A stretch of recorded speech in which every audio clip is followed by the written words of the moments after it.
everyone, welcome to Ascension episode 11. I can't do it on my hands anymore.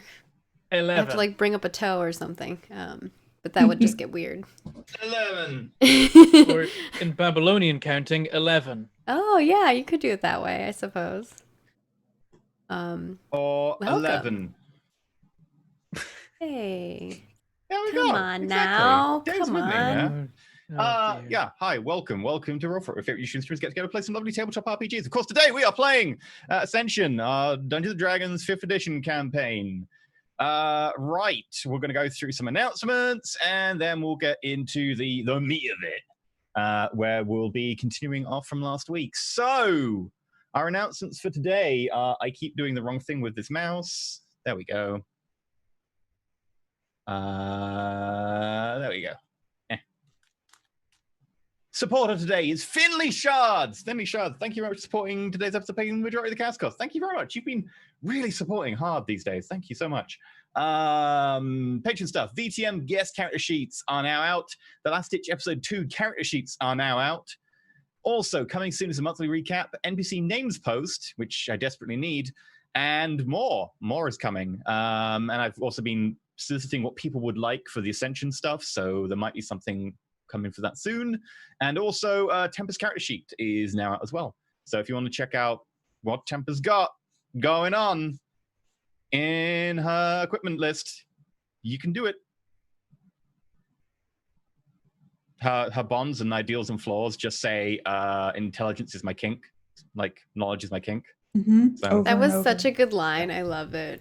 I love everything actually that Temper says. It's just so like just on it. I love it. Stop it, Maggie. Stop it. Temper is on a lot of things in a lot of different ways. Right, anyway. Right, if you want to support the show, you can do so by listening to Bentham right now. I mean, listening to me won't support it necessarily. I mean, you're here, which is one of the things that we is important. Technically, so I guess it technically listening counts. to you is supporting us.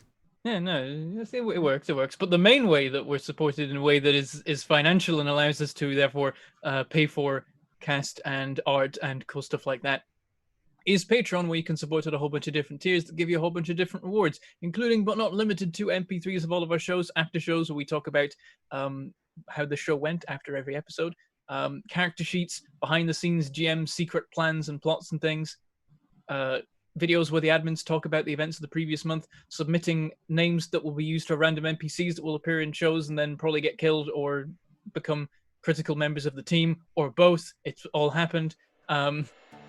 Or being in a once monthly game GM'd by a member of the Roll For It cast. This month we're splitting it up. We've got Sheepy GMing some Only War the Last Ditch for some of the legends, and I will be GMing Fusion for the other half of the legends. So we'll see how that goes soon enough. Also, On the you can Fusion support in note, other we ways. got some amazing Fusion fan art. I We cannot did. wait for that So to good. get added We to the fan gotta art. put it in the video. Yeah. Do it now. Make it happen. Also, the Dawn I of was the going- Others ones needs to be in there too, because those were like really good pieces. But oh my gosh, if you have not seen them, go over to our Twitter and Facebook. They're so good.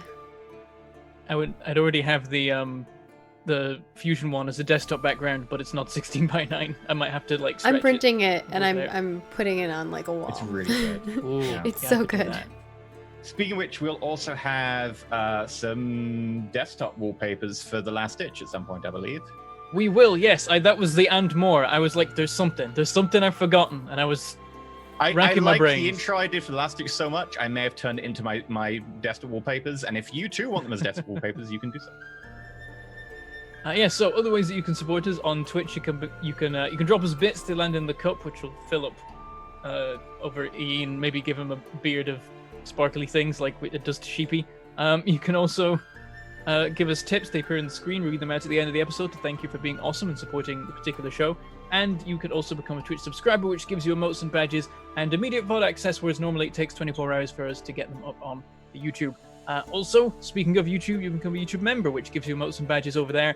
And also, being a YouTube member, Twitch subscriber, or Patreon supporter all give you access to our Discord, where you can hang out with other fans of the show and us and talk about how things are going, and also participate in some of the some of the like special extra things, like the rear guard for the Last Ditch, where you can contribute to the war effort in that campaign. Also, just being here is great. Just watching the show either on Twitch or on YouTube, dropping us comments and so on Twitch, YouTube, Twitter, Facebook, anywhere else that I've forgotten, Discord as well. We love to hear your feedback on how things are going, what you want to see, what you've been enjoying so far, and tell your friends, bring them along, introduce them to this weird stuff, and then you can talk to them about how the show went. So if like intense things happen, you can be like, "Did you see the episode?" And it's always half the fun of watching a show for me. Being like, "This was awesome. Do you agree?" "Yes, I agree." "Great." It's yelling at people about how good shows are.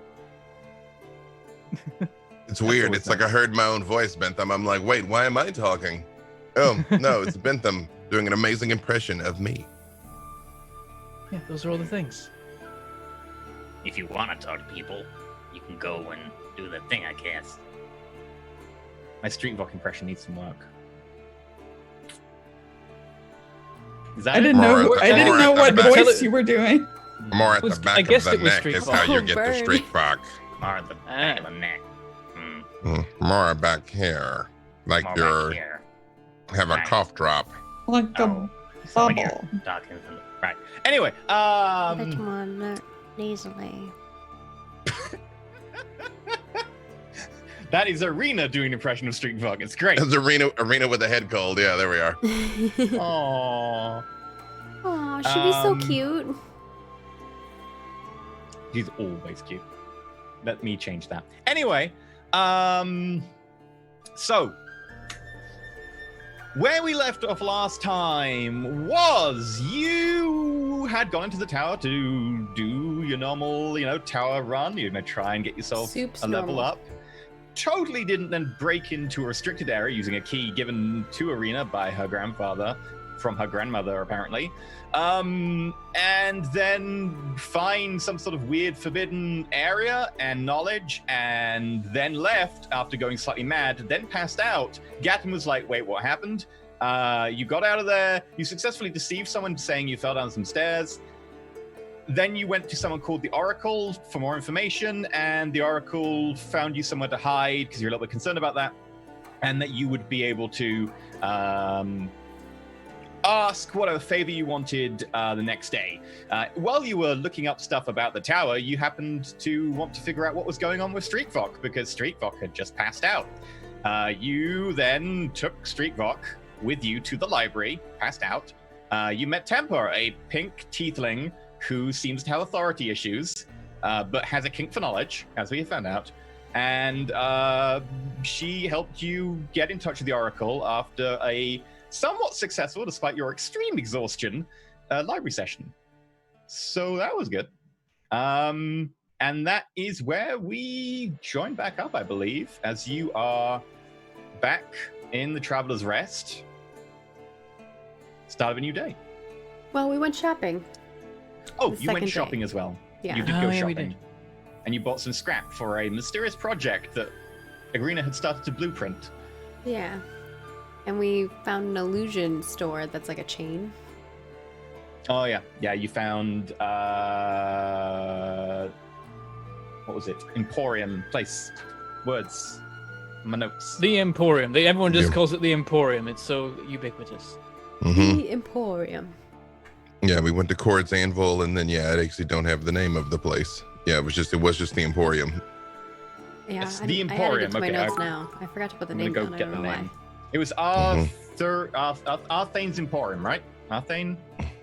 Something like It is now. I did write down the Mhm. Grape Acclaim, though. that. Great Acclaim. Yeah, that's where the Oracle is based. And my pen is not working. There we go. Great. Acclaim. Oh yeah, I'm totally not working on a totally illegal project. It's fine. No, totally not illegal. Totally not Right. In which case, It's only illegal if you get caught. It's true. In which case, we'll open back up with you in the base of the Traveler's Rest. It's a new day. You've all rested to different mechanisms. You've gone a little bit of shopping, I believe, and you've come back. What would you like to do? illegal. I still have this up.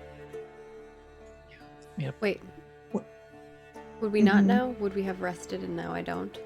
No, you rested one night because you did all the things immediately after coming out the tower, then rested, and this is the new day. Yeah, we had the nightmare I thought night. the shopping and day that- was a separate day. And that's why, because I had 2 That's- exhaustion before.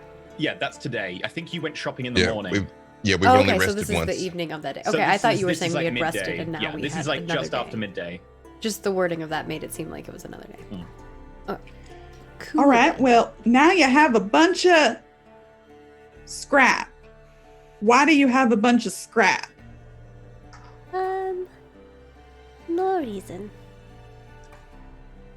All right. I look at Perrin, and then she just kind of like motions to Gatton and like carries like with a couple pieces. Like I'm assuming I'm carrying a very small amount of it, and Gatton is carrying like a majority. And she just goes in the room, and you just hear her like pulling out the pieces that were in her bag, of holding. Yeah, and you like just she hear, walks in this bag that's plunking. mostly empty and it just seems to just be flat, and then you just hear clank, clank, and then clank. Oh, you can just put those down right there. He says to Gatton. Arena, are you intending to make some sort of modifications to my external chassis? No, it's for the other thing. She pulls out the little notebook again and shows him the Mecha Pietro. And I look like, I have no recollection of this, but I thoroughly approve. This was before we went shopping. I did show it to Perrin, Gatton, and you put Pietro on the table to show him. Remember? I was selling a gag, but yes. Oh, okay. All right, I see. I have no recollection of this place. But yes, I'm all for it. Okay, cool. Anything involving Mecha Pietro is just like, I mean, he should only get bigger, by the way. Like, I feel like, you see like that meme of the guy on the tank that is like, drive me closer so I can hit it with my sword? Like, I want that, but Pietro. Oh, you're Yeah, gonna like Pietro just wait till knitting you needle, see just the like- art. Just wait till you see the art. Yeah. So she kind of like takes Pietro out and like puts him like on the bed or something so he can watch, and she just starts like doing stuff and starts building. Actually, she pulls out like her tinkerer tools, and you see her like actually not using any of the scraps yet, if you're watching Gatton. But I think she just kind of like shuts the door, and then she goes and she like goes back and opens the door as like Temper and Perrin are out there, and she's like, Oh, Perrin, whenever you have a chance later, we should talk. Bye. she closes the door we should. and goes back in the room, and you just see her take out her tinker's tools, and she's starting to build a whole nother tool set, building smith's tools. And I'm going to use the right tool for the right job. And as you pull out your tinkerer's tools and you just get some like long, thin bits of metal and a couple of bits that have like weird joints in them, you just start tapping them, and starts to like weird percussive glow starts to happen that waves around them, and they will start shifting a little bit and bending into shapes, seemingly just making a whole new set of tools. There's like a nice little hammer with a bit of a weighted end. There's a big set of tongs starts forming. Over the course of the next hour, you have yourself a set of smith tools. Not smith tools, sorry. Is smith tools you going for? What's up? Which one are you going for? You're going for smith tools for this? I'm making smith's tools. Yeah, I think I Right, need yeah. smith's tools in order to do Yes. that, in order to make this. Okay. Anyone else want to do anything during this hour? Or Perrin, Yes. hi. Could I take another look at your scribblings if we're going to be here for a while? By all means, if you can work out anything more, I'll appreciate it. And I hand over probably the original ones. Mm-hmm. I still have my copy. Yeah. do you speak Celestial? Uh-huh. Roll me an Arcana. And while this is happening, I think Perrin's also starting to like scribble down some stuff just in common, which is basically just conspiracy theorizing about what he knows. Yes. Okay. Oh, that should just be regular, I think. So it'll be 10. Yeah. they seem somewhat insane. Like, it's very complicated, and it seems to be some sort of portion of a much bigger formula, but you can't tell what it is from this scrap. Yeah. Great. Excellent. That's what she spends her time doing. I think Perrin, as he makes his notes, does say, I think it's got something to do with artificers and how their power works.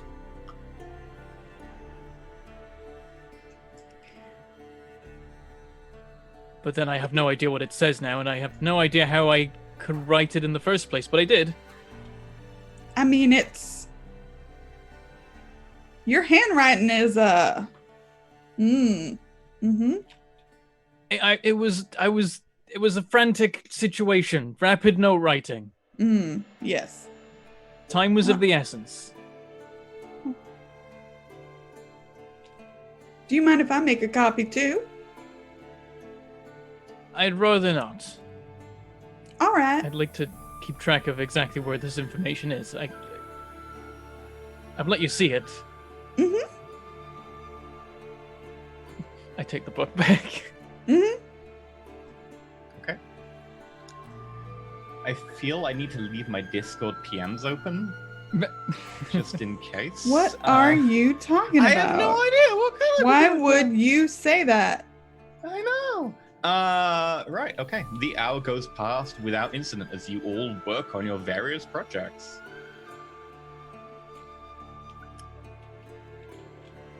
Okay. Now that I have my tools, I would just say, even though I'm in there with Arena, you see the entire time, basically, Gaten is just like staring out the window, like staring at the birds and the animals, like particularly. I'm always keeping an eye out for another mechanized raven, but he's just very carefully watching all the animals, like every horse that walks by, like every. Make a perception roll. Yeah. They're all clockwork. It's clockwork all the way down. Dun dun dun. That's Always your has secret. They were all clockwork the entire time. Oh no! Natural one. There it is. No. Natural one. Yeah. You know, I just want to say, I was about to say something about Roll20 letting me down, and I decided I'm not going to jinx it. I won't jinx it. I'll keep I it have in a my friend. heart. The same thing happens to him. Like every game we play. Yep. I mean, Again, I can go look up the stats for you. Let's look. No, this is my best skill, y'all. I know. Last episode. This is my best skill. There was one natural 20 from Temper. There was one natural 1 from Temper, 2 natural 1s from Gaten, and a natural 1 from Perrin. Gaten is now, I believe, overall 16 fails for 14 successes. So you're almost even. Apart from last episode and this one, now you're up to 17 failures. But yeah, you don't see anything untoward. In fact, you don't really see many animals at all, to be honest. It seems that this alleyway seems bereft of all animals. Sorry. And Temper, if you can roll me an intelligence, it will be disadvantaged because it's very complicated. But just flat intelligence.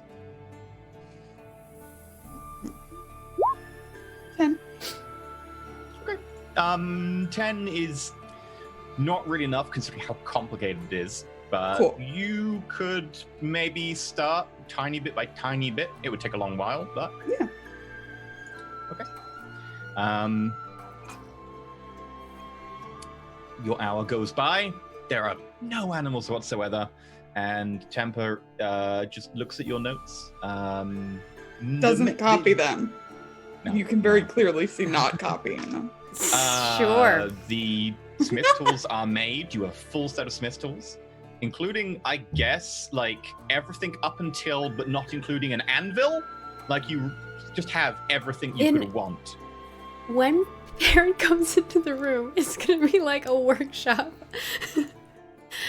Basically, she set up everything that's in there, and now she's taking the metal pieces. She's like hammering them to like flatten some of the pieces out to make like these little scaly bits. She's like buffering and kind of like cleaning off the rust off some of the pieces, and then You've got like a descaling as soon as she gets brush, all like the very pieces, fuzzy and then she's wire, like just- cutting the pieces and carving them, and then like finally when she gets all the pieces created, she'll start like.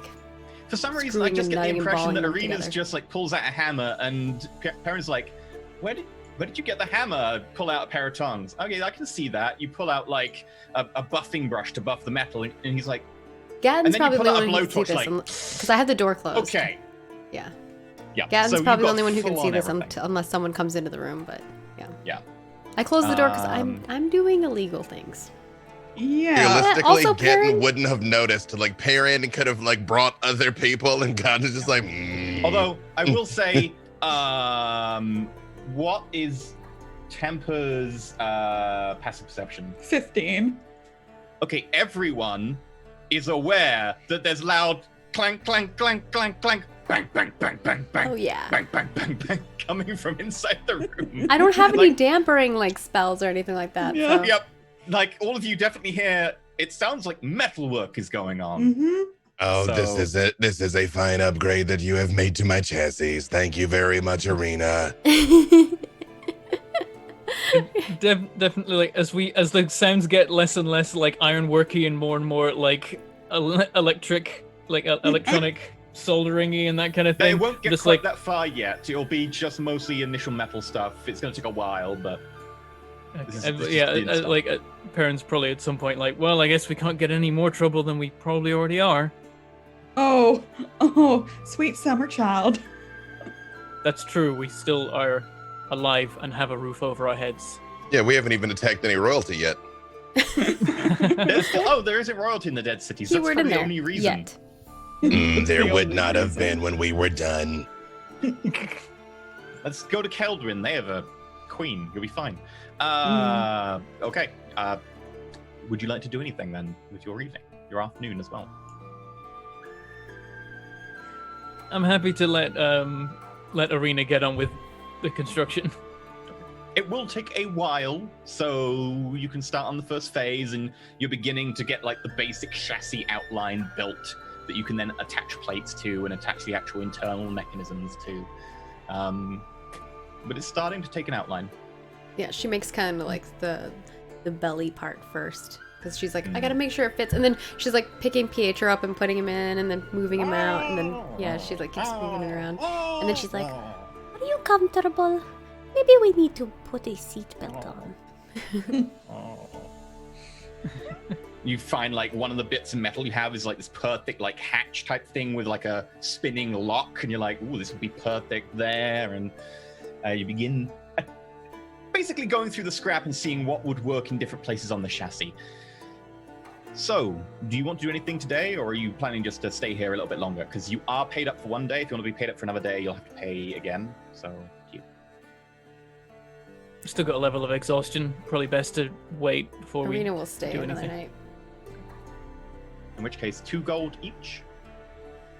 And we're sharing a room. Do we still pay per No, head or? we've each got an individual room. You've each got an individual room. No, but Gadden and I are sharing a room, so. Yeah, but it's the entire floor down the bottom. Like, they can't let people share the hideout. Oh, okay. So, we have to pay. We have to pay for all the rooms. But yes, okay. yeah. Marked off 2 gold. Maybe we go sleep in the other room. No, she'll probably sleep with the chassis. Let's be real. Can someone? I mean, you could. I don't like, have you any could just gold, turn one into so a if workshop. someone with gold. I will can- spend another 2 gold for Okay. Arena. I have no monies, Okay. so the come night mug comes me. along. I'm just kidding. Arena and Perrin, roll me a charisma saving throw. Is this during the nighttime? During the Mm-hmm. sleepies? Uh-oh. Before you finish the long rest. Charisma saving throw. I'm not good with those. 13. Or Oof. oh no. Are they still at disadvantage for exhaustion, or do they sleep long enough that it's not? You don't get disadvantage not on on your saving throws. It's saves. only skill checks. I Exhaustion is a believe. disadvantage on ability checks at level Yeah, 1. at level 1. Yeah, I think saves is like level 3 or something. Saves is level 3, yes. Did they Disadvantage mention on attack their rolls bad- and saving throws. Did they mention think they their did. levels? Their nightmares. I think Arena did to Gatton briefly. I did to but I Gatton, don't and then Gatton brought it up to Perrin. think- And then Perrin and I discussed it, but not. Yeah, I don't know if you were in the room or not, so I can't recall then, but it was definitely discussed. Okay.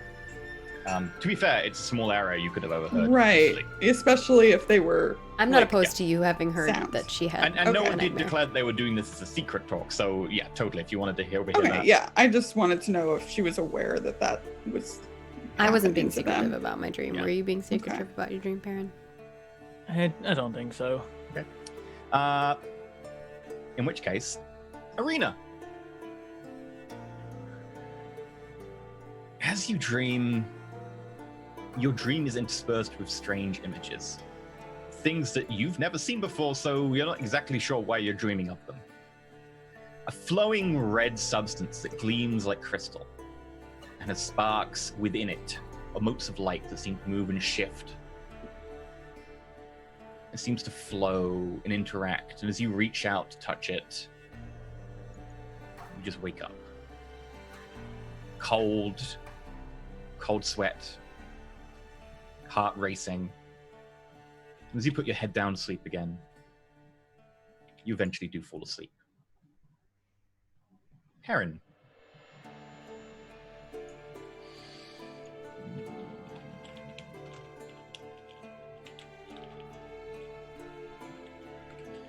You dream of darkness, of a world lit only very, very dimly. You can vaguely see the outlines of topographical features around you on the horizon that's barely lit by the stars overhead. And all of a sudden, there is a flash and blinding light that sears your eyes and makes it impossible to see, bursts into being. You can feel your body reacting, changing. And vaguely, as your vision begins to come back, you see color. Greens, reds, blues. The sky is blue. And there's white, fluffy clouds. Underneath you is this green fronds of many small plants, and these brown trunks with green foliage on top. And other people around you see similarly, as you see their skin bleached almost white, hair pale gold. At which point, you wake up.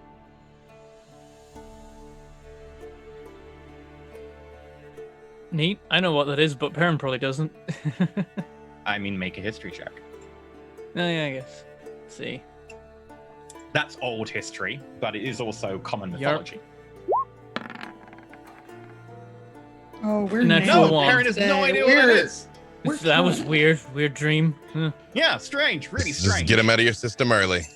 I just appreciate that Bentham and I are racing to the bottom here, you know? Yeah, for the record, anyone on MP3, that was another natural one with a +3 to make it 4. Great job. Great job, people. I also think that Perrin, you see your door is open and Temper's just standing in the doorway watching you. Huh. It's not weird. What are you doing there? What do paladins dream about? Electric sheep. That's. Mhm. I mean, the same thing everyone else dreams about, I guess. Random Electric. stuff. Electric Pietros. Yes. Oh, that's artificers. Who artificers dream of electric Pietros. If you were listening, Yeah. you Uh-oh. would have heard him talking in a language that I need to check if you know. Oh, I no. know. Abyssal, celestial, infernal, common. No, you would not understand it, and you would also not understand even parts of it. It is not close to any languages you speak. Ooh. But there are very rolling syllables without any hard consonants that seem to flow in and out, and the words come out almost like the words are made of wind as they just drift past, almost melodious.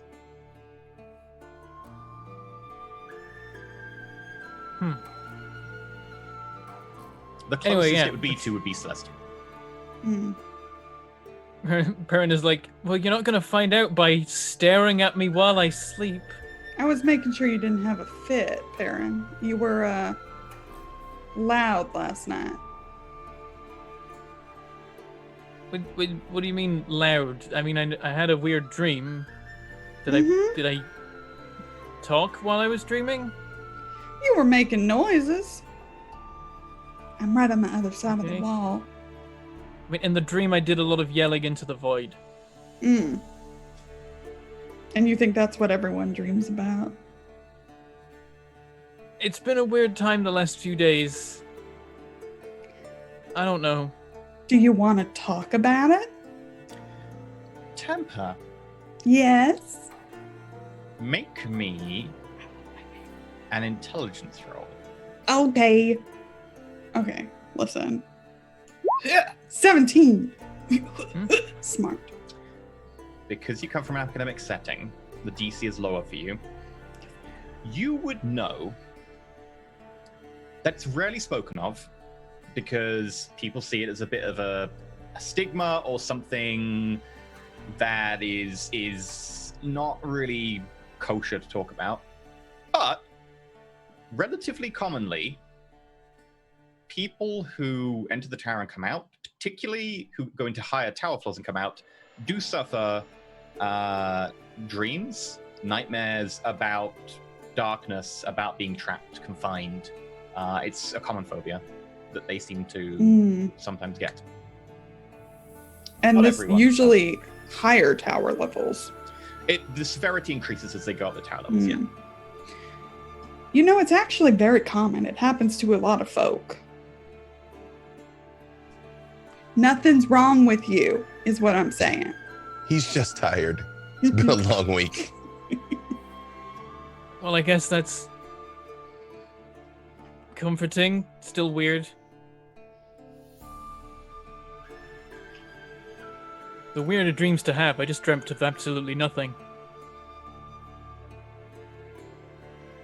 Is that what you were dreaming of tonight? No, tonight was different. It was dark, but not completely dark, and then suddenly it was incredibly bright. Also, I felt like I was surprised to see the world. Like I hadn't really known that there was color before. I'm not sure. Did it look different than this? It just looked like trees and grass and mountains, but for some reason they were new. I don't know. Make a history check with disadvantage.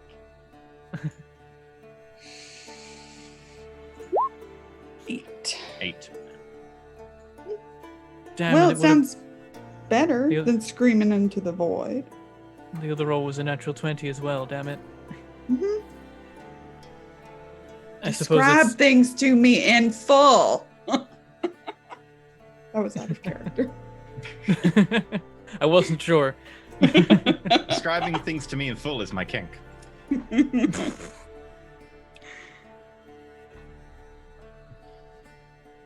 You feel Well, I like guess you we'll can. Hmm. I guess we'll see if these continue. Maybe they fade away after a little bit. Maybe. Press his lips together. I don't know what to make of it. You said it happens to people, so I guess it's gonna happen and maybe it'll stop happening. Maybe. Am I meant to do something about it? No, I'm just if you plan on going back into the tower, I'd just find some coping strategies. Okay. Well, I don't think we're gonna go back in for a little while. I mean, I I do want to go back in and maybe even take a look at the doesn't matter. We learned some interesting things in there, and it'd be nice to learn more, but also we really shouldn't be going anywhere near that tower in particular right now because people will notice. And So- we have established you do not like being noticed. There's good and bad kinds of publicity, and Once it was again, all definitely there is the not. Good night, Perrin. You're wrong about that, but I appreciate your input.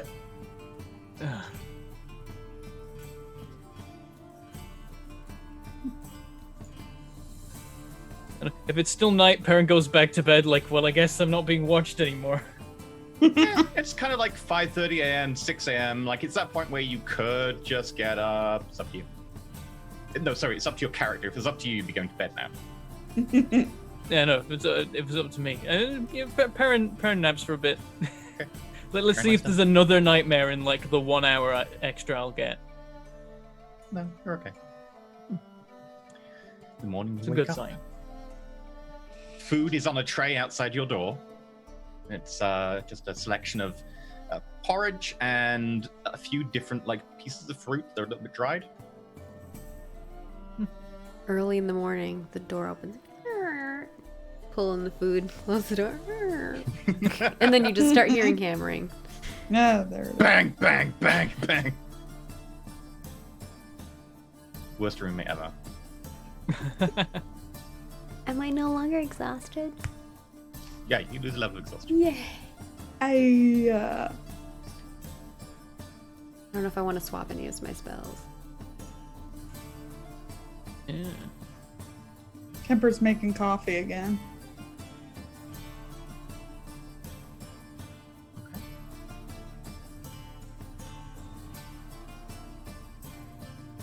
What would you like? Perrin to do? gets up and goes about his day and waits for Arena to not be busy. I don't know how long it's gonna be. That's up to you. It's But gonna she be is. quite a while. It's gonna take a fair while. You're making something quite complicated, but also What's you're a making it while? meaningless. We need something more Um, concrete. More than several days, but Okay. it will be done. I'm gonna I didn't- mentally note that as a week.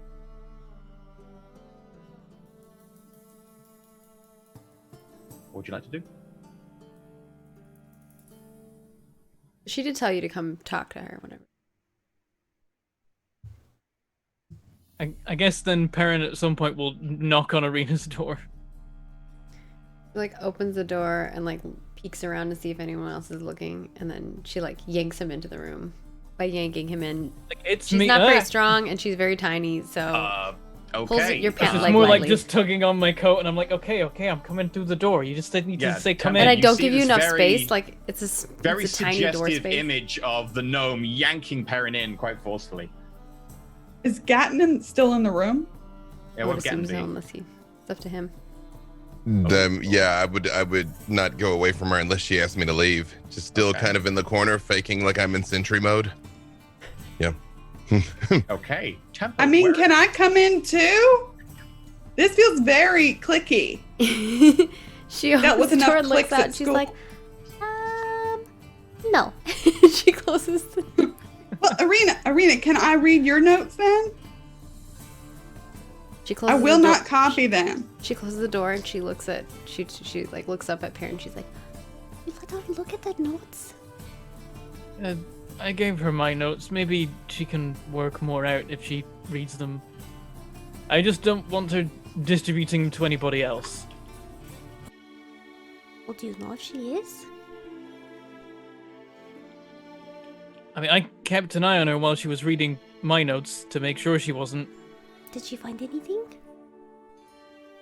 Not really. Well, maybe But then- she just needs to read your notes more. Give her your notes. she opens the door and she pushes him to go do it. I'm like, she's already seen those. She's gonna like try and step back in again. Oh, maybe she She's can seen those. take It doesn't more matter. time with Like, I if imagine this Temper's is- just here, just watching Yep, this with the coffee. drinking just like- coffee. yeah.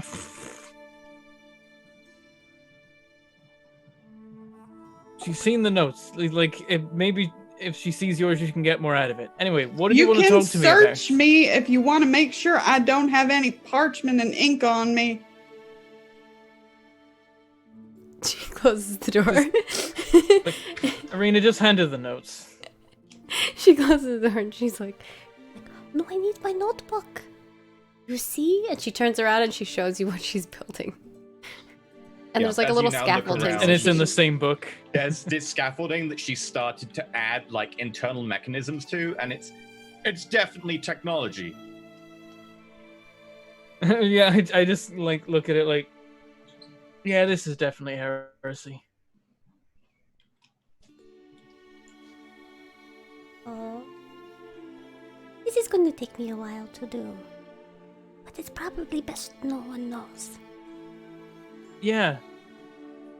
You realize when it walks out of here and you have it with you all the time, people are gonna notice that it exists.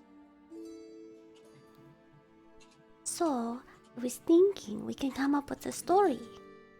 You know, about where we got it. Say we found it? She like nods vigorously. I mean, I guess try and weather it a lot then and make it look old. And I can cook up something about how it was in the ruins of Gaorath. She smiles with a big smile, like from pointy ear to pointy ear. Just once you've made it, burn that blueprint. And any other notes you've made about making this thing.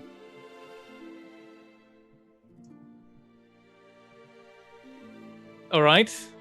I don't well, but what if I need to make repairs to it? Then you'll remember how you made it. But what if it doesn't break for a long time? And then I don't remember what I did. Then you'll probably be in a position where you can work it out. We can't have... It's bad enough having new technology just with us all the time. Having instructions on how to build new technology is even worse. Fun fact, Why? Maggie, by the way. If you were to put the instructions in the bag of holding, you have to know what you're getting out of a bag of holding to get it out. Oh yeah, she's not going to say The only anything. other way is to turn it inside out. She's not going to say anything to Perrin, but she might try to keep it. Oh, dear. She might rip it out of the notebook, but it might be somewhere else. Alright, fine. I will make sure no one finds it.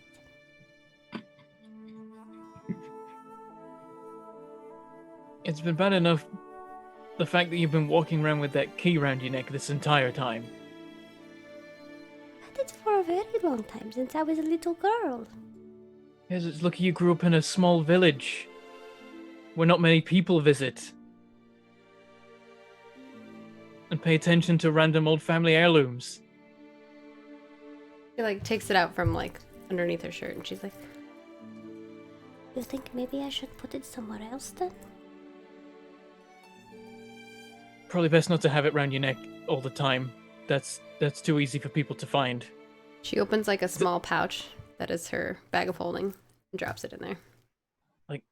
As far as I knew up to this point, that was just a key. And anyone in the village thought that was just a key. But anyone who's been in a tower knows what a tower key looks like and knows that that is a tower key, which is impossible because tower keys can't leave towers. Alright. I will be...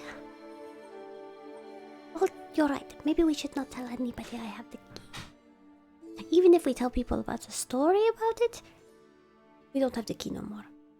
We probably shouldn't even tell people about what we did with the key. Probably. Yeah, you're lucky Then we're that there too late were though, almost 'cause no... we already told some people. She like You have plausible deniability. You can always say you simply forgot. She points out the door to Temper. That works to a certain level.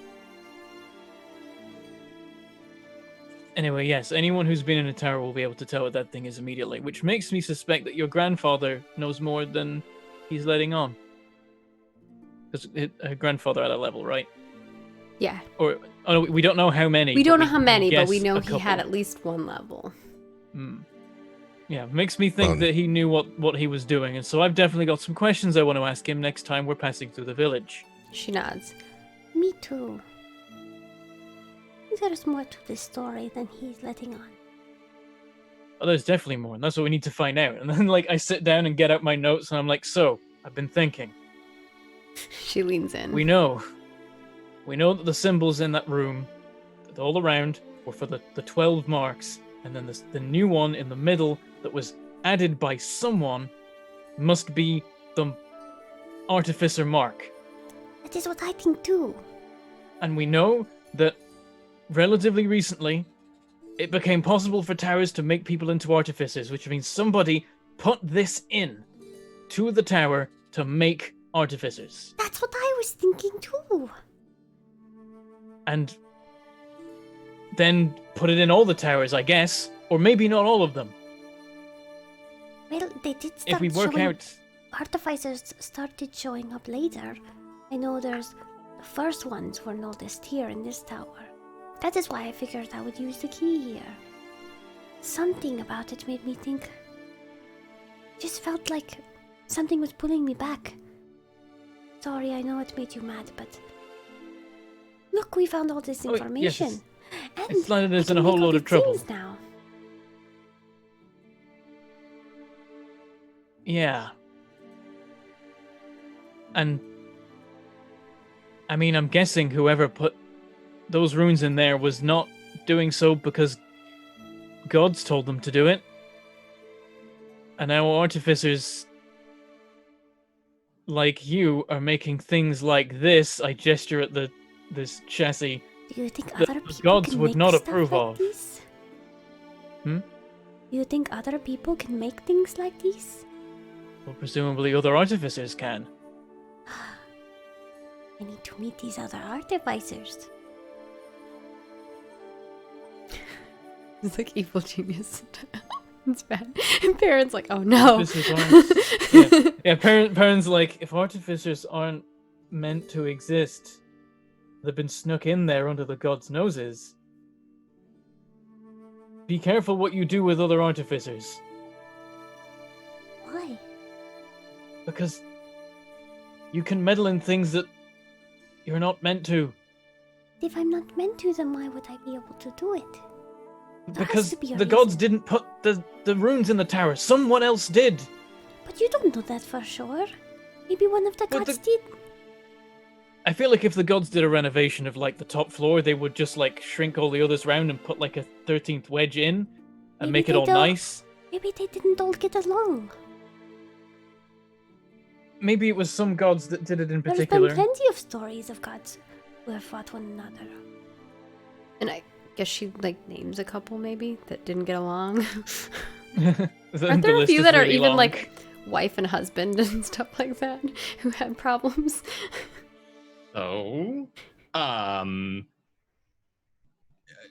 mean, yes, historically, very much so. Melora, Erithis, Dawn, Erithis, Arway. It's all Erithis. It's like Cord Shah, Cord Umberly. Whatever one would Called tick the most Bane. well with Perrin, she tells of that. all the Erithis Erithis and ones. everyone. Yeah. Yeah, Erithis and all the good gods. Believe you are massively overcomplicating things. We saw dozens of people entering the tower. We have no way of knowing how many artificers they are. We have no way of knowing how many floors are in each tower. In Perrin, if the gods are so easily manipulated, they are not gods.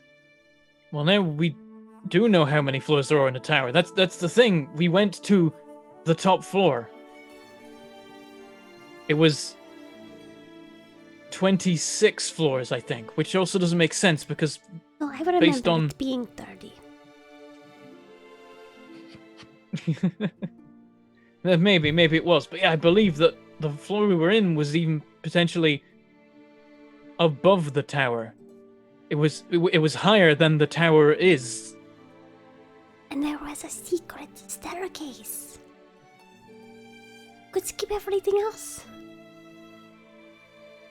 there are more like these in other towers. Thinking about it, the fact that we went up to that higher floor. No, the marking ceremony was first. That's a shame. Also, Gaten, I do have an idea of what we could do, but it would probably not be a good idea. We have very few good ideas. And he comes out of sentry mode. Well, And he's like, the Oracle did get information on us from the tower peoples. Perhaps there's another way to take information and find out how many artificers have come from the tower. why would you want to know? We have a favor that we are owed. I feel like we should trade it in for something more actionable. Oh, I didn't mean asking the Oracle. Lauren, What are we make me going a to stealth ask the roll at Oracle? stealth roll at advantage, please. I did. Oh, you did? Oh, I didn't see it. You whisper it to him. DM Oh, goes. all right. I see it. What are we going to ask the Oracle? We need someone who can translate the notes we made. Perhaps That'll they help know us to someone- understand exactly what was being done by those runes, though my guess is it was to make artifices. Well, we will find out. They did say they could get us into the tower again a couple times, so perhaps we can do that again too. Yes, but let's not be too hasty. That is true.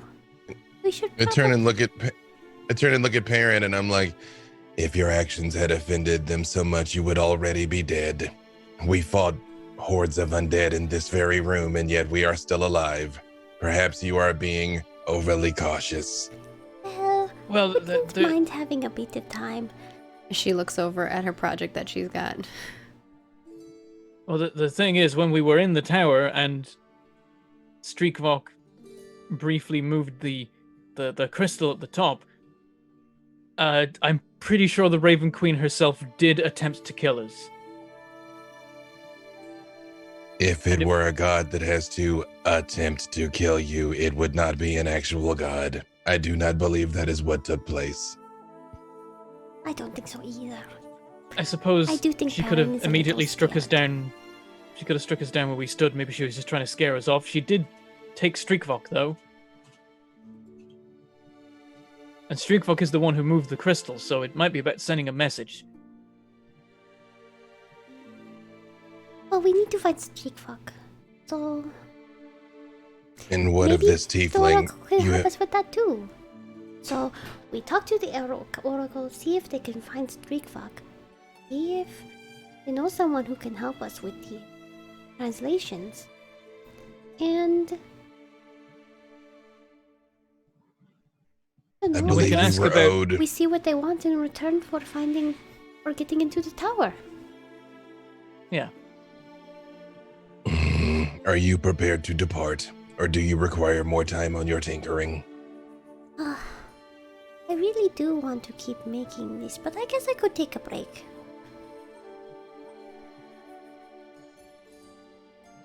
It won't take long to visit the Oracle and talk things through. Perrin, I believe you should make the inquiry. She pulls off the sheet off the bed All right. and puts it on top of the stuff. It drapes over it, making it look less like the outline of a metal pangolin and more like a terrible ghost pangolin costume. But there is now a bedsheet shaped pangolin. Whoa. Spooky ghost. And I guess, what's my illusion? It's like he is still here with us. Your minor illusion only lasts, I think, a minute with minor illusion. Oh, okay. Yeah, duration 1 minute. Also, you said you allowed Temper to read your notes. You must assume she is going to inform the Oracle of everything she saw. Oh. Yeah, that might not be good. Oh. I just like pick up my Well, sword. I suppose she doesn't. Hold on, that's only going to make things worse. I am not going to attack the tiefling. I am simply prepared to depart.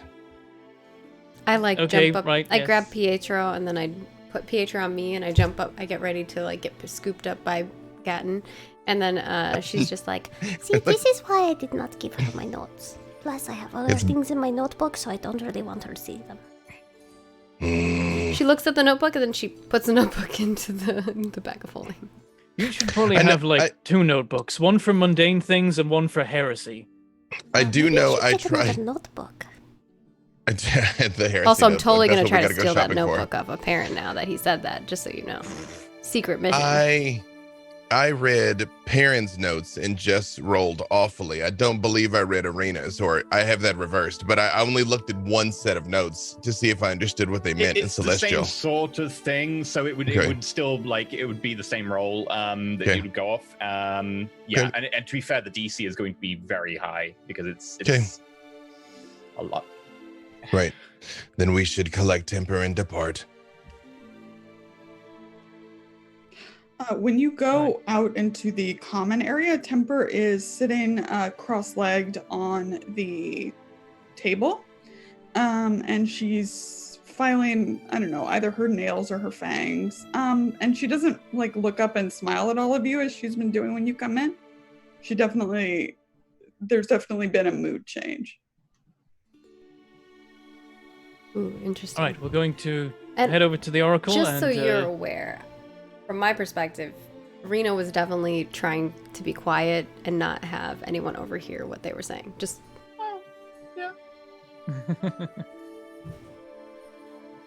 if we need to As roll you- as well, is all I was saying. Normally, just tell me that beforehand, but don't worry. No, I mean that is why like I was closing the door and being quiet. Yeah. If you right, yes. So as you walk out, and Temper's definitely had a little bit of a mood change. You feel a snuffling where you're holding your little pangolin friend, and Mhm. Pietro's like, and trying to get out of your hand. I like let him down. Crawls across the table you put him onto and up to Temper's legs, and crawls up Temper's legs into Temper's lap.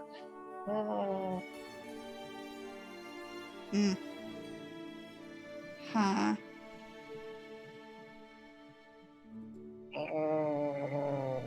Can I tell what he's trying to say with my beast?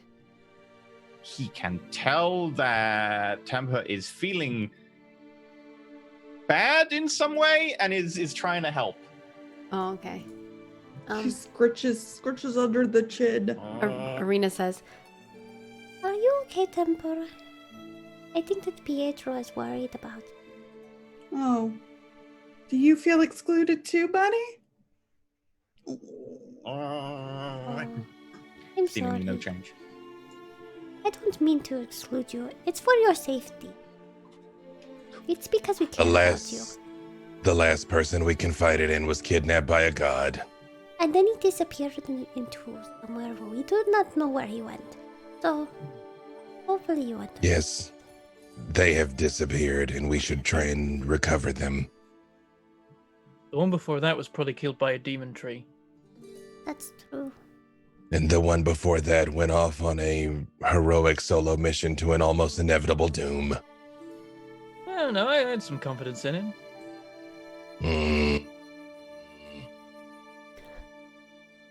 I hope think we of see him him every again. time I billow my cloak. Which I We all then billow do. the cloak. Cloak out, despite the fact you're underground and indoors. Knock I something know off a Joju table. and Zoju are definitely going to want to see him again anyway. And if anything else, he told them where to find him. So, you know those two. They're going to find him someday. Speaking of your siblings, how much longer until you find out the state of your brother?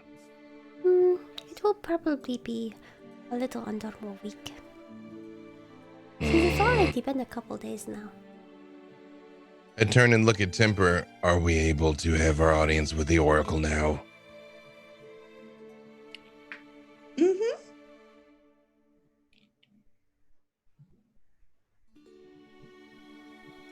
Right, After y'all. let's go. Okay. So you head back to Grape Acclaim, where the person at the desk is just looking through a book and just looks up very, very briefly and just... Who expected? Of course.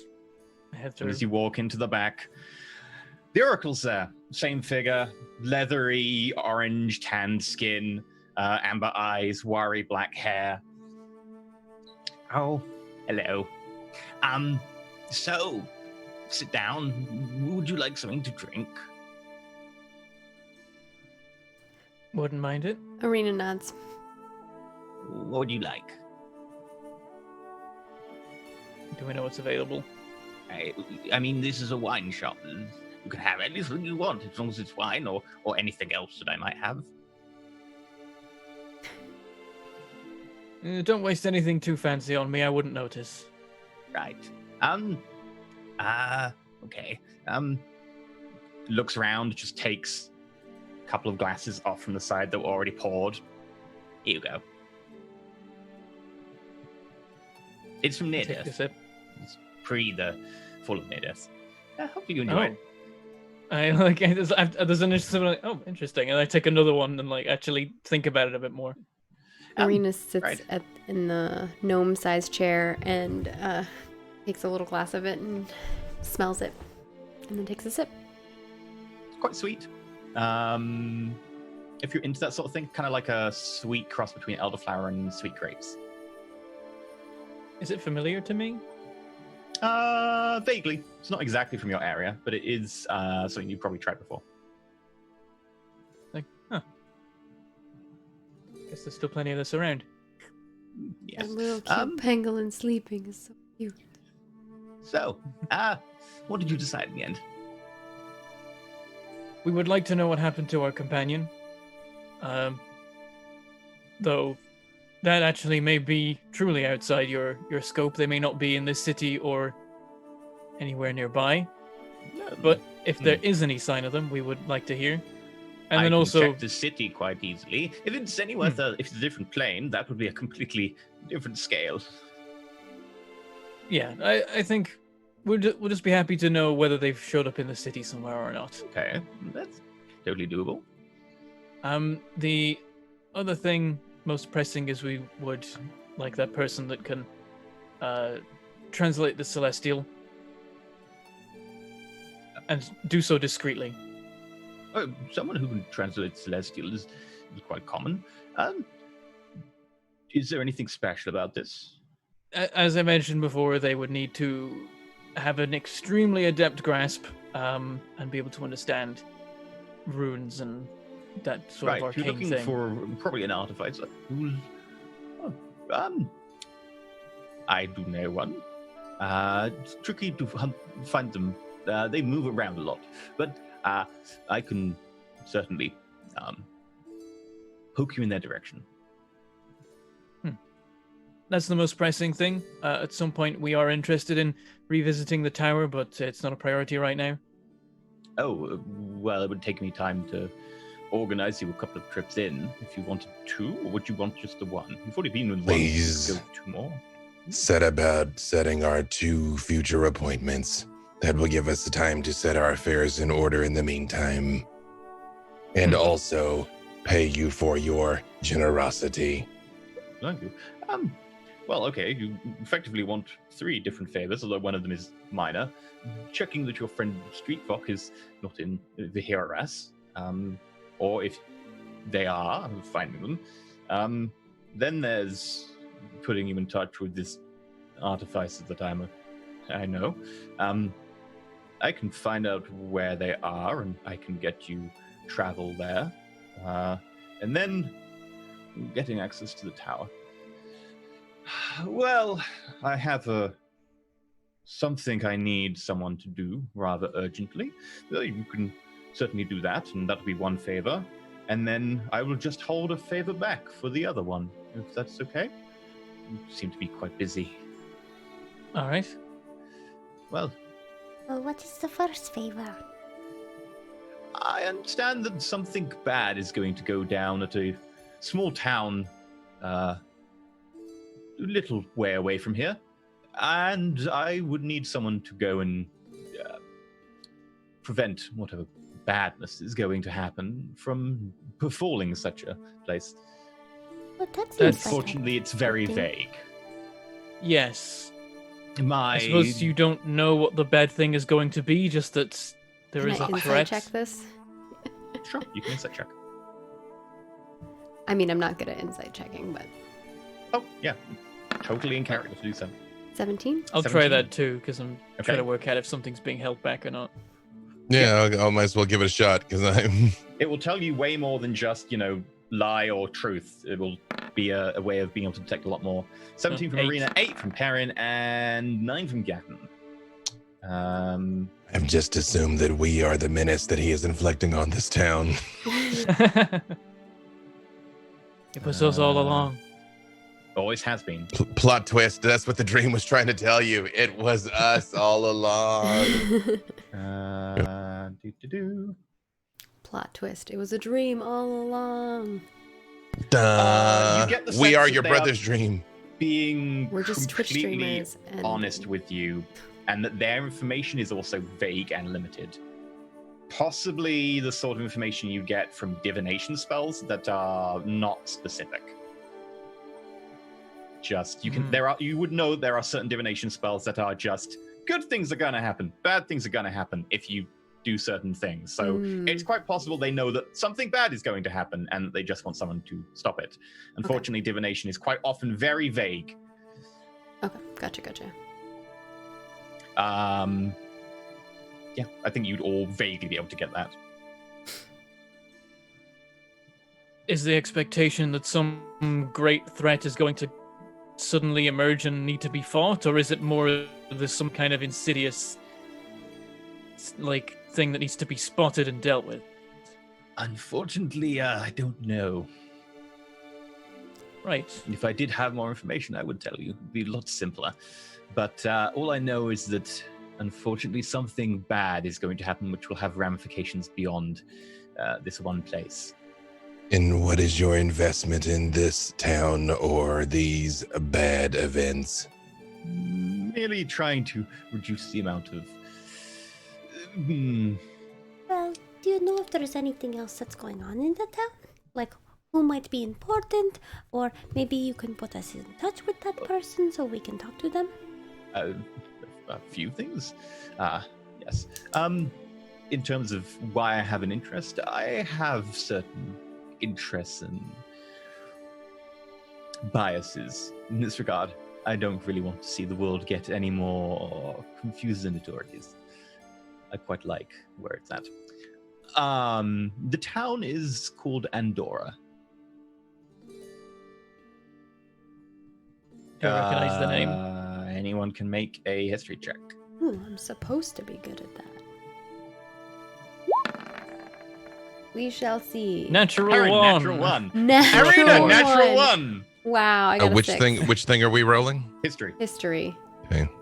Lauren That's with the I have a what is- 18. plus 5. Was that Perrin is that has a 5 or plus 6 3. natural ones so far for today? It's a lot. It's a lot of natural Temper ones. is our Okay. hero.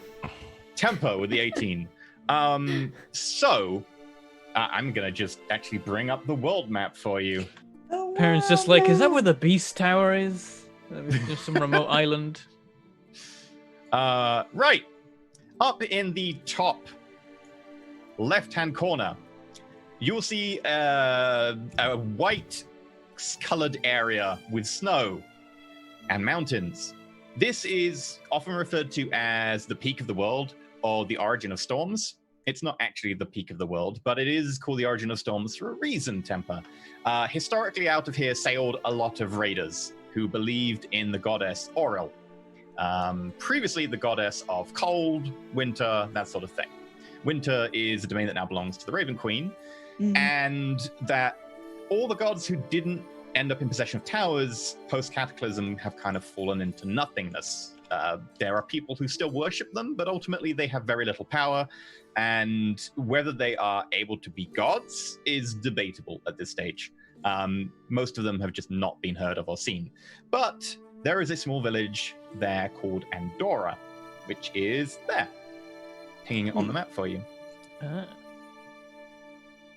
This village used to be bigger. It's now maybe just a small town, large village.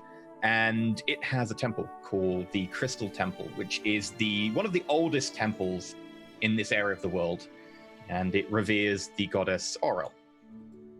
it still exists. People still go to it and people maintain it, but the amount of traffic it gets these days is minimal, and the amount of raiding done is basically zero from there. It's now just a town that is independent of anywhere. No one really has an interest in taking it over. The only redeeming feature is the very large temple. You would also know, and most of you would have some vague inclination of this, that going there requires going past the Northwestern Passage, which is past an island where a lot of Sun Elves live, who are quite hostile to everyone on the mainland and anyone who follows the gods in general. They are generally considered to be bad news. And going anywhere near their islands is generally asking for trouble.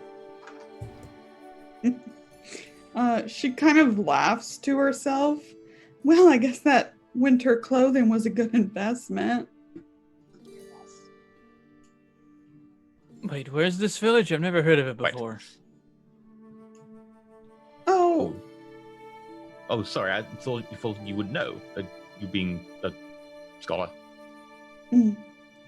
well, since secrets don't make friends, we could tell y'all. I think everyone needs to take like D6 fire damage for that burn. It's Yeah, up in we the just- origin of storms. We just stole blueprints from a vengeful god, but hey, librarian, we met an hour ago. Come take a look. True. To be fair, Perrin did share way too much information with her already. It's not a good idea. Karen's good at oversharing. Yeah. I charisma, low wisdom. It's fine. It's fine.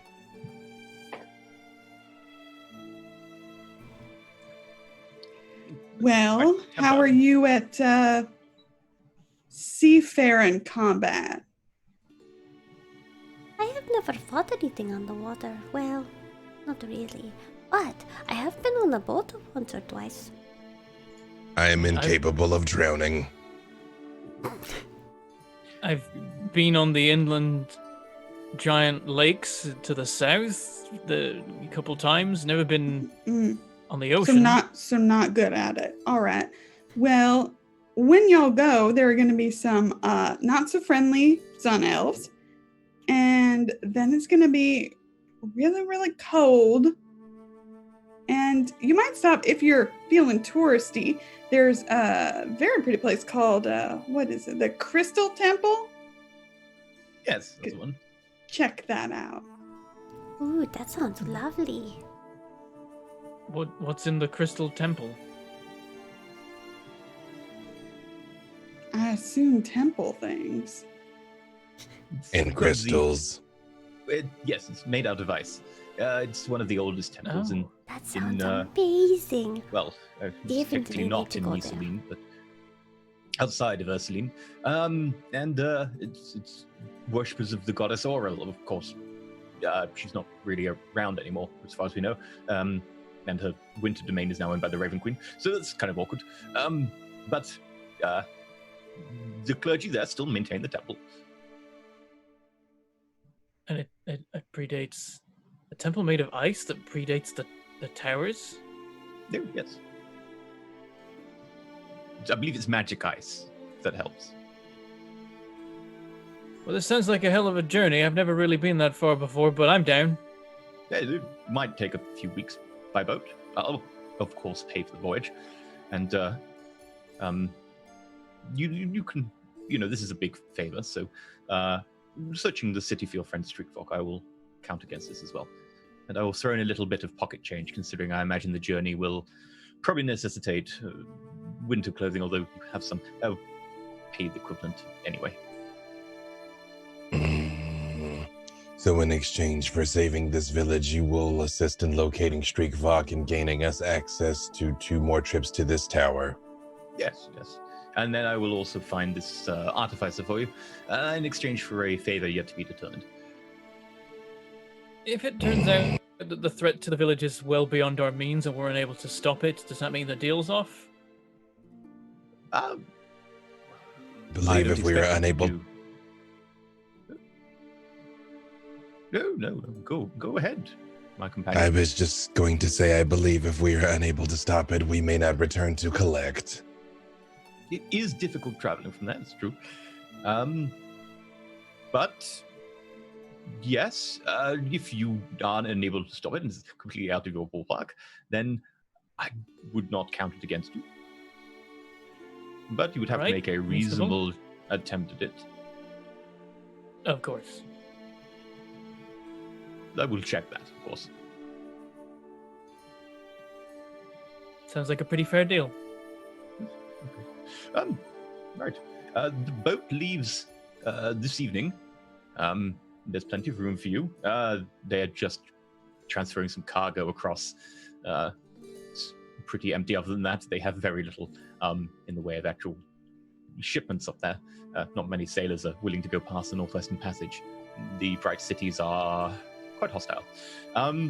Here is some spending money. He pulls out a bag, chunk, puts it down on the desk. We're leaving tonight, but I have Yes, things that I have to do tonight. you can do those things on the boat, surely? It's going to be a long voyage. He thinks about it. It's like 3,000 kilometers or something. All right, maybe. But we have our own rooms on this ship. You could probably discuss that with the captain. You sure? Okay. It's not a big boat. Big boats would probably get a lot of notice, and you don't really want to get noticed going past the bright cities. But you could probably ask to be given a room. Yes. Anyway, pushes the bag across to you. There's some walking about money in case you need anything. Provisions and stuff are covered on the boat itself. Don't worry about that. And I advise if you don't have enough winter clothing, then to get some. It's very cold. I legit don't know what happened to Gotten. He had winter clothing, but it wasn't destroyed or anything, right? Like, I mean, he's You'll still have it, functionally yeah. okay, we right? still have it, unless you returned it. Yeah, no didn't, return but there. I I mean- think everyone's got damaged in the fight in the end. Yeah. Well, yeah. I was about to say, I don't know if there's like, I'm gonna put on my coat. There's like acid all over it or something. Like, oh Yeah. no. Yeah, no, it's still there. Oh, Right. Perrin's, yours did get damaged because even though you took it off, you still had it on you when the tree at the end of the tower bit down on you. And that would have been enough to have it covered in blood and possibly damaged because you went out. You went to 0. So, Well, I wasn't intending on going back to the guy selling that we borrowed it off anyway because we were already in trouble there and had way too many eyes on us. any other things that you want to talk about or ask? Does this tick off my favor? Your favor. If you wouldn't mind going with them, that will count against your favor, I think. We'll call ourselves Wonderful. leader. Nina kind of looks at Temper and is like, What did you do that? What did he help you with that you had such a big favor for?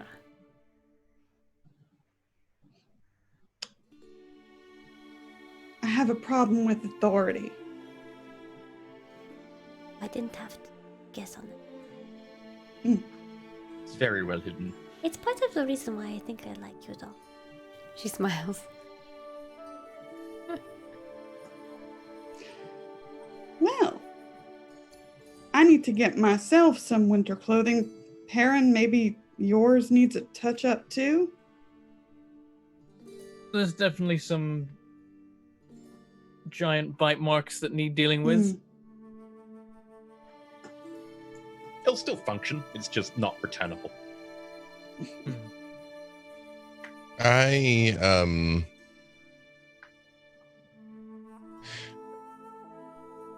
Do we have any idea, or have there any external signs of what the Oracle's political leanings might be? Because I've lost track of some of the mob figures. He was a competitor to Skinface, correct? Yes. Yes. Right. Does not have nice Skinface things doesn't to have say. any control in the woodlands because the Oracle has control there, it seems, of most criminal enterprises. Although you haven't seen any particular signs of the Oracle being involved in anything overt, but When we leave, I'm looking for any signs of the Forsaken, because we saw their symbol of what it meant a place was under their protection.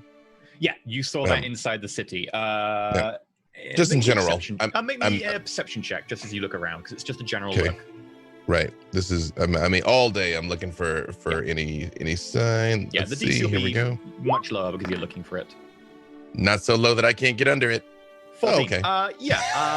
You don't see any signs of the Forsaken or any of their symbols.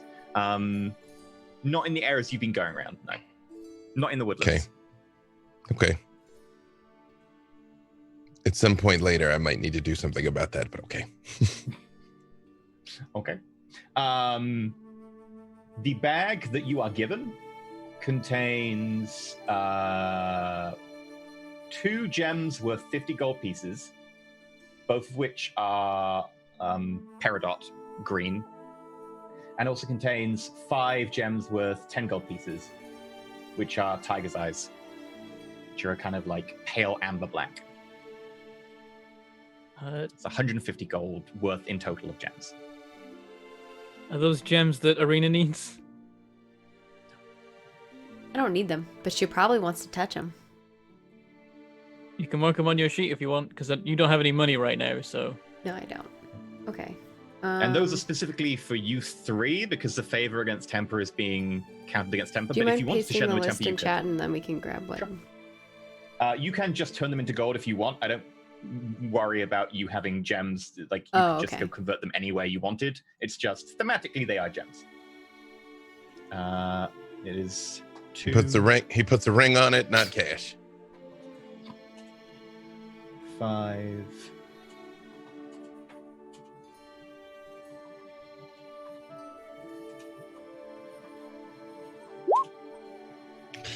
Also, just for your own knowledge, the reason why I'm looking for any signs of the Forsaken is before we go, I want to tip off Skinface about what happened to Streakvok.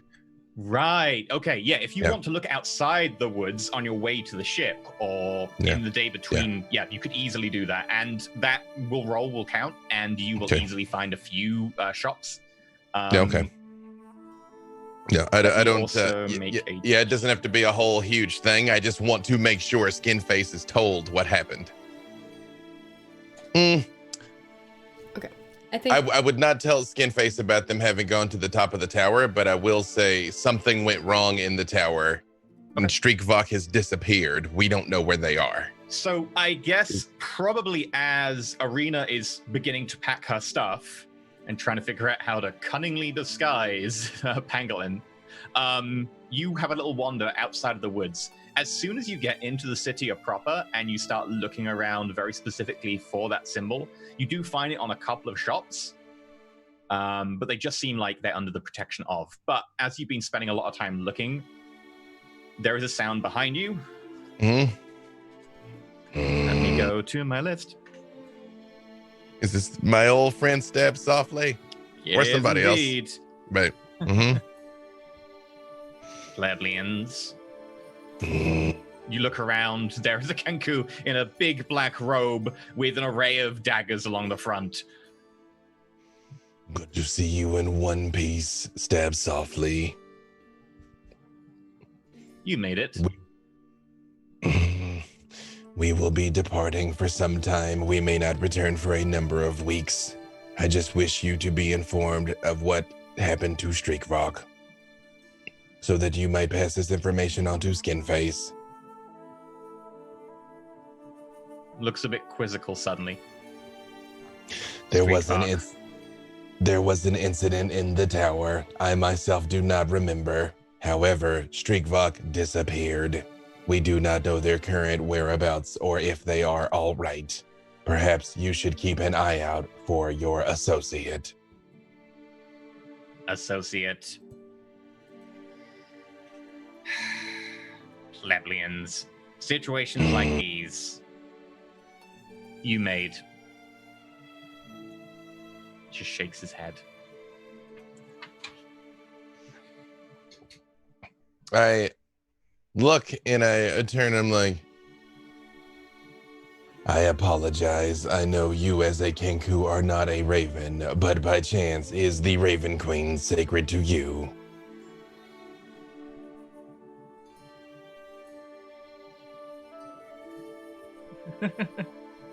Well, then I just say, then my message has been transmitted sufficiently. I will call upon you again when we return, eventually. And just turn and walk away. unless he says anything or tries to stop me. As you say Mm. that and then reply, he does say in a voice you don't recognize, which seems light and feminine. The shadows are my mistress. I step where I may.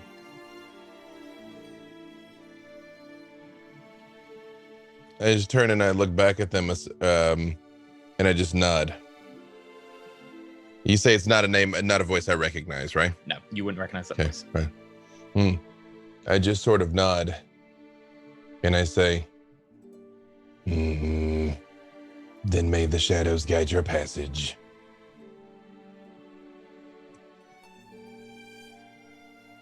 And turn and go. Your passage. 2. Wing comes up. Yeah, I also try and stealth them, but we're just like, we're not there. When I do come back, before we go, I tell them what I did, and I tell them what Step Softly says. That in case that saying means anything, because I know Arena is sacred of worships the Raven Queens. I don't know if that was like a coded message to me, so I relay that. You could make a religion check to have a guess based on that. Yeah, totally. Okay. Here we Do you go, want an y'all. assistance from me? Because that would give you advantage. I mean, I guess right then when they said it, Yeah. I'm like, does this mean anything? It's also Yeah, very much right. internally like what you know. It's harder to coordinate this. Yeah. It's more just it's a very low DC as well, to be fair. Well, it's a big old 12. Arena, if you want, when Gatton relays that to you, you can make one as well. Perrin, Temper, all the same.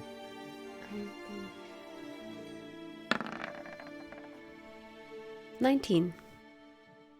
Okay. Oh, 20.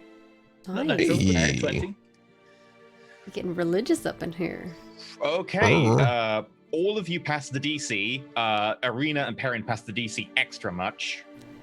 It's probably a guess, Shah, which is the goddess, sister, or other half to Saloon, the goddess of the dark side of the moon, effectively. Darkness, vengeance before that was taken from her by Erithus. Duplicity. Oh no, wait. What happens if you get the realm of vengeance taken away from you? You can't do anything about it. Oh, that's rough. Take an inspiration dice. You just have to like stew on it and You not just be able to do burned it. Shah. No, you're like, damage to a god. That's how you end up in the astral plane. Just nothing. Just gray. Yep. Just Yep. nothing. You're it's yeeted gonna- to the astral plane. It's gonna be like, oh, she'd be vengeful about that, and I'm like, but she can't be. I just feel disappointed. Right. Just very emo. That's where the goddess of emos came I from. mean, It's Shah like, is basically the goddess of emos. Not gonna lie, that's 100% accurate.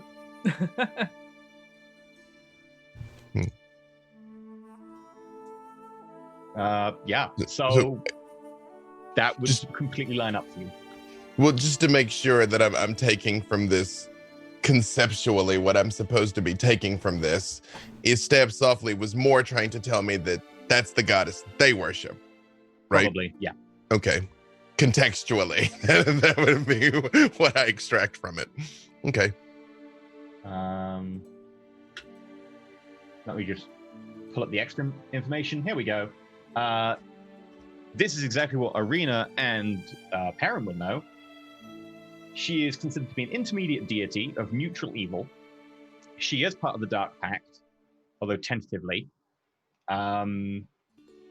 She was one half of the combination of goddesses that created the gnome species, because she did so with her sister Saloon, which is like the only thing they ever did together. Moon, secrets, shadow, darkness, illusion, trickery, covert war, loss, and Makes vengeance. sense why I got a 19 on that roll. Mm-hmm. Also, they only half finish. That's why gnomes are so small. Oh, that's mean. And Perrin with the 20, the tenets of faith are: place your trust in the mistress of the night. She will lead you through the darkness. Never forget to slight or loss those who have hurt you, suffer in kind. Never forget the darkness is your friend, hiding your secrets and cloaking you in the pain and suffering of the world. No, fitting. There you go. Right.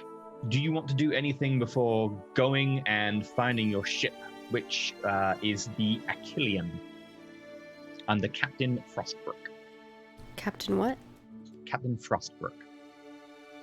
Would you mind spelling that in chat for us? Yeah. And potential would. wiki people? I have one other thing I would like to do, and that is find Temper. Where is Temper? Temper went off to get winter clothes because she doesn't have any. Okay. Off the They'll cost you 10 sleeve. gold pieces. Cool.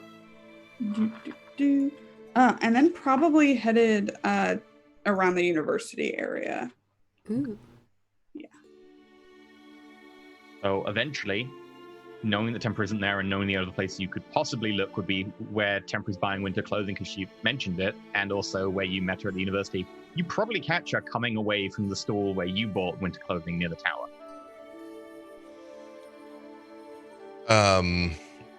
Actually, I mean, just for the sake of ease, to tell you the truth, I would wait for her to come back because I don't know what kind of affair she's setting in motion if she's gonna be leaving town for a few weeks. But just when she gets back, though, I just say, this seems to be an oddly fortuitous sequence of events for you.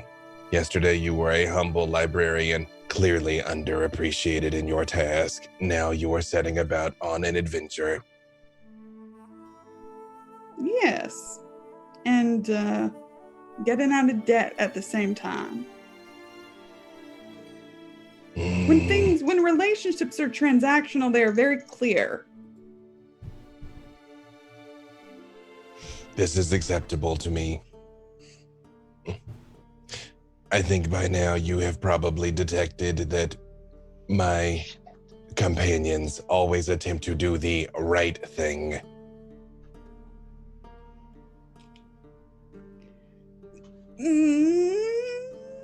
Right is relative, but I think I know what you mean. Indeed it is. I myself only try to do what is necessary. For yourself or for your friends? Yes. Did we actually give her the ring yet? I know we summoned it back, but I don't think we handed it over. Yeah, you or did we? And then You she did. was We did. making a joke Okay, about you alright. proposing to her. Ah, yes, right. But I just reach out and I point at the ring on her finger and I say, as long as you wear that, we will know that your overall status, and if you need help, we will respond as long as you respond to us. So you'll care what happens to me. Yes. What are your capabilities by chance? Oh, I can be very loud.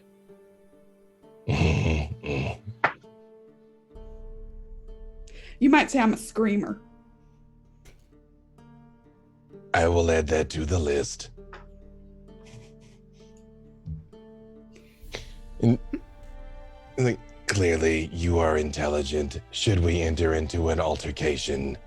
Should I count on you to assist Perrin and I with swordplay, or assist Arena with the mystical pursuits, or perhaps be tricky and evasive as Streakvok once was? All of the above, actually. It is good to be versatile. Temper I climbing that list. agree. And I'm like, are your affairs in order? Are you prepared to depart? Yes, I just have to drop off a form, give Corduroy the bird, and be on my way. We should be setting sail soon. I'll meet you at the docks. Thanks Yep.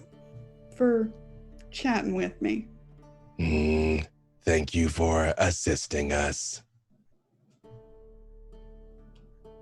Yeah, and she heads off to just drop off what she's going to drop off at the college. Yep. They don't at all care that you're going away for a while. In fact, several of them are like, "Oh, thank the Raven Queen." I also apply for a meeting with the dean or whoever I need to talk to about getting off probation. But instead of like filling out the form, like the appointment request form, I just like write all over it at an angle, just to be annoying. No. No. Yeah. Mm-hmm. Okay. No. And I probably. But yes. Yes. I think it. At this rate, we'll need to make a skill for paperwork. I think it implies that I have a particular reason for, obviously, for wanting the appointment now instead of like waiting for it. And that's it. Then I go to the docks. Anyone else got anything? Just trying to carry this armor stuff thing that I made and all the tools that I got. I might grab some extra rations, because presumably that's a good idea for a long boat journey to a frozen you were told wasteland. you would be given rations for the journey. The provided provisions by would the be boat. provided. Yeah. If you want any rations for when you get to the other end, that's a different matter. I think I'd grab like an extra 10 rations or something. I don't know how much that is though. Standard price. Can't remember how I much think they I'm are. good on I have- rations. Like I have 10, but this could be weeks. I do take more of those muffins. Put them in my bag. So, I'm just kidding. one actually, Perrin. Well, I guess I would have told you. I just don't know when. At the risk of being meta, I can cast Goodberry now. So, like, start between me being able to forage and casting Goodberry, like, starvation You've is no given us longer I berries guess effective. multiple as times. parents about to leave, No, like, but I mean, must I go buy extra specific- rations. You're like, I can make these now. Just like Yeah. you demonstrate the good berries. Yeah. No, I mean, Oh. I've been foraging berries, but now I can Now actually you can just cast cast it. Goodberry. Yeah. Yeah, which is they heal and you get all your nourishment. So I tried Yeah. to show me closing the book, but it disappeared into nothing. No. else. The cameras are the camera like reduction background stuff is so good. It's just like humans only. yeah, it's Show true. the You're book. True. disappearing. It's true. Camera. There it is. There it is. Oh. Right. You know what it is? They didn't pay us for product placement. That's what it is. Zoom's like, no. Yeah, we have to. Nope, we nope, have nope. to. You know, blur that. Blur that out. Yeah. Wizards. Okay. If you want. I'm Yeah. just kidding. Yeah. Mhm. If you wanted Bentham, you could go buy some other things. It's up to you. That's I don't true. know if there's anything. I mean, We have a lot of gold, so if anyone does want to buy something and needs something like armor or something, go for it. I don't mind. So we have Is everyone- 150 gold worth of gems that I have, and then I don't know how much do you have, Gatton? Well, we said Perrin was going to carry the gold. Or some. I have 121 still on my sheet. So overall, I think you probably have around 300 gold. Yep. However, I don't wear armor and I've got a nice sword, so and I don't need to eat. So Cotton's kind of like, no, I'm good. Yeah, so if there's something that you need or that you want to get, Perrin. does everyone have a health potion to hand? No. I think I'm actually out. Yeah, you're right. Maybe we should get some health potions. Yeah, I'd say everyone have one. I've got one on me. Okay, I will Still have one. spend. Do you need money to temper for a health potion? Yeah, I've got 26 gold on me right now. Well, I And have some 2 change. paradots, so I could just spend the 2 paradots if you just want to give me. Yeah. 20 gold that you have then? Sure. Okay, so I'll put the 20 gold on my sheet, and then we both should have a health potion. I probably just give the paradots to Perrin, and he can go shopping for that, because I'm busy trying to wrap up this thing. And I assume it's going to Fair take me a enough. while. I mean, you probably borrowed the wheelbarrow that you were offered by the proprietor of Cord's Anvil, because he promised you a wheelbarrow a couple of days ago and you said you didn't need it. So you can probably pop back there, borrow the wheelbarrow, use that to take the stuff to the dock. Oh, I love him. He's happy to see you. I don't know if you want to show him that or not, but he's happy to see you. No, I don't show him the thing, but I do tell him how thankful I am and that it's been very helpful. And it's like, look at this thing I made with the scrap you gave me. It's definitely heresy. Heresy! Oh, yeah, yep. It's like, why would you do that? No! He looks forward to seeing you again, basically. Like, he's just, he's pleased to help out. While you're buying the health potions, you pop into the Arcana store. Your friend is there, Arathane. Oh, hello. Welcome back. You want a couple of health potions? I can get you those. By the way, if you want, we do have an alchemist ring. If you want a bit of extra healing every time you have a health potion. Well, what does it do and how much does it cost? It costs 180 gold. It does require attunement, but anytime you use a healing potion, you heal an extra 1d4 plus 1. Nice, but also very expensive. Ah, right. Something a little bit cheaper. Well, we do have a selection of normal things. A bit more up your street, if you want. We have, of course, a little bit of plus 1 ammunition, that sort of stuff.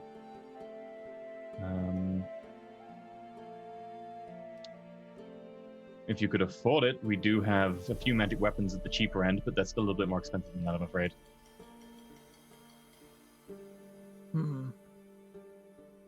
I don't. Oh, I think we still... do have this. It's a book, but it records everything you dream about. So if you want to go through your dreams, that's 100 gold. Oh. Potentially. Now we have a potion, which is made from the Feywild. It's called Fey Coffee, or at least that's what we call it. Basically, it allows you to have, effectively, while it's active, you can choose to take the bonus of a haste action, effectively having the haste spell cast on you for your turn, but the next turn you suffer the slowdown effect. So effectively, you can take 2 actions during a turn, double your speed and plus 2 AC for that turn. How much is that one? That's 60 gold. It lasts for 1 hour when you drink it, and then at any point you can just choose to utilize it from your system. You get this burst of energy, and you get a second action, as in the haste action, which can be used to dash, make the attack roll, or disengage, I believe. And it gives you plus 2 to your AC, and your speed is doubled for the turn. Next turn, however, you lose your actions. I might pick up that book. Let me speak with my friends about that. Of course. We also have a few other things that might be of interest, but do come back. How much was the book? 100 gold. I go back to the team and I'm like, so everything was still pretty much out of our price range, though there was a book that could record dreams, which might be interesting for us right now. It was 100 gold, though. Presumably we can hand it over to whoever we expect might have a bad dream any particular night. See if there's anything interesting to require learn. attunement, because the person it's attuned to, it will start writing from. So bear that in mind. It is downside of the book. Did you How long share does that that? take?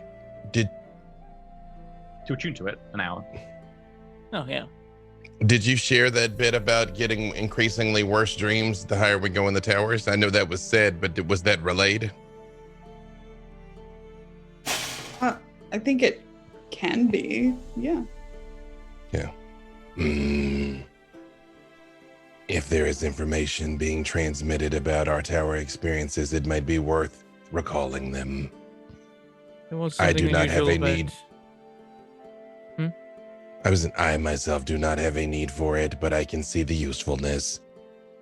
The last dream I had was unusual. I felt like I was seeing something that was real. It'd be nice to have a better record of it that I could make use of. What do you That is think, up to Arena? you.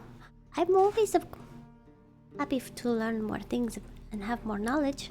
So, if you think it's important, then you should get it. All right then. I will. I'll have it shortly. All right. I will give you. Do you have 100 gold? No, I've got 27 on me. I have 50. Well, use the gems. Yeah, so you can take the 50 gold worth of gems. He already used the other gems to buy us the potions.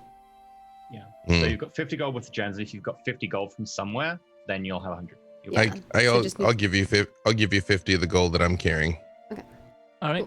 Which will leave me with 71 gold on my person, by the And way. I have 20 gold and 3 silver left over. If you want to, these are more esoteric items, so there's not a standard price set by the market. You could haggle if you wanted to, but you're only buying one item, so you're unlikely to You get are like the a good deal or charisma guy. anything. But if you wanted Yep. to, you could. I'll try a haggle. Okay, so you're talking to Arthane after coming back and discussing the group. Oh, welcome back. Have you considered the dream journal again? I believe you were looking for the dream ledger. Obviously, we do have the fake coffee, etc. If you were so interested. I am interested in the journal. I would like to make use of it, though the price is a little bit steep. Perhaps we can. I mean, it is the creation of my own hand. It's very difficult to write something like that. I guess he's an artificer then. Oh, interesting. No, nothing quite so like that. Just a lot of work basing it on some of the existing patterns and modifying them somewhat. It's a lot more difficult, but artificers have a lot more of an easy time about it. I wish I could be quite so versatile. The woes of a starving writer and artist. Well, that said, the enchantment that makes this place work, I actually had to derive from the towers themselves. It's a very similar effect to how they create the rooms. Is this a real place, or is this a space outside of reality then? Oh, well, it doesn't use the pocket dimension that the towers create, but the illusions themselves. Everything you see in the tower is an illusion, even the monsters. But they're created in illusory form that is also solid. We do the same thing here, especially when the overlay dies and we're invisible. When the illusion dies, it ends up black. It's very confusing. Oh no, it's my dream again. My first dream. I know, you're back Something to happened with blackness. the cameras. I might have to drop. Just reboot the OBS, not the OBS, the Zoom, change the function in it from capturing via Windows 10 to capturing via the other thing, and then back to Windows 10. Because it could be that as an issue. You want to just jump to break real quick? Because we're close. Got to be, unless there was we're something you pretty were much trying to there. hit first. I was trying to just get you on the ship first, but Gotcha. Then I'm like, run, get to the ship. okay, make me your It fixed. Got it. Yay! The illusions in the tower are tangible too. So to be able to make this place function, I had to copy some of the way that the towers actually function. It's very difficult to work out. There are some items that replicate the tower, but mostly they are much more mundane. Anyway, sorry, I don't want to bore you unless you're. I don't believe you're a artificer or a wizard or sorcerer. No, but it is interesting. I do like to learn about the towers. Oh, feel free to ask sometime. Always happy to talk shop. But yes, sorry, you were talking about the dream ledger. Feel free to make me a charisma roll with your persuasion. All right.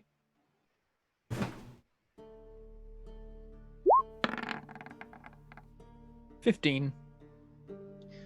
I tell you what, because you listen to me bang on about talking how this place works, call it 95 gold. All right. And next time you're in town, feel free to drop by. Yeah, I think I will. That might be in a while, though.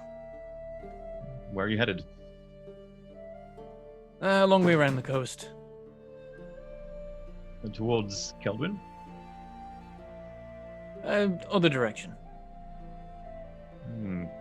Be careful. Visiting a pokey village somewhere. It doesn't really matter. Anyway, thank you very much for the book.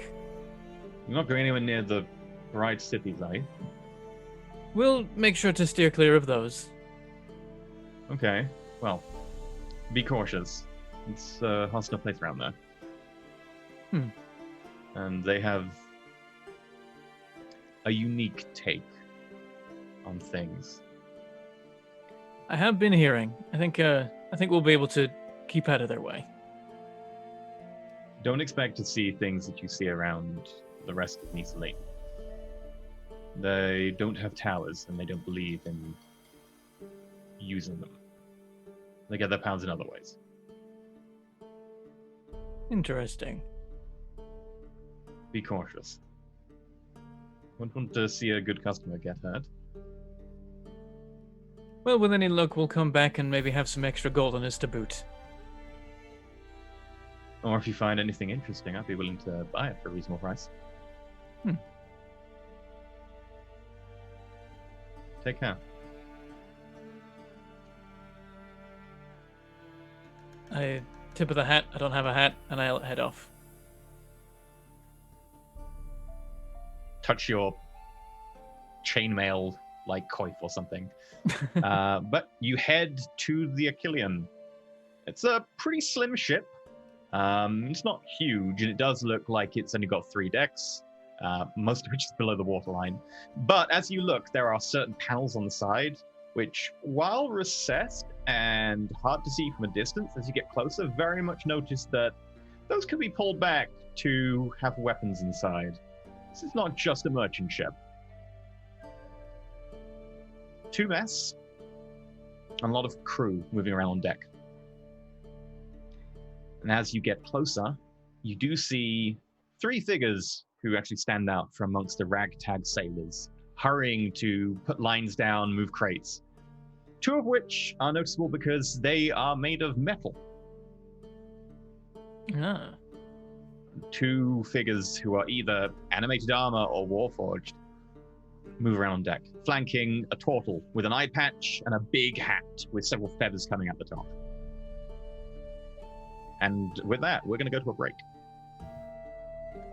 Ooh, yes. I'm just Feel repairing free a to- warforged. Totally. It's a warforged pangolin. Sure. I am one of you.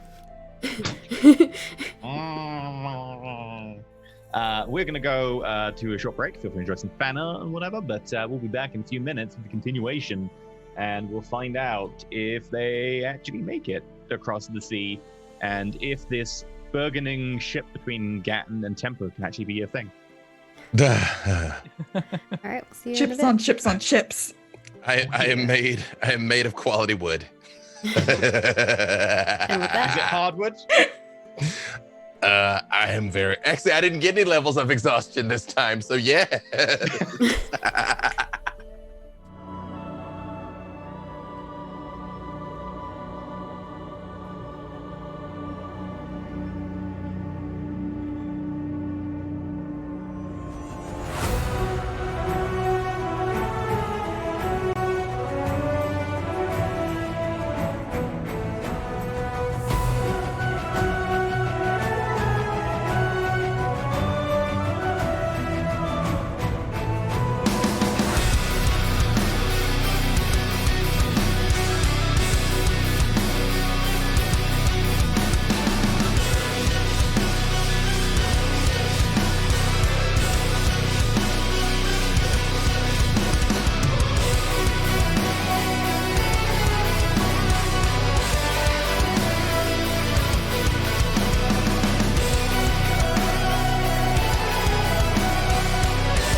Hello, everyone. Welcome to Ascension Part 2, Episode 11.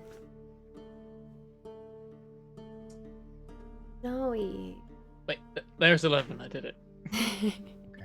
There's been some purchases made. We're gonna get on a ship.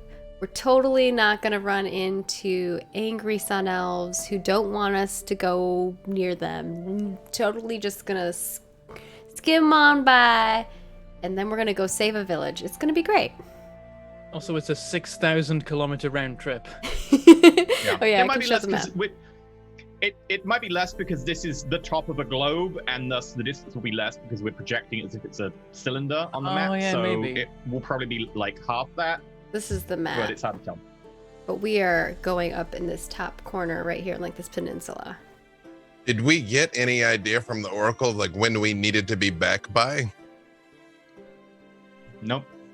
The They didn't Oracle give will us a do date their yet. things as quickly as they can, and your job is to solve the issue, whatever it is. Unfortunately, divination magic is mostly just really non-specific.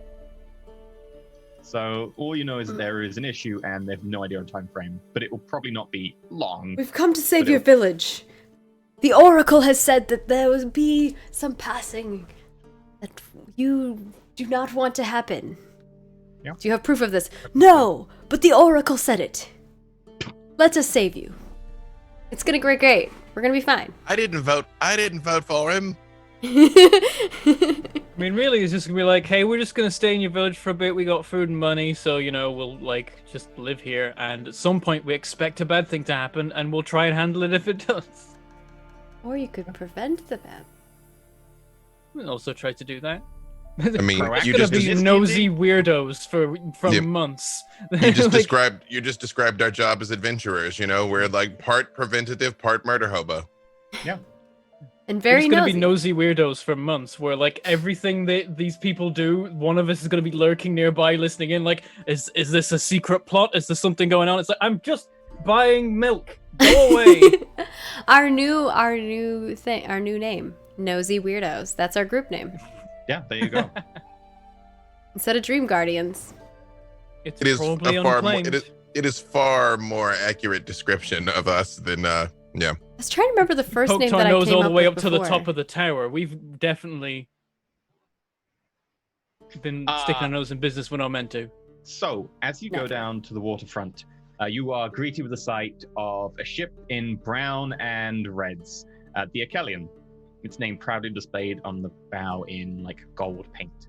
It actually has 3 masts, not 2. I was wrong. And all 3 of the masts are pretty tightly furled right now as it's bobbing up and down with very light waves. You can see the entire thing is pretty slim for a ship. It's only probably about 20-25 foot across at the widest point. And overall, in terms of length, is probably less than 100 feet. It's a pretty slim and quick vessel. But as you walk up towards the ship itself and towards the gangplank, the Torval at the edge, flanked by the Warforged, puts 2 massive hands over the top of the railing, looks down. You can see it trying to catch you from the one side of its eye that's not in an eye patch. Hey, hello there. Are you the people I'm expecting? Arena waves. That we are. Depends on what you were expecting. I was told to expect a party including a pink tiefling. Yeah, I like that. that's That's us. that's the defining feature of our party. I love it. And a strange tree-like warforged. I do believe I classify as strange. I don't think you're very strange. Aren't we all, laddie? You must be Captain Frostbrook? That I am. Feel free to follow me. Follow. Wheelbarrow in tow. Although I assume Gatton's probably pushing the wheelbarrow. I believe it is I that has the wheelbarrow. I am totally helping push the wheelbarrow. You're helping coordinate. You're performing the help action. Yeah, you're like, no, with your legs, get underneath it. More to the right, more to the right, left a bit. To me, to you, to me. Yeah, you head up and the captain shows you around the ship. It looks like mostly they are open decks below with people putting hammocks up and then just sleeping shifts in hammocks. If you did want to request a room, you could do so. But most of it seems to be a pretty empty ship. It's only about half full of cargo. You can see that there are little rooms that are set off to the side, which are mostly for just more important cargo by the look of it. Like there are some trunks and chests that are behind these doors. But other than that, it's actually a pretty sparse ship. Doesn't look like they have much cargo for this run. So, you've got hammocks over there. Is that acceptable?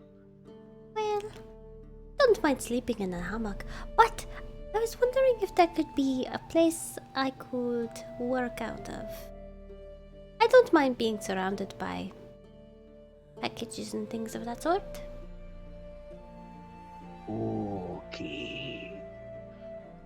In that case, I can go to the front in the hold, and I'll give you the key to unlock the door. Oh, that would be very nice. Pulls out a ring of keys and clink, clink. I look very specifically at each of the keys. Not that one. Not that one. Not that one. That. There you go. Big iron key. Doesn't look like the door was particularly well locked by the quality of the key, but there is a space about 20 foot wide by about 15 to 20 foot deep, which is half full of trunks and containers. Well, you could probably shift them to the side and make a small workshop. Okay. You would not have access to fire, but you could do most of what you need to with what you got. Right. Right, can I help any of the rest of you? I think we're okay. I'm happy with a hammock. Sure. I do not require sleep.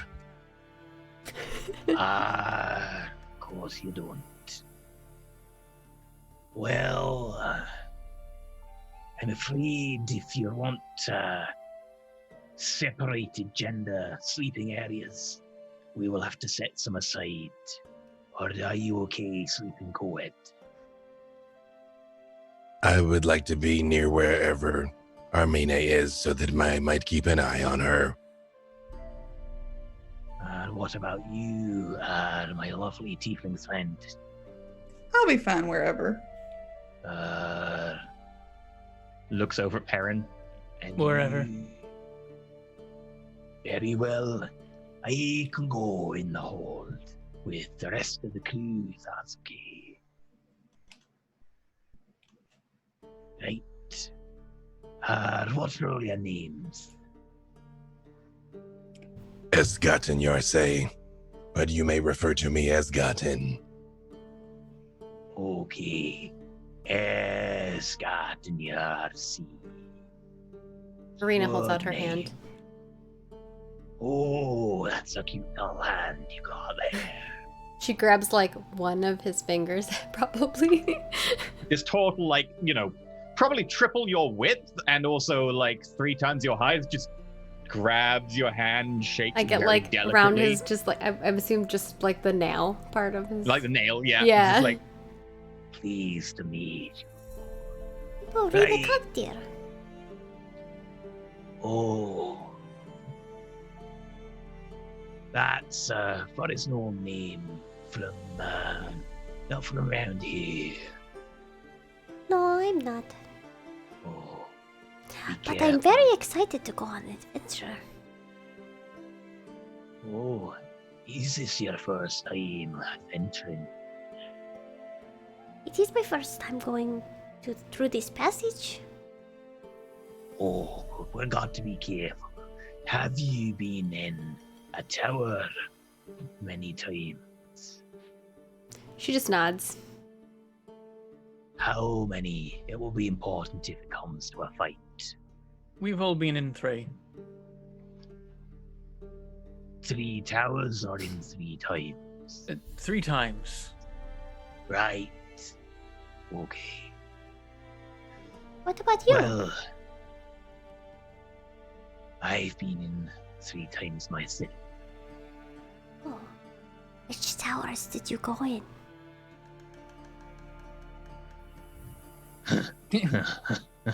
Gears turning in his head. It's like, wait, where would he have been? Sorry. I already know what tower he went to. Okay, Sorry, alright. I was there. Oh, okay. Of course, Arena's gonna ask. One far to the south of here. Ooh. Oh, which one is that? Do I know of all the ones that are south? You ain't been in a Guy. Hellspire, have you? No. Although, tempting. No, I was in, a bit north of there. Let me just pick up my list of towers. It was in... Oh, crap. Where'd my list of towers go? I forgot the name off the top of my head because I'm tired. Right, let me just pull this Or list what up realm on it was the- in? Open up the map. Yeah, I have the map up for folks. But I don't have I need all the the... proper map. I don't has, have that like, map what up the right now. towers are. Ah, Yeah. all right, I got it. That map is cool. The one that you is looking at. The Drowned Tower. Oh, Oh. that makes a lot of sense. Perhaps one of the nights you can tell us any stories that you have from your tower adventures. I'm more interested in hearing more. Well, I had a bit of an advantage. The entrance is actually underwater. It must be beautiful. Beautiful and deadly. So, yes. When you go inside the tower, is it also in water? Only as you go up levels.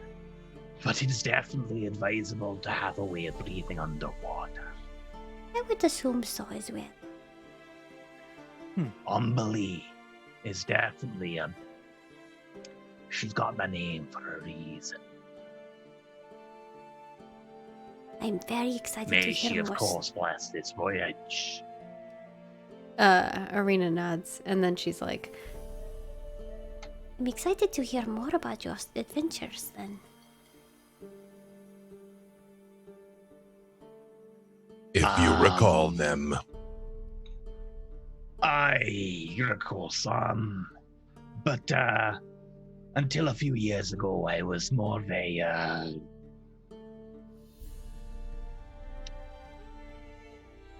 merchant of freedom, a private entrepreneur with a boat as opposed to an actual merchant.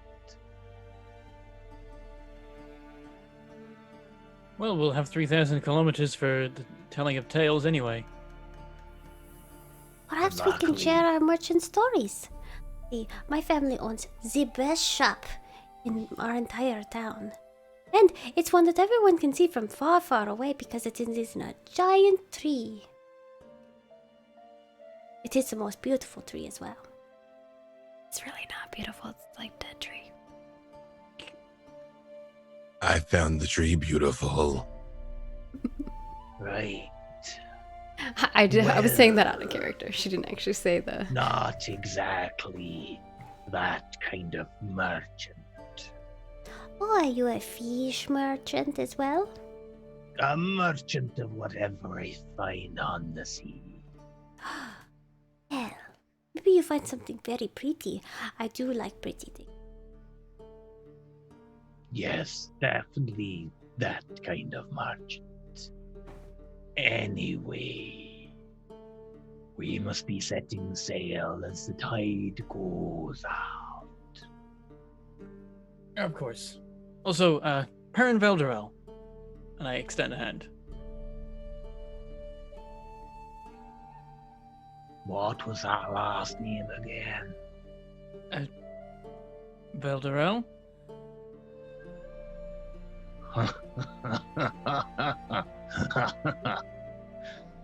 That's not a common name by any chance.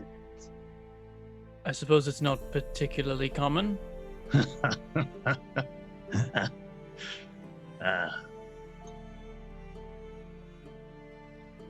Well, ain't that something? Right. I'll be setting up then.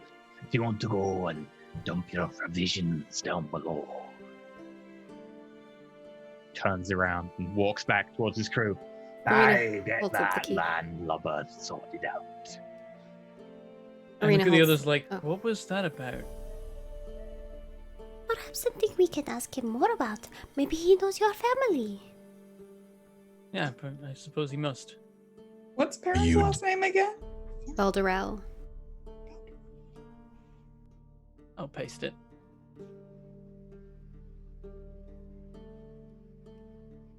I mean, actually, it's literally whenever I do anything, it shows my name as that. So I'll just pick. Oh, I'll I just- see there- it now. per- Yeah. I'll just tweet Ed Balls as Ed Balls. Good reference, I like it. You will need to move down. You are too close to where the sailors are currently operating. They need to tie up the lines. Skin face, did you follow us here? I am not aware of this skin face. I turn and I look at the other Warforge. What is like its construction relative to mine? Can I tell anything about its function, like what it's meant to do? Yeah, sure. Make an insight, investigation or insight. I'll let you pick. With advantage. Hey. Investigate. There. Oh, I'm gonna do insight. Here we go, y'all.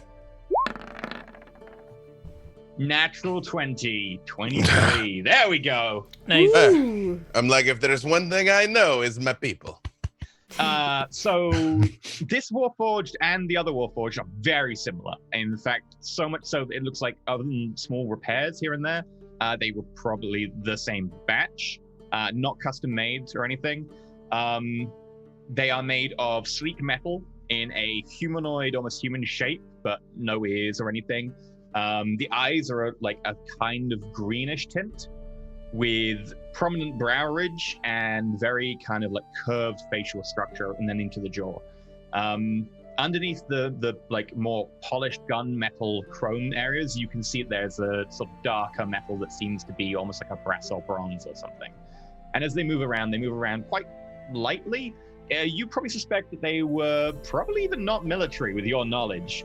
They were probably just originally created to fill in some of the lower, more manual jobs. But their construction is old and probably does predate the Cataclysm as well. I was about to say, is old like I am.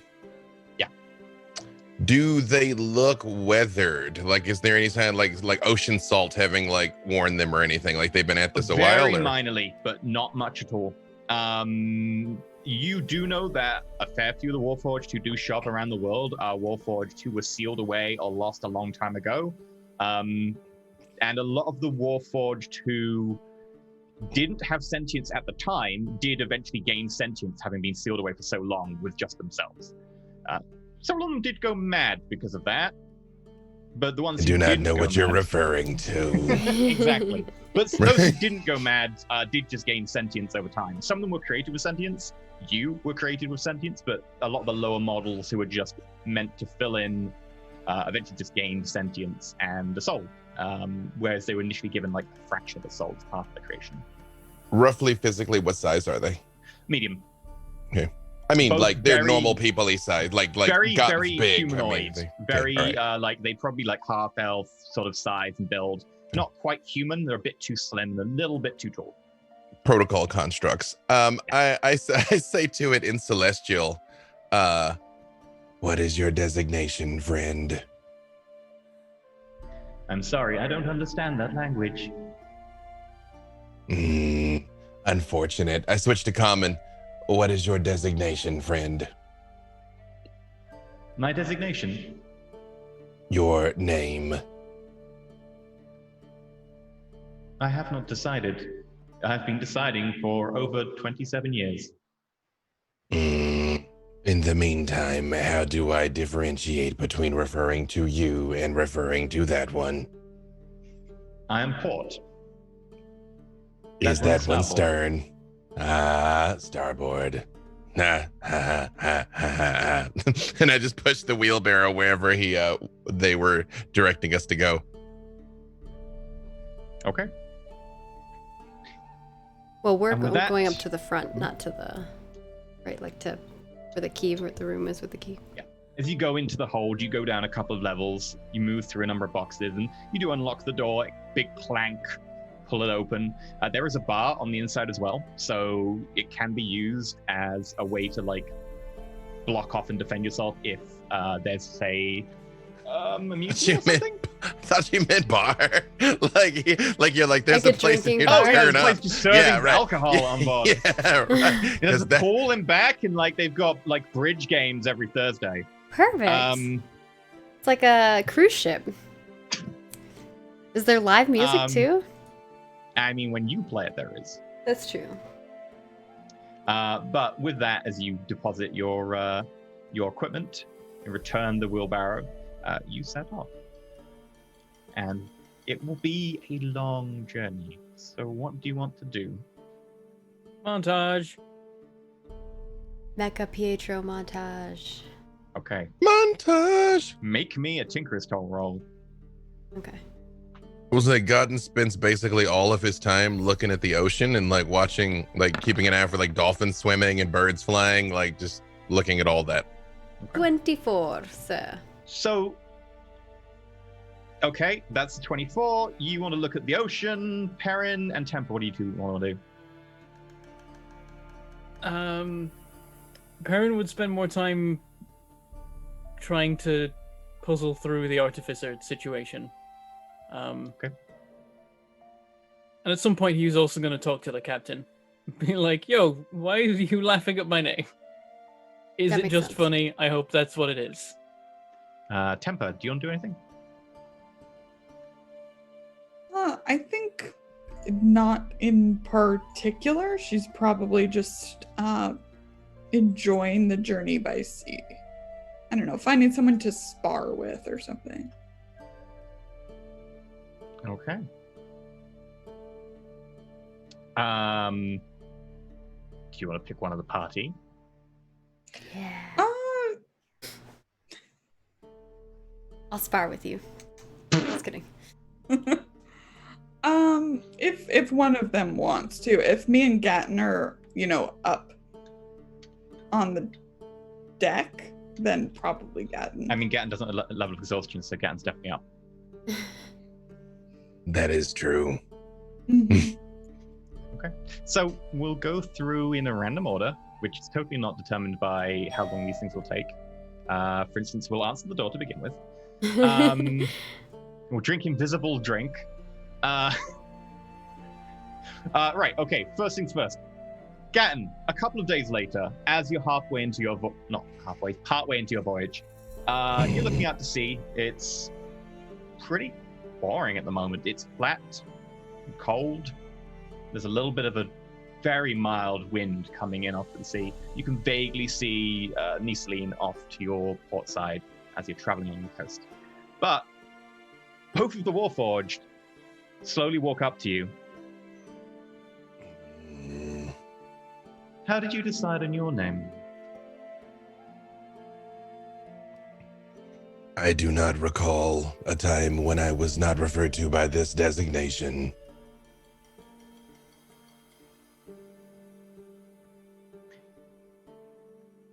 We do not know how to pick our names. We have lived for a long time, but we have only been sentient for a much shorter time. Picking a name after so long seems difficult. When a sentient thinks of you, what do you wish them to associate with you? Freedom, independence. Then I believe your Personality. name should be Freedom and Independence. They're just gonna be space shuttles. If I find Enterprise, I am leaving with them. Three makes it. Just don't find some of the others though. Just a flying warforged, just like goes by like the Rocketeer, just like looks at it. And then, You got to find a big orange tank and you're golden. Exactly. It's like that scene in The Mandalorian where it just comes up parallel to us and then. That is a good idea. Thank you. You are welcome. Tell me, how long have you been making this voyage across the seas? Is it a consistent pathway to and fro, or are you simply traveling from port to port? We have made it once every year for the last 8 years. Is there anything I should be aware of? Particular perils? Legendary whirlpools on one side and cliff-dwelling monsters on the other? There are legends about many threats along the way, but the threats that are actually the worst are the bright cities. Traveling near them is dangerous. They do have scouts, but the ship is fast. We'll hopefully avoid most of them. I sort of lean in close, like hoping nobody else hears, and I say, in the event of emergency, what is the sign that you all give as to not panic the passengers? I would like to know. We do not usually have passengers. You are the first passengers we've had in over a year. Then I assume if there is some sort of security protocol, a red alert you might say, it should be obvious. Yes, we ask everyone to get below decks who is not a capable combatant. And for those that are capable combatants, To either get on the ballistas or to man the decks in case of boarding action. could you show me how to operate one of these ballista? They do so. As you go down below, you notice that there are 4 portholes on each side. Each one does have a ballista at it, but it looks like 2 of them are out of operation. You can see they've been taken apart. The 3 on each side, however, that have been left, they do show you how to work them. The way it works is that as an action, it can be fired, and then it requires another action to reload, and then an action to aim it. So it takes 3 actions effectively per shot. You can operate them as teams, and with a bit of training, you can get used to firing them. And it doesn't take too much training, provided you have proficiency with martial weapons. If you do not have proficiency with martial weapons, it takes a little longer.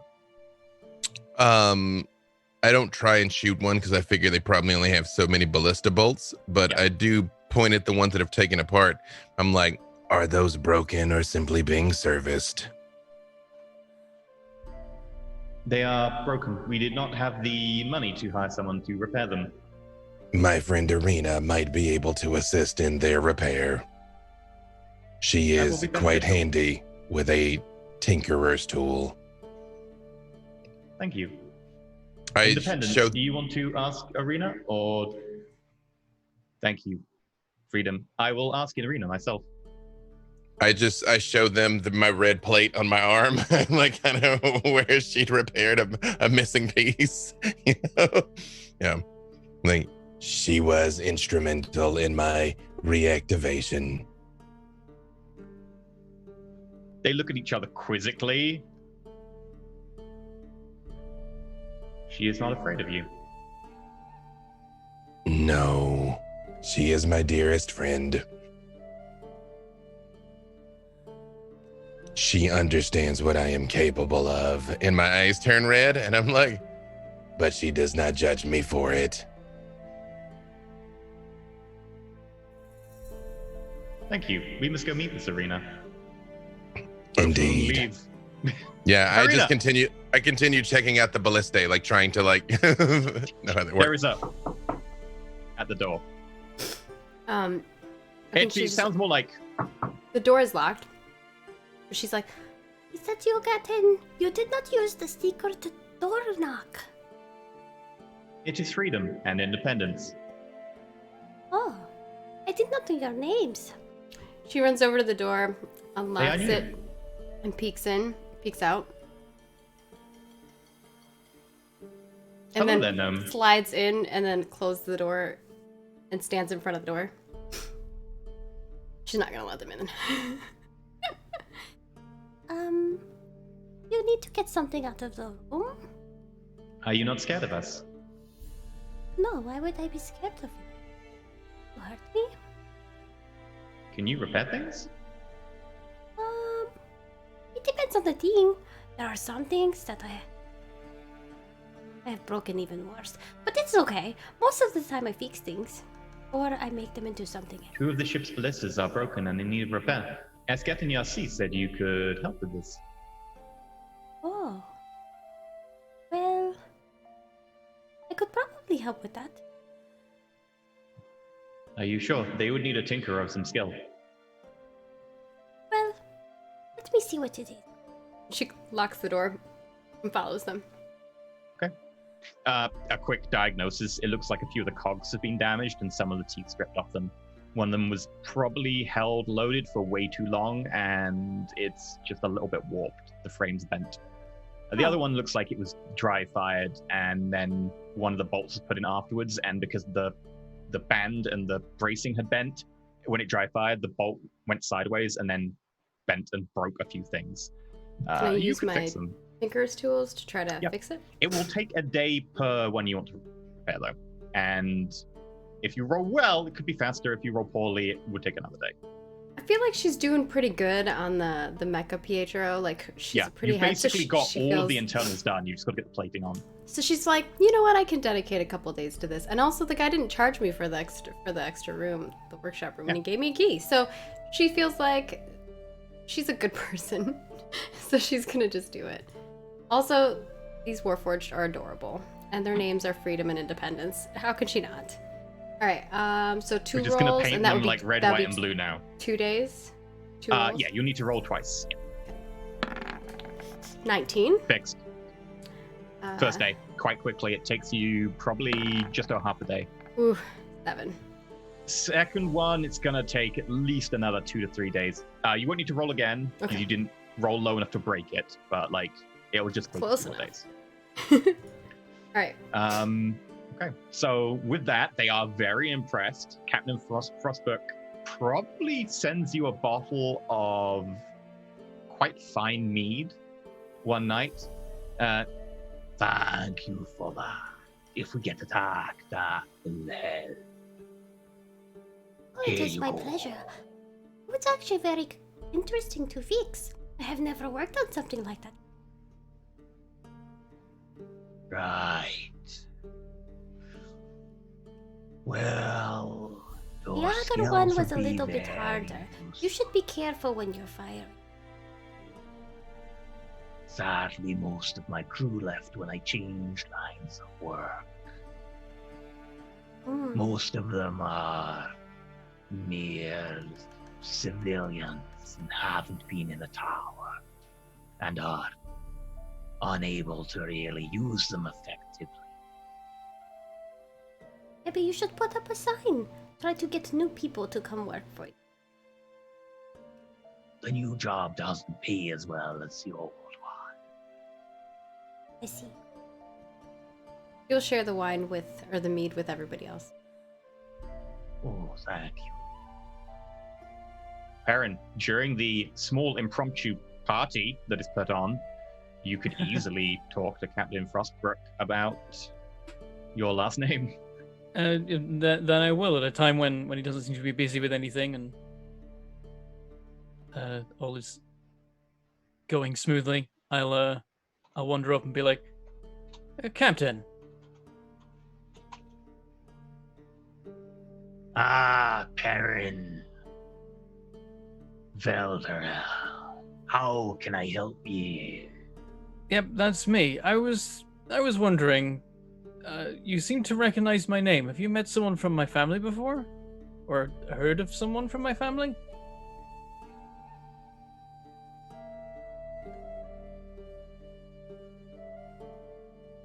Maybe. Could just be a common name. Well, okay, have you met someone with that name then? You must have, presumably. Some of my work is less than legal, and I should be careful who I talk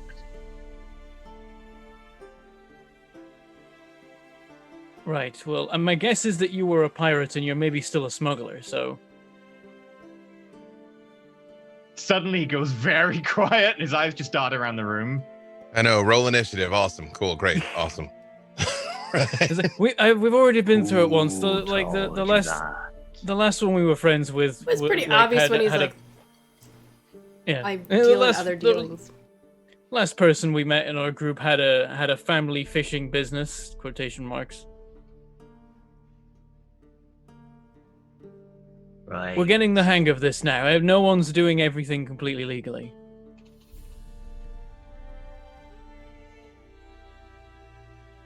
Hmm. And you've got the eye patch and everything. Why is that a problem? Well, it's like a pirate thing. Oh.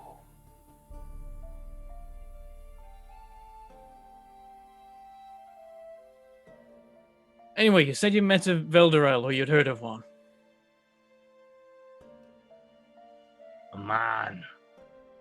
Half elf. Half sun elf. Living in near death. Wanted to procure arms and armor under the table. When? Oh. Got to be 6 months past. Oh, recent. That'll be the case. Did they say anything about what kind of arms they wanted, or why? Pointy ones. The dead cities are very good at crossbows and woodsmanship. They wanted crossbows particularly, and also spears, swords, hatchets, and any form of armor they could get their hands on. Some shields as well. A few other eccentric items. The fellow's name was began with an A.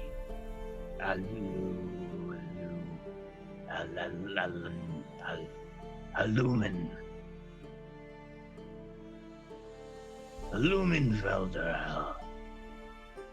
Is that my dad's name? Yeah, that's your dad's name. Okay, yeah. Baron's just like, oh god, what has he gotten himself into? Or what is he planning?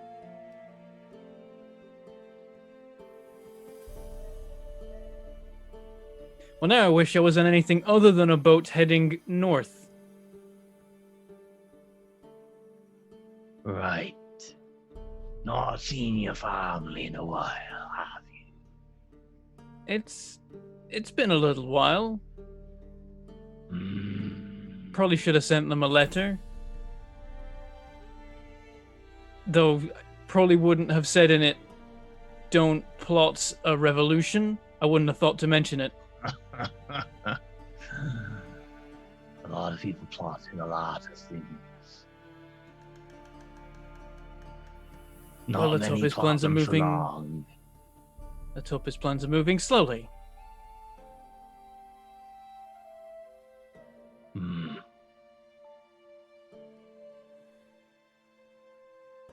Shame. Well, Captain, this has been illuminating. Thank you for your help. I hope you can reconcile with your father before he decides to take on a revolution against the biggest empire there is.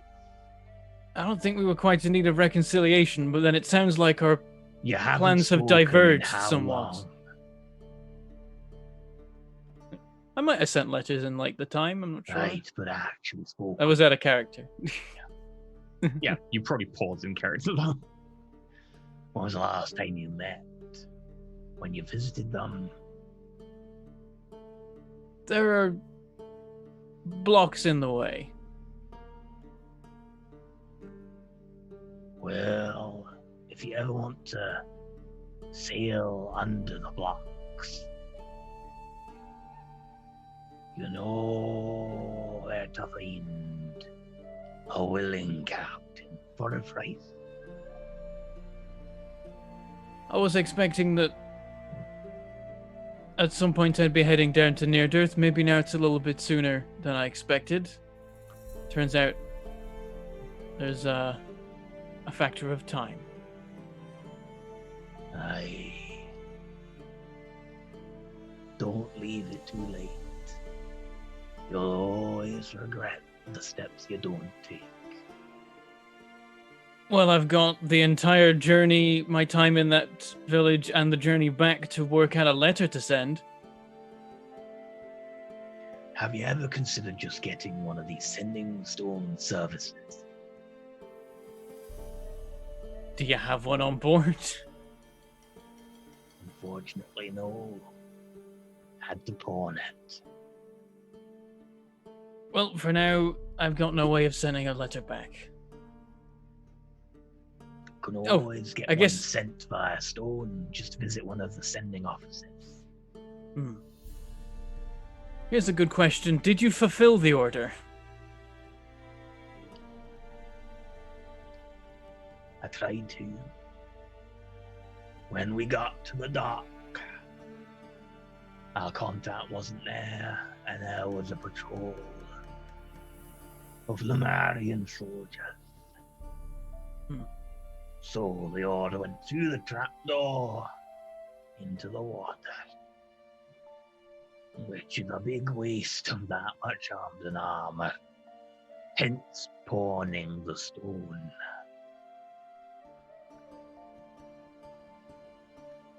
Well, that should put a hold on the plans then. Or makes a man more desperate. Or possibly dead. Sorry. In my line of work, it's high turnover.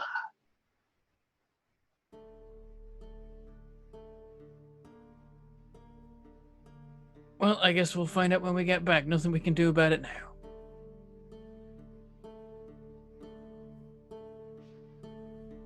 Are you dropping us All off the at this best. village and then heading back, or are you waiting around for us to be done? I'll wait round for a little while. Not too long. Got to wait long enough for the crew to get a bit of a rest. And of course, to get a blessing from the Wave Mother. And if there's anything we can purchase, normally furs and other sundries, they can be brought back.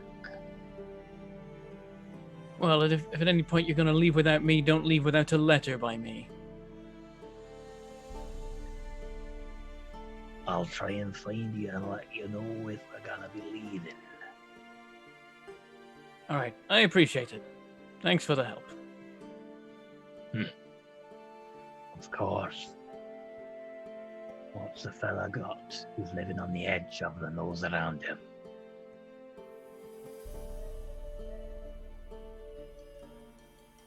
I'll head off and wander amongst the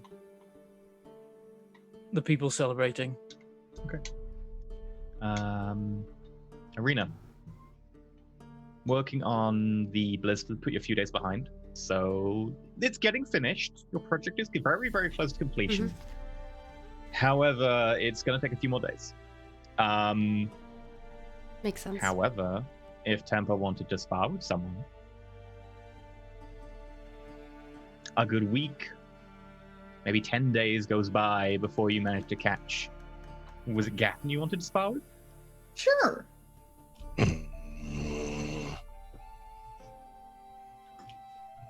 Please go easy on me. If thrown overboard, I will sink directly to the bottom of the ocean. Small note. You are immune to suffocation. You are not immune to pressure damage. Ooh, yikes. Okay. All right. I will try not to push you overboard. I'm gonna try real hard, Gatton. I take out the the reaping blade, and Uh-huh. I just like sit it against the mast, and then I pull out my old sword that came out of my arm. Bless. Just in case. I'm still not sure how that would interact with a tiefling. There'll probably be some like old cloth on board that you can just bind around the blade to like prevent doing any real damage, provided you still pull your blows. And unless you're trying to hurt each other, you can not do HP damage. You're both skilled fighters. Yep. You're able to pull your blows adequately. Yep. Yeah, I was gonna say I very much like attack with the flat of it type thing, you know? Unless you roll like a natural one, you won't be doing injuries to each other. Okay. So if you want to spar, you may do so. Would you like to lead, or should I? I think she immediately goes after him when he says that. Mm-hmm. Feel free to make some attack rolls. Because you have the advantage here, I'll say if you do tie, we'll count it as temper getting the first hit in. Ties go to. I mean, if she comes forward, I let her get her first swing. So. Okay. Yeah. I don't even know. In which case, just make a swing against AC. You know, I've been hit plenty of times. So Okay. What are you using, temper? So you've probably seen her carrying a few things kind of attached to her belt, especially now in her winter clothing, which I think is like a winter dress and cloak, but there are slits up the side so that it's actually maneuverable. And so she's got a rapier, she's got a dagger that you only really see if you can see her legs because it's strapped under there. And but what she pulls out, because she obviously doesn't want to pierce you, is what looks like a riding crop. Rather long, and it's got some runes carved in it. I should add this to the list. Yeah, and then she's gonna swat at you. I have no idea what's going to happen. 12. I don't think that hits you. That is not enough. I really, Yeah. I don't have a fantastic AC, but it's just like She just spanks you in the butt with it. Yeah, or That's it true. does hit you, it just doesn't even hurt it. right. Yeah, What my armor are you using, Dave? unarmored. He's just unarmored defense. He's just him. Yeah. Okay. I will say, like, it hits me, and I'm like, I appreciate your restraint. Yes. Testing limits. Probably goes to sing again. Oh god, the unarmored defense is really difficult to decide if you're like hit but not injured or not, because it's dex combined with con. So like, considering that your con is 2 and that was a 12, it probably hits but just doesn't hurt enough. It's like a glancing blow. Hey, that misses. When it does come down and cracks, there is a resounding bang. Right. New kink discovered. Uploading new protocols. Yeah. Yeah, that is a miss back for me. Swings. I guess we're kind of dancing then. And I think she's not at this point. No, why not? It's just for fun. I think she grips the handle and slides her thumb over some of the runes, and they light up. And the crop begins to vibrate a little, and she's gonna go again. Okay. It sounds kind of like very small rolling thunder. Okay. Natural Can't one. do it. Natural one. Can't do it. She's like, I don't want just did a to. great. Temper has a very fancy like vibrator is basically what I'm getting from this. Okay. It's not. It's so bad. I do Okay. believe our fair DM rolls. said, unless you roll a 1, it's fine. So hey, here we are. Yeah. Is this opposite? So I a will- 1. This will do damage. So roll me again. If this hits, it will do damage. If it misses, it will still be a damaging blow that just misses. Like it's- Okay. So just roll it again. Roll it again. Mm-mm. Just. So you activate the ability, right? And you see Yep. like it begins to like vibrate just a little bit. The air around it begins to like shimmer with like this white haze, almost like a sound wave or something.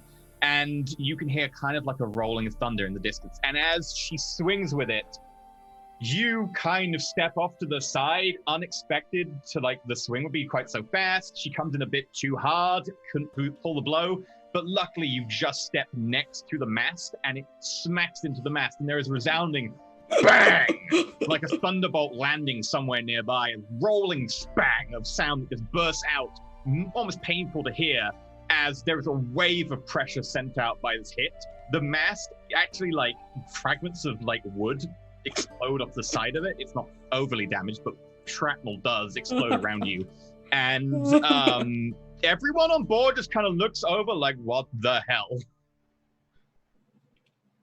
When that happens, when I see people look that direction, I just say, I apologize. I lost control there for a moment. And I cast my primal savagery so my claws get all huge. I'm like, I will restrain myself more effectively. Call her back up. Yeah, we'll ask Arena to fix that. She is good at tinkering. She is ineffective at mending. Yeah, that would be carpenter's tools or mending. And even then, you can't really mend a damaged mast very easily. You have to get a new one. Mm-hmm. But it's only a small, like, a mast is still a pretty sturdy object. It's not enough to really do any physical structural damage. I can summon some carpeting tools, but whether I'm proficient with them is another story. Although after that, when I'm just kind of like, oh, yeah, sorry, my bad. Like immediately swing again. Yeah, do it. Let's see. Mm-hmm.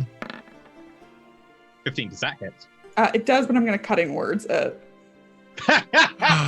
What are you going to say? So as you swing in with these claws, surprising her almost, the claws going straight for her chest.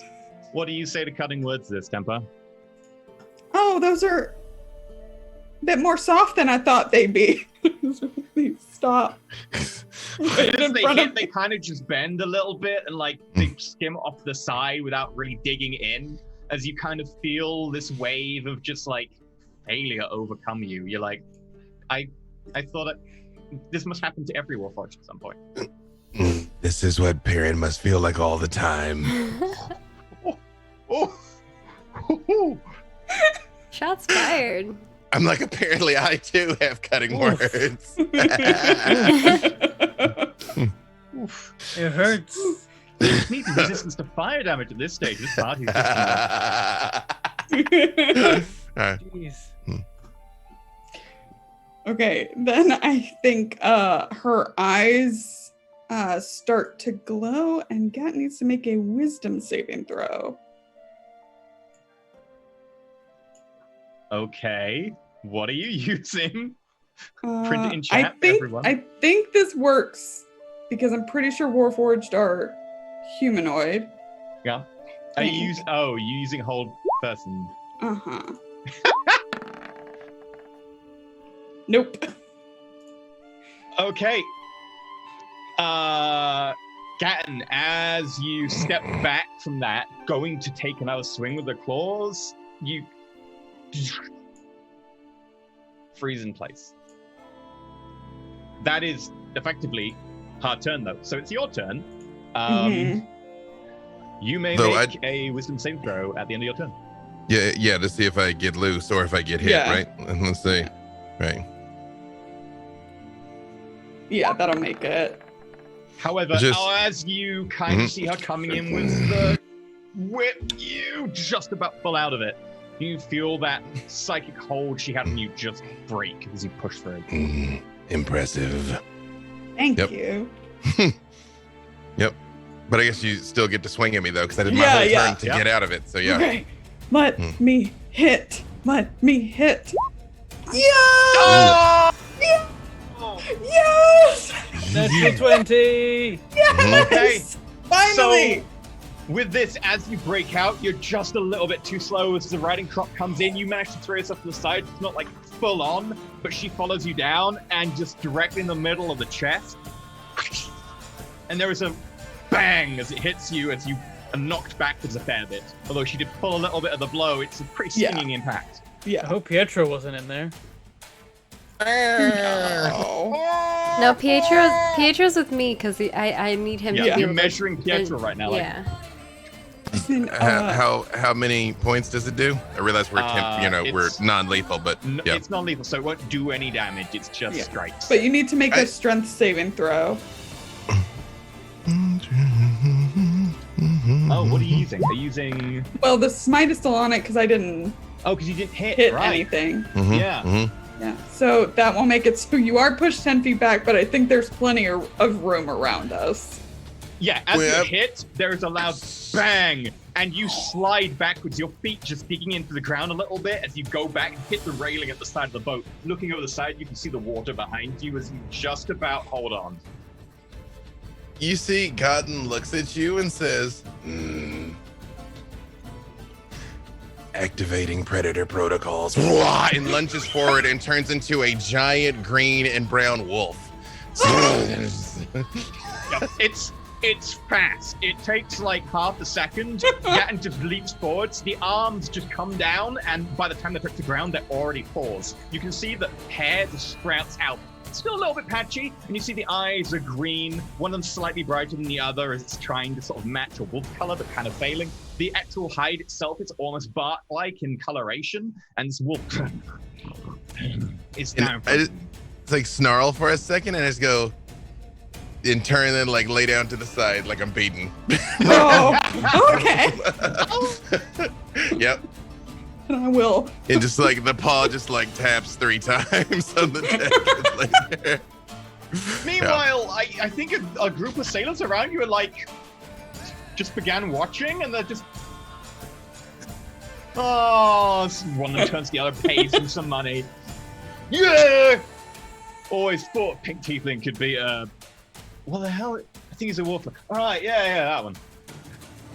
I run over to Gatton and I start like petting the scruff that's there a bit. It looks like most people had their money on the Warforged and not the Pink Tiefling, so it looks like a lot of people got unlucky today. The faint tail wag is that sort of like. Although once I kind of get up, because I can't talk in this form, I realized that I didn't know I could do this. It is just like smelling the sea air, smelling the people. It's like, yeah, everything seems suddenly a lot more pungent. Like you can smell the salt, the brine around you. You can smell the sweat on the sailors from a long day in the sun. You can also smell like the vague smell of coffee from Tempa's breath as she goes to like rub you down. And I smell like cherries. I look around for a second. I immediately try and head towards Arena is. Okay. There are several doors in the way, but people like eventually open them for you. You have trouble in your wolf form. You're scrabbling at them. And then, Arena, you just hear like a scrabbling at the door. Imagine I'm just like in a hammock in like one of the lower decks. Oh yeah, like, Perrin, writing you're in notes, the and lower then a deck near the wolf door. Thing Some comes bearing bounds past you, and you're like, "There's a wolf on board." Starts scrabbling at the door. It's trying to get to Arena. Perrin, what do you do? I mean, I can tell it's Gatton, right? It's got Make like an the insight same roll. style. Okay. I'm running after you know him. that he's a druid, so. I'm we're running also after him. at sea. Yeah, 12? you know, you like for a moment your combat instincts kick in and you go to reach for your sword, and then you're like, wait, Gatton's a druid, and that looks the color.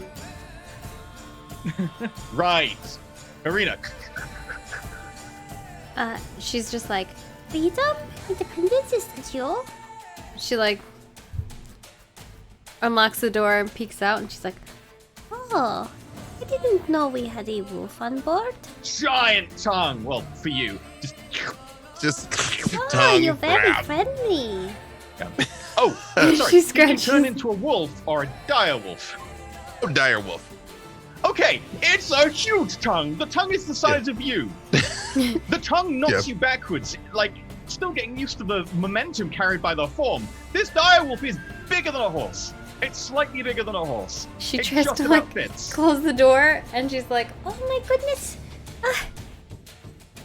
she's like trying to pet this giant wolf that's in front of her right now. Like you cannot pet the wolf so much as like just rub the underbelly. Like it's huge. This is a large creature, and you are 2 foot something. Where were they heading you? It's like lean down and turn my eyes red. Jerry The realizes eyes it's Gatton. kind of go vaguely red on one side, and the other side slowly turns red as it's kind of trying to figure out how to be a wolf at the same time as Gatton's coming through. Okay, I notice it's Gatton. Yeah? Can you hear me? Mm-hmm. I can't talk, but I hear you. Okay. Yeah. Gatton is nuzzling you with a huge. No, I was saying so I can mouth tell of- that it's Gatton, and then Oh, yeah, you yeah, never yeah. responded. I nodded. I couldn't tell what you were doing because you were drinking your drink. She just kind of goes, Oh, no, you could change into a wolf, Gatton. she gets really excited, and then she just starts like running around, like looking at all. Yeah. Mm-hmm.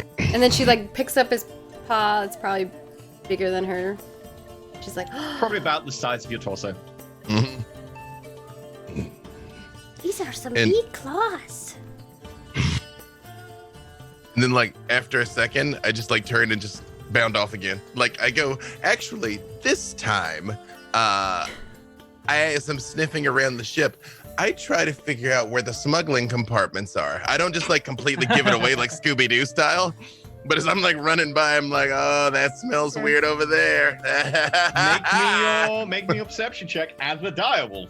nice. So, Also, I do as have... you are bounding around, you are like bigger than a horse. Like you are about as tall, maybe a little bit taller, but also much chunkier. Like you weigh half a ton or something. So like you bounding around, the entire ship does shudder a bit. People can tell. Let's see. Do-do-do. As you're running away, I think Arena's like, I would do that too if I could do that. Correct me if I'm wrong. I think the direwolf's got advantage on scent-based perception. Let's have a look at the shoes. I think so, yeah. Gatton they probably have form. keen senses. Keen hearing and smell. You have advantage on wisdom perception check to rely on hearing or smell. Okay, dig it. Cool. Yeah, we kind of jury rigged. I have like half monster sheet, half gotten sheet, which is let's be honest, very accurate. Oh yeah, what would happen if Pietro was in Gatton's like compartment? Get pushed out. Yeah. Oh, okay. Oh, right. Good thing we're Mecha making Pietro. a mecha suit for Pietro. This has perception plus 3. Okay. Oh, well, I've already got my You actual use normal your perception is wisdom when better. You Okay, use yeah. your mental stats when you're in. Right. So you roll just Got it. normal perception. Cool. 19. Ooh. Hey. Yes, you do find one large compartment, which is actually. Let me have a look.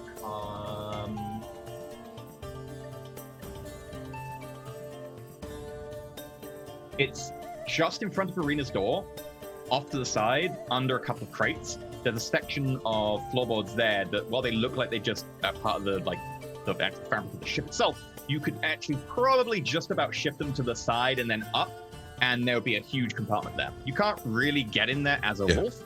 But I don't try you to. can I just want to know where it is. You can definitely smell there's something strange in there, something almost heady, something that makes you almost feel kind of gets rid of your lucidity. Yeah. Get a little bit of the giggle wolf going. Yeah. Not quite that. Honestly, the only things I'm looking for is I do just sort of nose around the ship now that I can, just in general, is hidden people or anything that smells like poisonous. Like if something doesn't seem like people or overtly dangerous, I don't let on that I know. Okay. That was a good roll, so I'm going to have a look. Cool. There is. You want to make sure we're not like on a low key on a slave vessel or something, you know? As far as you can tell, no one else on board, and as far as you can tell, there is no obvious smellable poisons. Groovy. Yep. And I go up to Perrin like I'm going to sniff him, and then I just stop for a second, and I'm like, As Gatton turns around to leave, the giant direwolf tail just across you. As soon as he's out of my sight, I go back into the room. Mhm. But I watch him as he bounds off away because she's The like entire jealous. ship is kind of going. Mhm. Yeah. No, as long as the wild shape lasts, he full Scooby-Doo action all over the ship. Just like bouncing around. I look over at Arena like, well, I guess we have a direwolf now. I'm under the ship. Are you down below? Yeah, I'm in their one hammocks are hammock. right in front of your workshop. Oh, okay. Then I Yeah. say, Yeah, I'm like, That is awesome. Maybe you'll let me ride him in the future. I mean, you already ride on Gatton's shoulders all the time. But then I've never ridden a direwolf before. It is a bit different. It's a pretty cool way to enter a battle. Maybe I need a saddle. she like starts mumbling to herself and like goes back in the room, locks the door. Even more secret plans. She's gonna be dreaming about direwolf saddles now. Just don't I make will- the saddle like mechanical and sentient, and we're fine. I will. Maybe. I will. Yeah, she wasn't going to. Thanks, Perrin. I will say, when I do finally come out of it, I just start telling everyone that Temper hit me so hard that she like activated something that I didn't a defense mechanism I didn't know I had. You know, it's like struck by the gods. Mm-mm. Now, of note, who has the dream journal attuned this period? That would be Perrin. Perrin is intending to attune to it and see what happens. Make me an intelligence saving throw, a wisdom saving throw, and a critical saving throw. Oh. Intelligence. This is Great. like a long con Nightmare on Elm Street reskin that we've been playing. 4, 6, 16. Okay, Started bad, improved. for the first two, you have dreams that are about being trapped in darkness, in cold, with no sensation, like no touch, no feel, no even breath. Like you can't get air, you don't feel that like gust of wind or even the slight convection of air just moving away from your skin as it heats up. You are just So left in Can't darkness. like speak now either in the darkness. You can say words, you can hear them yourself, but like that's it. Okay. Like you can hear them in your head, you can hear them, your larynx vibrating, but you can't. The words don't seem to come out of you. I guess with those, he's like, well, guess I'm here again. That's fun. This'll be many hours. Mixed Guess with it's a a kind good of time to- primal terror of the dark.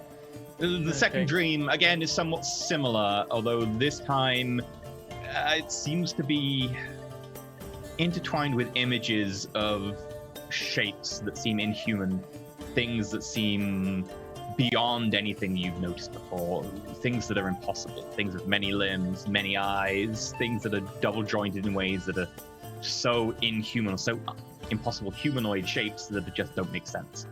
So that's somebody's like, well, good. This time there's nightmare creatures to keep me company.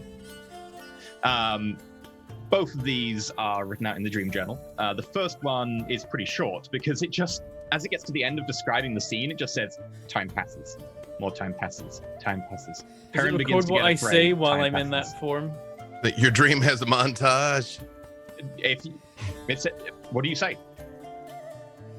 Well, like I said, I'm like, oh, guess I'm here again. Okay, when you That's- look at the dream journal, it does say, Perrin tries to speak, but no words come out. He can hear himself in his head, but the words seem to just exist within him. They do not seem to escape or transmit through the void around. Quote marks, guess I'm here again, said Perrin. He's like, well, at least I can dictate letters while I'm in horrifying nightmares. However, in your nightmares, you are not as lucid. It's not a lucid dream. It is a dream where you react as in dream world. So, unfortunately, Okay, so maybe at one point I try it and then I read it back and it's like, this doesn't make any sense. Like, vague mutterings about don't revolution, bad, no weapons, don't do it. the third time,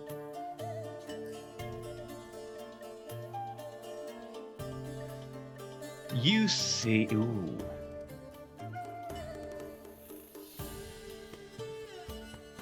Yes, the third Just time. cycling through the timeline like, ooh, what interesting event could we give you? You see a fortress built upon stars. somewhere in the Nyx, 2 men are busy slaving over a forge and a huge anvil,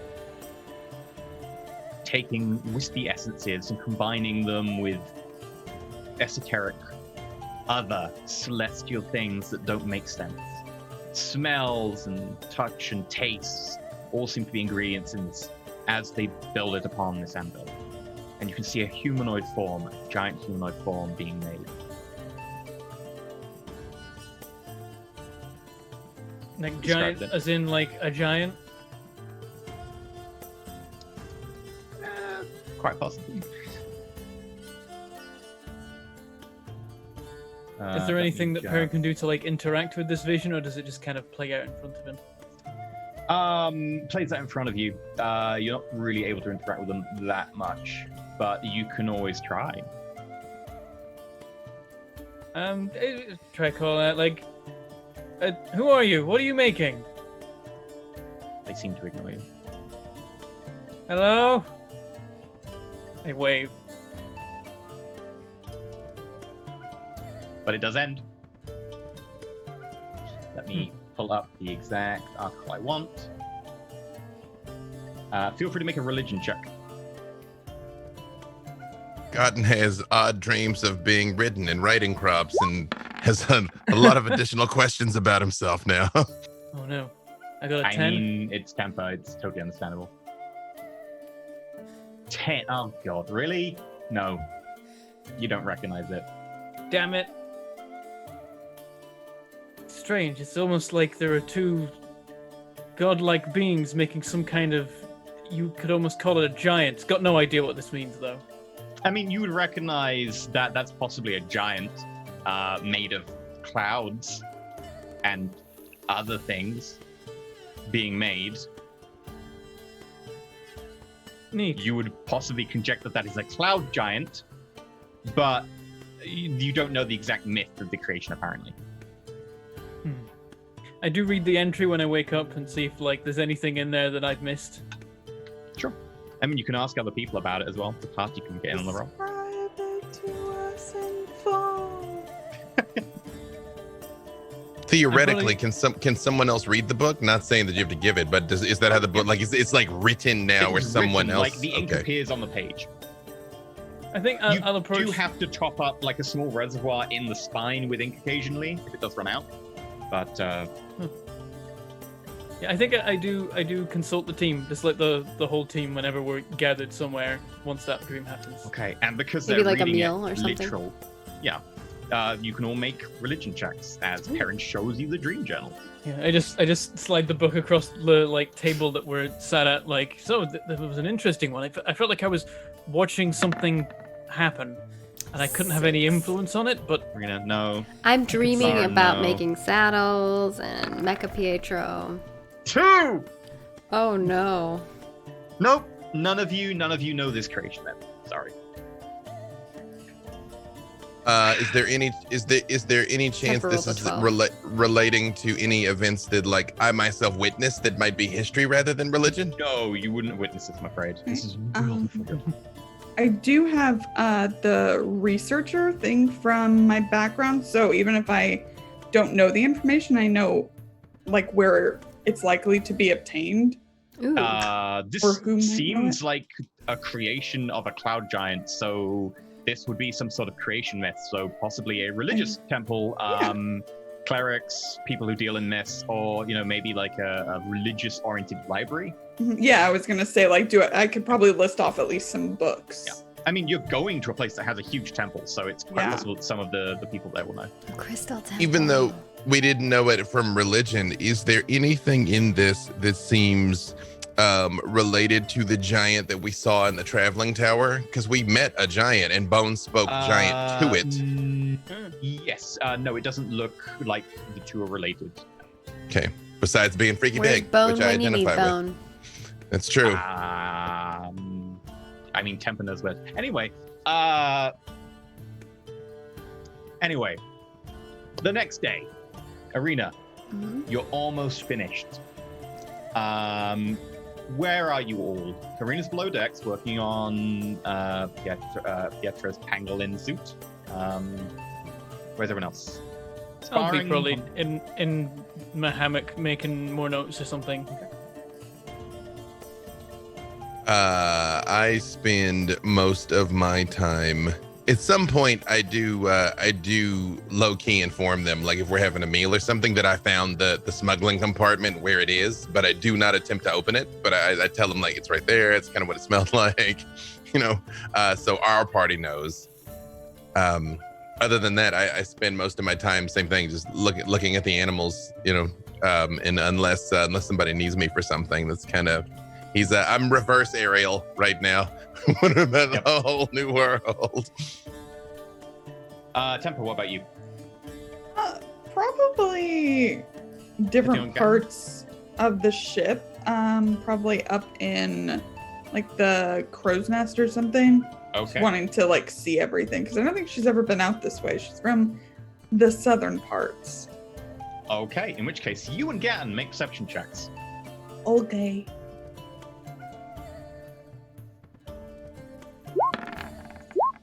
Hey. Ooh, nice. Natural 20. Okay. Temper, as you're out, Yes. like just studying the horizon, studying what you can see from here, you can vaguely see in the distance a couple of land masses, both to the north and to the south. The south is probably the islands of the Bright Cities. The north is probably the Storm's Origin, where you're headed after you get around this bit of land. However, as you look in front of you and to the south, so kind of like the southwest, you can see a few shapes on the horizon. The whole little group of tiny little black specks seem to be slowly growing bigger. In the direction of. Going towards us.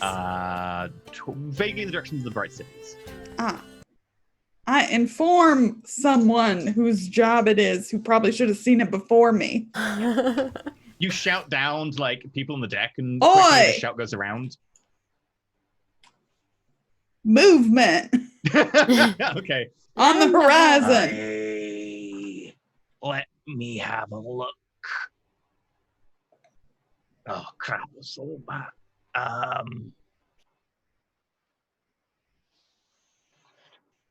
We've got company, everyone. Below deck, if you're not a fighter. If you are a fighter, get on deck if you know how to use a ballista. Which, Dave, if you can roll me a ballista's a dex. So if you can roll me a dex check just to learn how to use a ballista. Considering I've had some time with it, can I have advantage? No, but the DC will be reasonable. I mean, bold of you to assume I can roll above reasonable. Yep, you proficiency with martial weapons, right? Yeah. Yeah, you are proficient with the ballista. Hey. Granted, you've got a little bit of health around, but yes, you are proficient with it. Normally it takes a lot longer, but... Did Arena get the like, has enough time passed that the Both other of one them is are up and fixed. running now? Okay. Yep. All right. I know we didn't say this at the time, but did Perrin ever learn to use one of these, or is it just me and the pirates? Perrin, did you want to? He probably wouldn't have. Okay. I go get in position. In which case, let me introduce you. Presumably, I hear the call from below decks. So, Yeah, like, the call there's will a go bell around, and rung every or single whatever. one of the sailors repeats the call to each other one, so that it goes through. So, Temper is in the crow's nest. Gatton is on deck. Eventually Arena this image will is fully load. There it is. in the front there. I'm below. With the almost finished Pango bot, you're like literally a couple of steps away from finishing it. I like the idea that I don't know what's going on until like cannons start firing, and that's like right when I finish. And then you're below deck, so you're there, Perrin. Yeah, so you all hear the shout go round. Enemy sighted! Enemy sighted on the horizon! Enemies incoming! Enemies... And it goes through everyone until everyone has been informed. You'll even hear it outside your door as you're working on Pango Bot Arena. You're just like, la la la la la la, and you hear this out the door, people shouting, enemies! You're very close to being finished. It's probably less than 5 minutes. I speed up my pace. Okay. If you need me to roll to see how well my speeding goes, I'll roll. We'll go through that. Okay. So, There are enemies incoming. This is gonna kind of work in a vague turn order in that I need everyone to decide what they're doing. I intend to operate the ballista until we're boarded. If we're boarded, he's very quickly going to abandon it and enter combat. Okay. But he'll shoot as long as it's viable. All right. So you're on the ballista. 2 sailors will help aim and load for you. 2 sailors over here. 2 sailors over here. Perrin, did you want to help on a ballista? You're not proficient, so you'll be at disadvantage. I can try and help if my help is required. If my help would be useful. Otherwise, I'll just get on the top deck and be ready. Is it a martial weapon? It is a martial weapon. Ooh, cool. I could be proficient with it. Yeah, you've been busy with the pangolin, so you could use it. It'd be at disadvantage because you aren't fully trained with the ballista. Because the ballista is like a siege weapon on top of the martial weapon, so you do need to get like specific training on it. Gotcha. Do you want to try using one anyway? You'd be at disadvantage for that. I mean, if there's no other way for me to help, then perhaps. Fixing your pangolin. Well, yeah, that's the first thing I'm gonna do. Yeah. I meant like okay, after. in which case, yeah. Right. Do my pangolin first. Captain Frostbook's gonna be on there. Everyone else is getting down into the hold. Perrin, what are you doing? Would I be better than the average sailor on a ballista, or should I just get on top deck and wait for boarding? Captain Frostbrook is gonna have to stay on the top. Captain Frostbrook is gonna have to go down below to help, but that does leave the top deck very exposed. So you might want to be better on the top deck. Okay, I'll be on guard on top deck. Okay, Temper, what are you doing? I'm staying in the crow's nest for now. Okay. With your 25 Temper, Yes. as they're coming in, you can spot one other figure just above them who seems to be arcing higher and higher and higher, and seems to be going up top to go around and then fly as kind of like a spotter above your ship. The rest of them do seem to be coming in low, however. That's so rude. That's so rude. What would happen if someone were flying and then got paralyzed? Probably not be good. Probably wouldn't be good. So, first round. Maggie, you working on the pangolin? Make me a Tinker's Tool check. All right.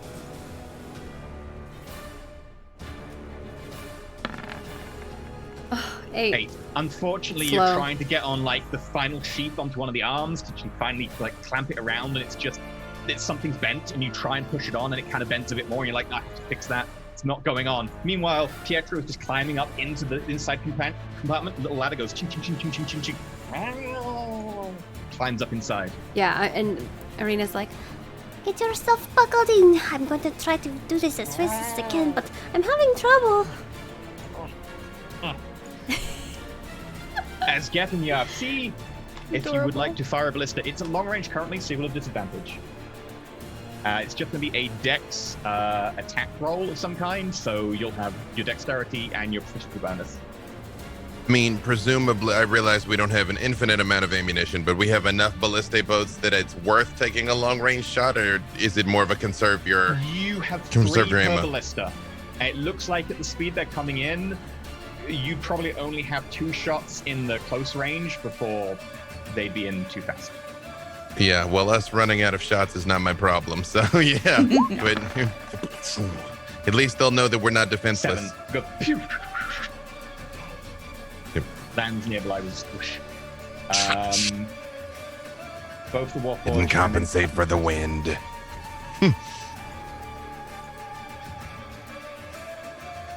Dex. Advantage. Have to lead them a little more.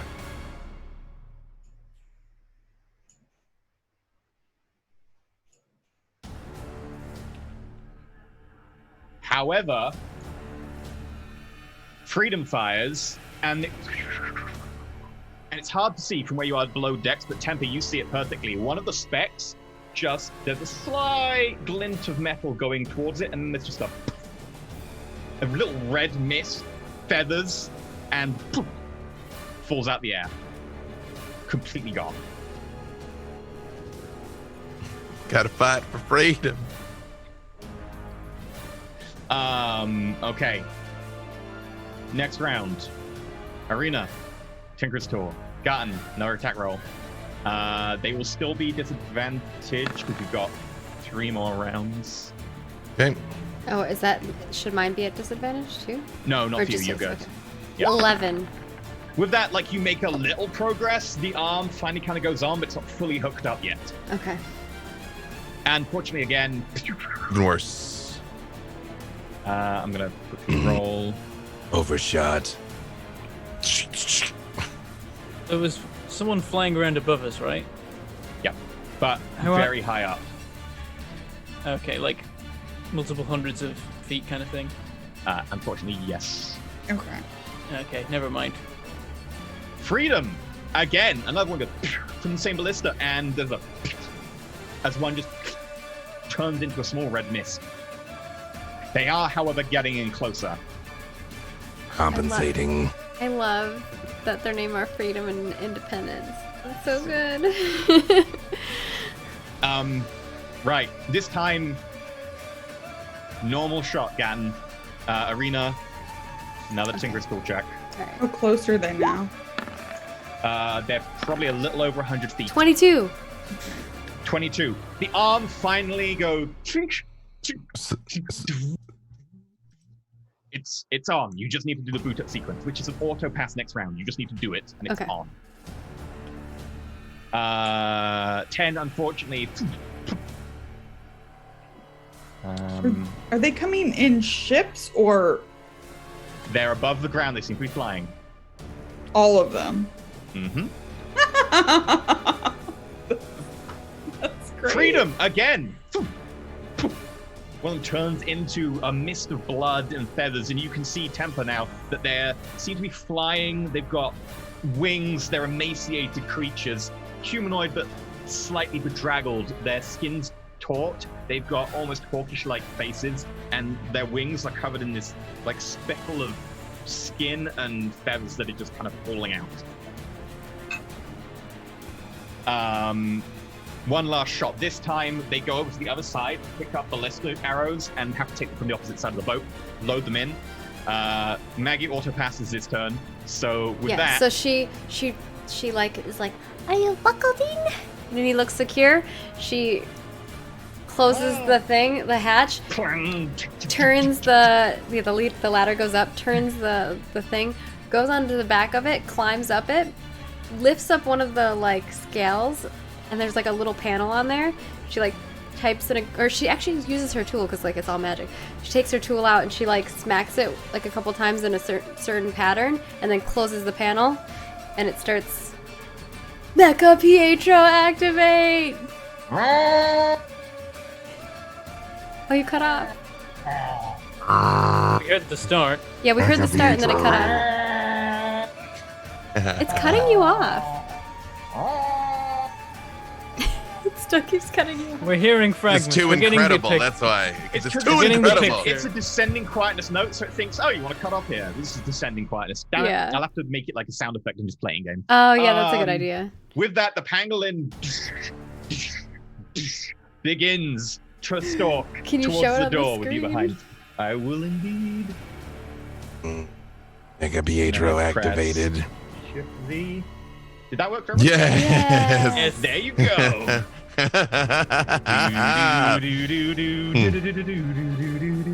Go, go, Godzilla. Pietro.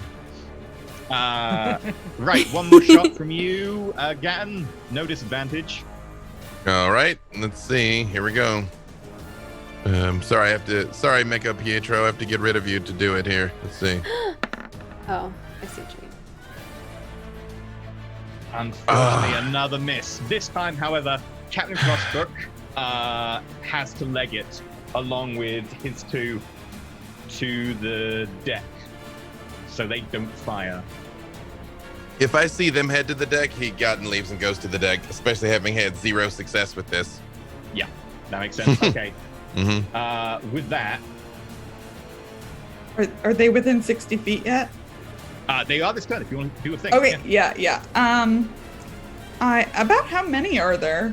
1, 2, 3, 4, 5, 6, 7, 8, 9, 10, 11 are left. Jesus. Okay.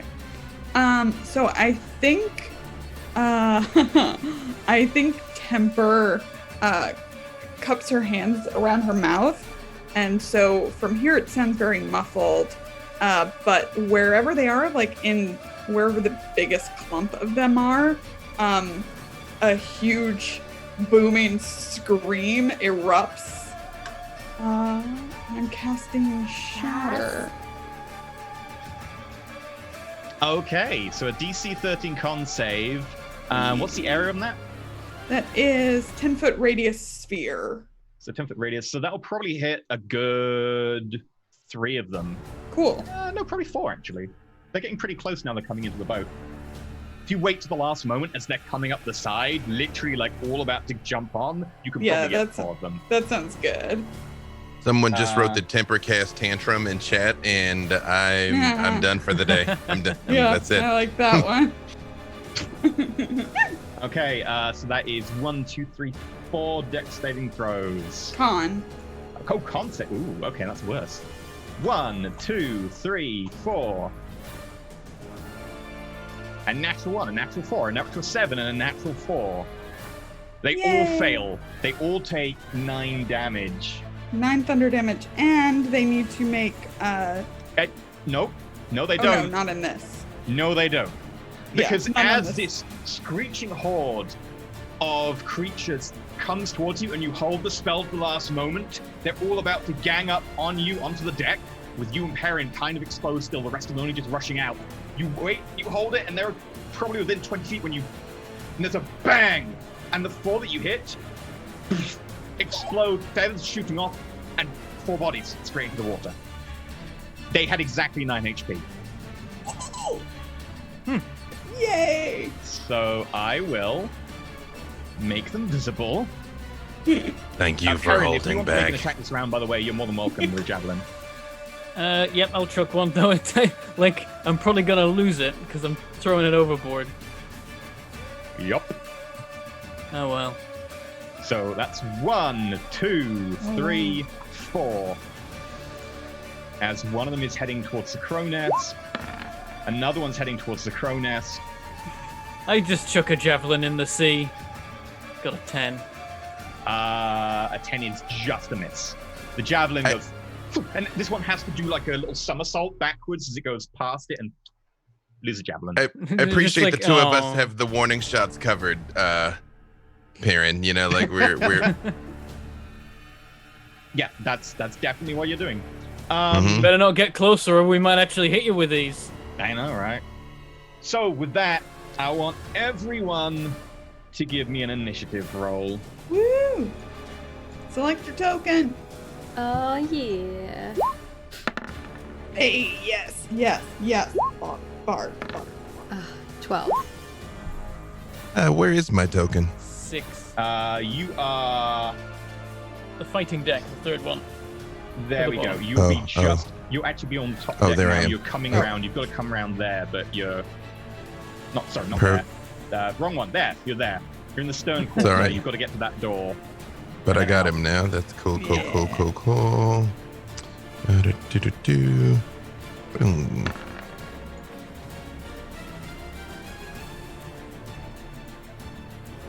That goes to token layer.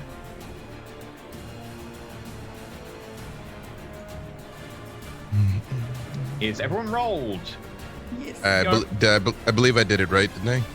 Yes. Yeah. Yes, Okay. you're in the tracker. Hey. Only took like what, 11 weeks. Hey. And then... Okay. So, with that, they all come in at the end of that round, effectively, landing Strange, about everything there-ish. They're still over the water, but they're like moving in with their final steps. Yeah, there we go. Tempo, you're up. Are they within? Yes, the distances are now correct. So you've got one who's like 5 feet away, who swoops down at you. The other one's 15 feet away. Awesome. So as a bonus action, I will charge up my riding crop. Okay, that costs you a spell slot.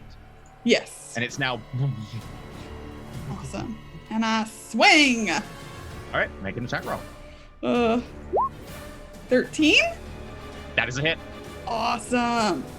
So this will be plus 2d6. 10 points of damage. So of that, as it comes in, you smack it across the face, this leering, pink-eyed face, as you, and it's a bang. And the initial blow doesn't seem to hit it until the thunderous bang gives away, at which point its head cracks back and you hear this sound of snapping vertebrae, and it falls down to the deck dead. Yes. Having a great time. That's me done. Okay. With that, sorry, Temper. Hit me. Or don't. You are apparently a problem. You've killed like 5 of them. I don't know what you're talking about. This figure that has been circling above you swoops down lower. Yes. Getting pretty close. Yeah. Seems to have like a chitinous armor over their torso. Ooh, and 2 wings that are leathery from their back, along with 2 arms and 2 legs, like a normal humanoid. What are these things? Like a harpy? Feel free to make a perception check, because you can see them from where you are. You are directly below this guy. Me? Okay. Or her? No, Temper. 23. Just like casual 23. It looks like a sun elf. Blonde hair, very pale skin, but the chitinous breastplate and the sort of chitinous armor it's wearing, and the wings are definitely very strange. The wings are definitely out of sorts in this one as well. As it pulls down this long-bladed spear and spins it towards you, aiming it, there is a slight ripple of air. And, what's happening? There's a... and you see air distort in front of you as a slight purplish streak heads toward you. Oh, I hate it. I hate it. I imagine Temper saying that as it's happening. I hate it. I got an 8 and a 7 to hit you. Nice. So as you watch, the creature seems to recoil in pain as it charges the spear, the energy building up before it misses you completely. Doesn't seem to damage whatever it hits. Just hits the actual mass next to you, and the next one hits the deck just past you. Seemingly doing nothing. You can see that the veins on its throat and up its chest are pulsating. And with that, it slides down a little bit further. Yeah, that's right. Run away! It's right next to you. Oh, okay. Good. That's what I wanted. Captain Frostbrook. Our turtle friend.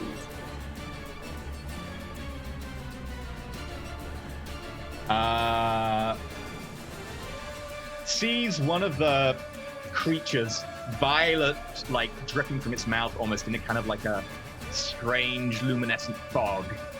Aims a hand crossbow. Not on my shot.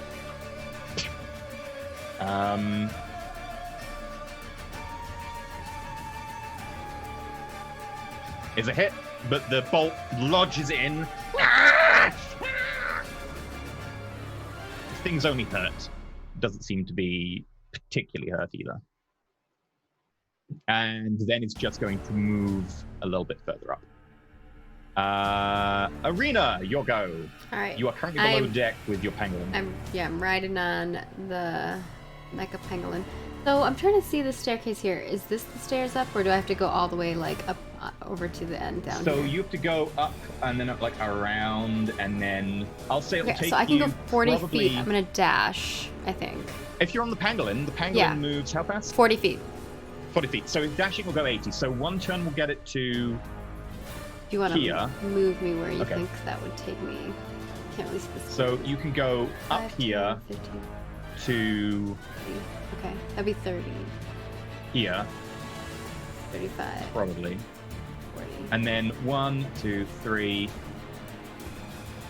Go the other way. 4, 5, 6. Oh, because I have to go underneath the. I see. Yeah, you have to go around and up. Yeah. And then you'll still have a little bit of movement left. But not much. And that'll be your dash. So you've probably got about 15 foot left. So this is a baddie? Nope, that's one of the crew who hasn't made it below deck yet. Okay. These are the bad guys, right? Yeah. I guess if I can move. I could move here. Is that possible? Yeah, totally possible. You can go diagonally. Yeah. And then I guess Arita's on like the back of this creature. Yeah. You're currently on the pangolin. I'll just put her like here for now, but she is on. Yeah. it. Yeah. Bear in mind that you can easily get knocked off currently. Yes, But you totally. are currently on the back of the pangolin. Yeah. That makes it Escatnia.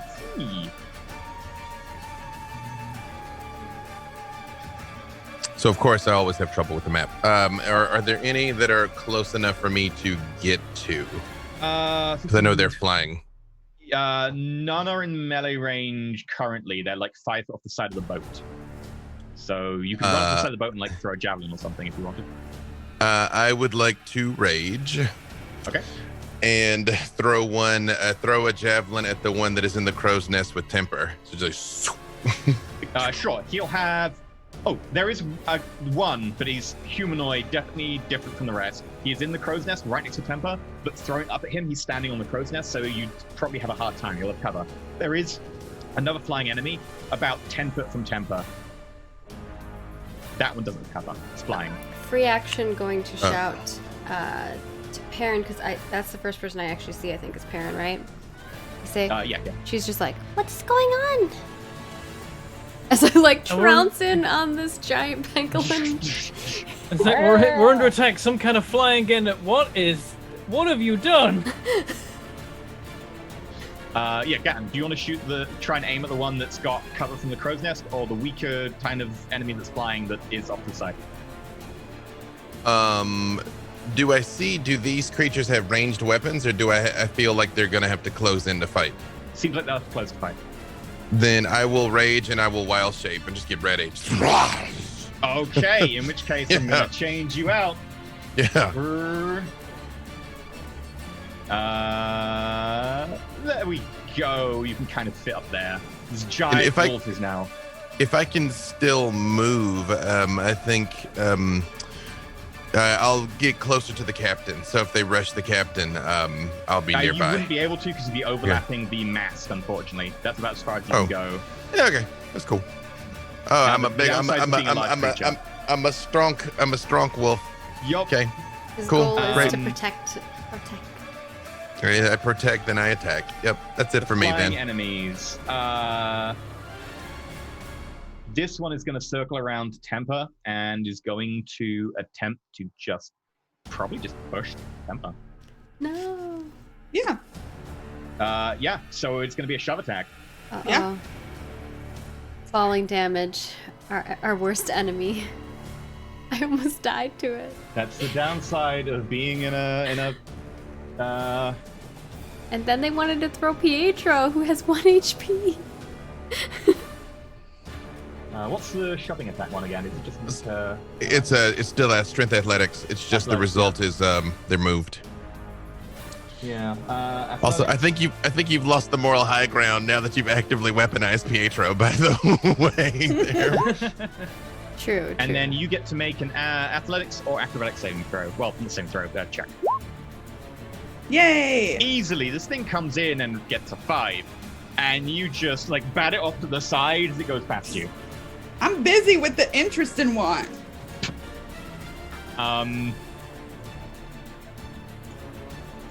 Perrin, you're going to be basically like surrounded by 3 because you were closest to them. All right. The one that's injured, that got shot by Captain Frostbrook, is going to move to Frostbrook, and the one nearest the pangolin is going to move up to the pangolin and arena. And is probably going to attack the rider, because rider. So, let's start off with arena.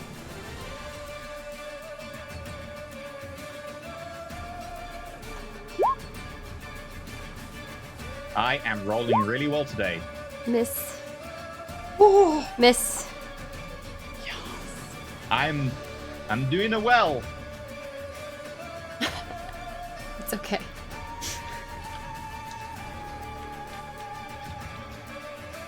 Okay, this one is against Captain Frostbrook.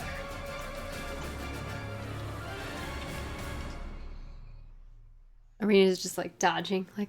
Yeah, the bite misses you, the claws miss you as well. The second one that's attacking Captain Frostbrook is injured by the one in the shoulder and fails to hit with the bite, but the slash actually comes across Captain Frostbrook's face, and there's 2 little scars left by the claws. Doesn't seem to be deep though. Perrin, however,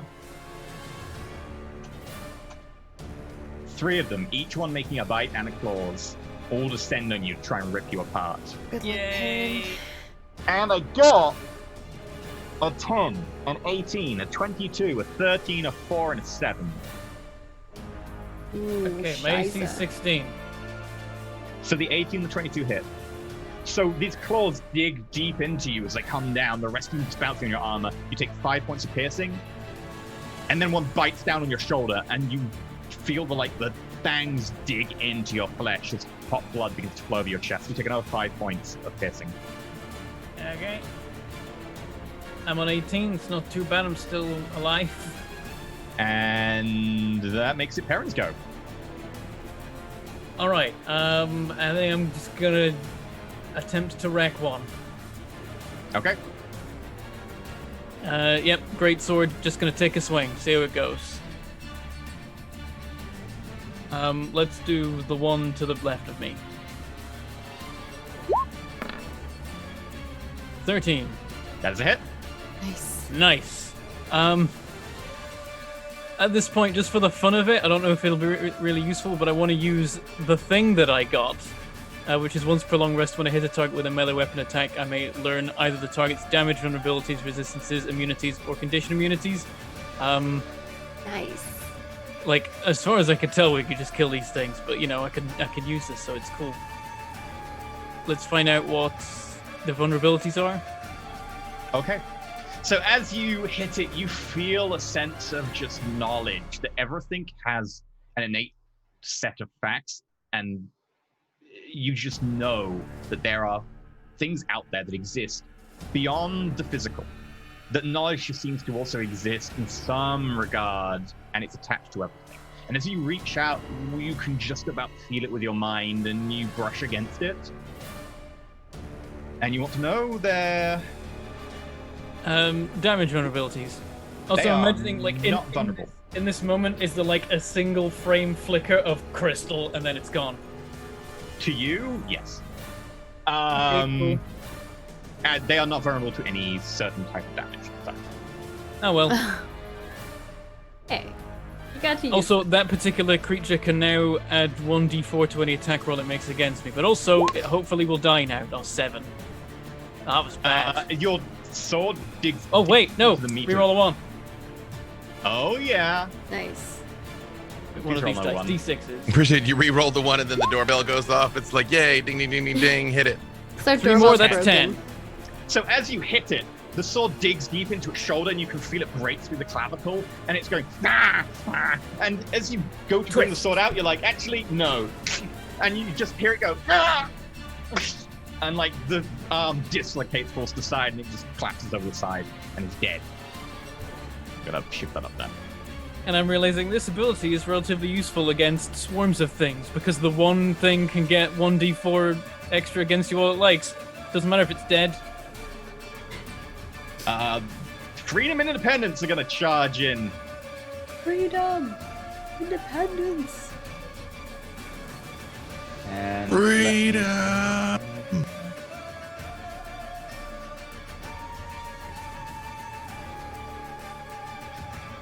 Right, they can make an arm blade attack, followed by another arm blade attack. 22 and a 19. Okay, yeah, that one just straight up dies as the one of them comes up to the one that's attacking Captain Frostbrook and just kills it straight out. 2 swings. One of them takes one wing off, the other one back takes another wing off. And it just, as it runs in, it just shouts, "Freedom!" And done. The other one's going to move up to help Perrin, because Perrin's surrounded, almost. And bloop, bloop. I'm working on it. The sword's just moving around me in a circle. I'm just going to keep killing them. A 19 with 8 points of damage, and an 8. So the first one hits, drives it in, and the thing's still snarling. As it pulls out for the second swing, it slightly misses, and just brings the sword down, just a hair too short. That makes it Temper's go. Yay! Thunderwave. Right in his face. Okay. Nice.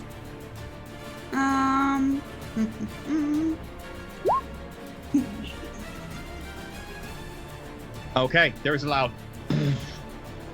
and you can make a cube emanating from you 15 foot. So hitting this guy in front of you. Yeah. He will have to make a con saving throw.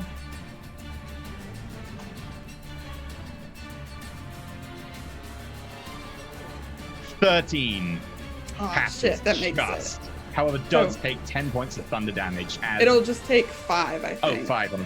Okay. Saves for half. You can see, like, under the helm, the face grits in determination as it's hit by this wave of thunder. And says something to you that you do not understand. Cool. And then I assume that was a compliment. It's gonna attempt to just shove you right back. As your thunder pushes it, it goes down to one arm and then just goes forwards and pushes you. Yeah. I think with my bonus action... Right? Sorry? Doesn't it hit both creatures? No, it's a cube emanating from you, so you can't hit both, unfortunately. Yeah. Oh, yeah, it's not a cube centered on you, it comes out in front of you. Okay. Yeah, what do you use bonus action, sorry? I think I'm going to activate the riding crop again with another... Okay. It starts to quiver in your hand. Phrasing.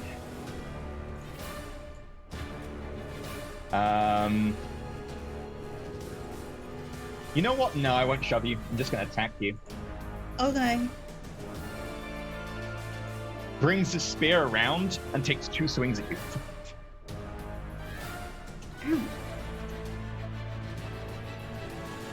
A 17 and a 23.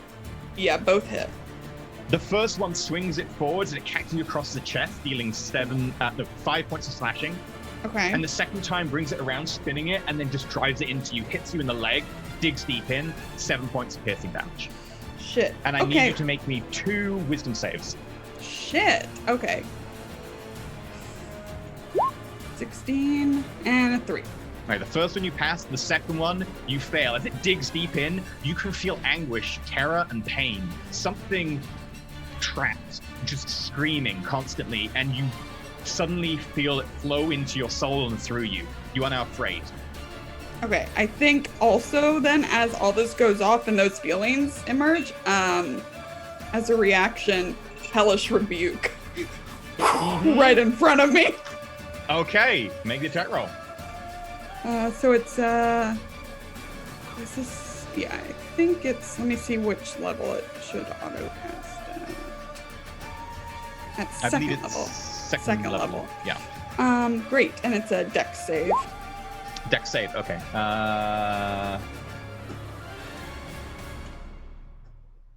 17 damage, nice. Natural 20, 23. Okay, so for half, then do you round down or up? Round down, so 3 points. So the fire clips it as it steps back and definitely knocks part of the fire away with the spear, but you can see it's a little bit scorched. Oh, it's not just 7, right? It's 24, sorry, right? 17, It's 24. Jesus. So 12. Oh, God, yeah. Okay. Yeah, you can see the burn actually burns part of the breastplate, and you can see the breastplate seemingly pull away over this hole beneath the skin and then start to move back, start to regrow. Yeah. Ooh. Cool. Okay, that makes it Captain Frostbrook, who moves over to the one threatening Arena, and is going to make Yeah, get it. one attack with the hand crossbow as he moves in, and one attack with the longsword.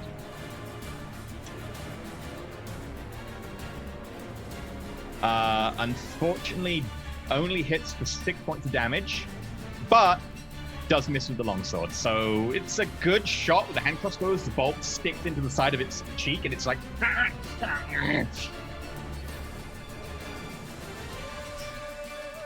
That brings us to Arena. You're up. All right. I'm gonna try to shoot at the. This is the bad guy, right? Down there. Yeah, you are in combat with it, though. Okay. So you'll be at disadvantage.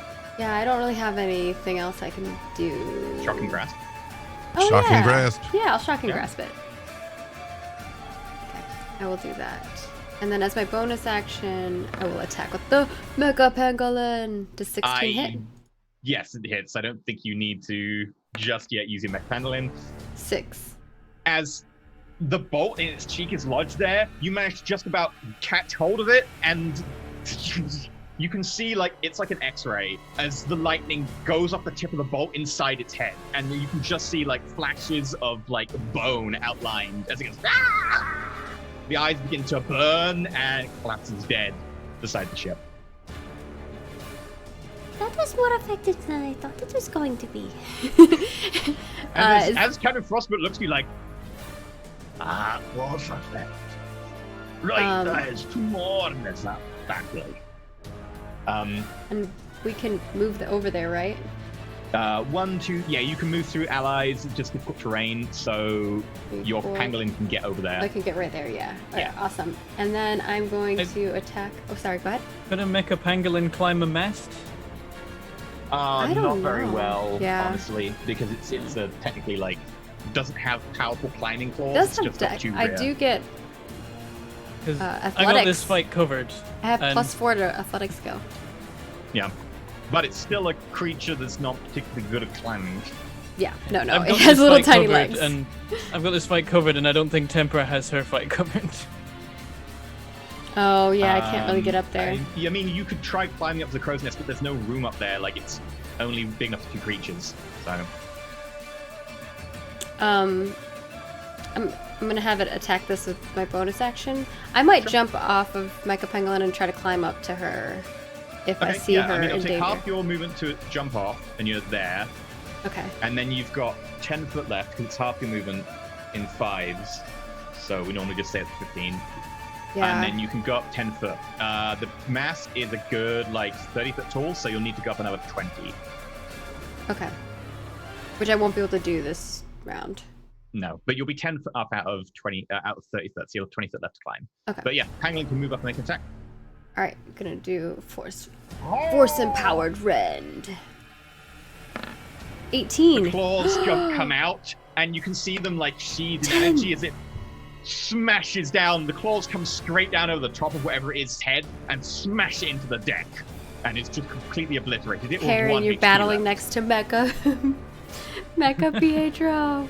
Mecha Pietro like raises one clawed fist, contracts the claws, and goes to Karen like that.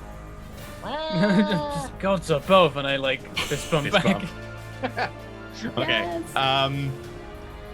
Asket and Yarsi. Are there any I can reach? Yes, there's one at the top who's attacking Perrin.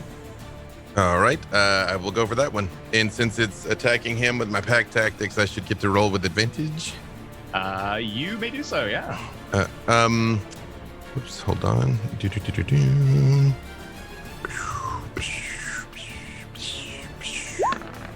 But it didn't include my rage, although I'll roll that damage separate. That's a 23. That's definitely a hit. I'm pretty sure it's just straight up dead, but feel free. Well, yeah, I did 12 points of damage to it. So, well, I guess theoretically that's the average. Well, let me roll. Well, because of the way we did the monster sheet, the damage isn't clickable here, but I can click my sword damage because it's the same. Yeah, if you want to just click your sword damage, I can fix that in future. I mean, it should be able to just roll damage. I don't think it did. Yeah, if you click the button, if you click attack in the dice log, it will roll damage for you. Yes, this is my first time using a monster stat block. 11. Plus 2 from my 2. rage. 13. You do like 150% of its HP, so the jaws just come down and just close around its midsection, and there's a horrible crack of bones being crunched, and you just whip it back and forth. Like, one of the limbs just breaks, dislocates, and then just rips off under the torsion. Like, it's just very dead. And are there any more that are here in this area with us? You all did so well and I rolled so poorly. All of them are dead except for the one fighting Temper and then the other leadery type guy fighting Temper. But they're up the mast. Is there any way for me to try and go up the mast or get any sort of elevation? Not really. You are way bigger than the mast. You're a large creature and the mast is like a 5 foot wide like beam. And it's 30 foot high, so you couldn't really jump up there. Well, then I guess if there's nothing else down here, I will wait down here to see if something comes down. Okay. Temper, the creature with wings fighting you that's just, it's going to attempt to push you again. Make an acrobatics or athletics. Okay.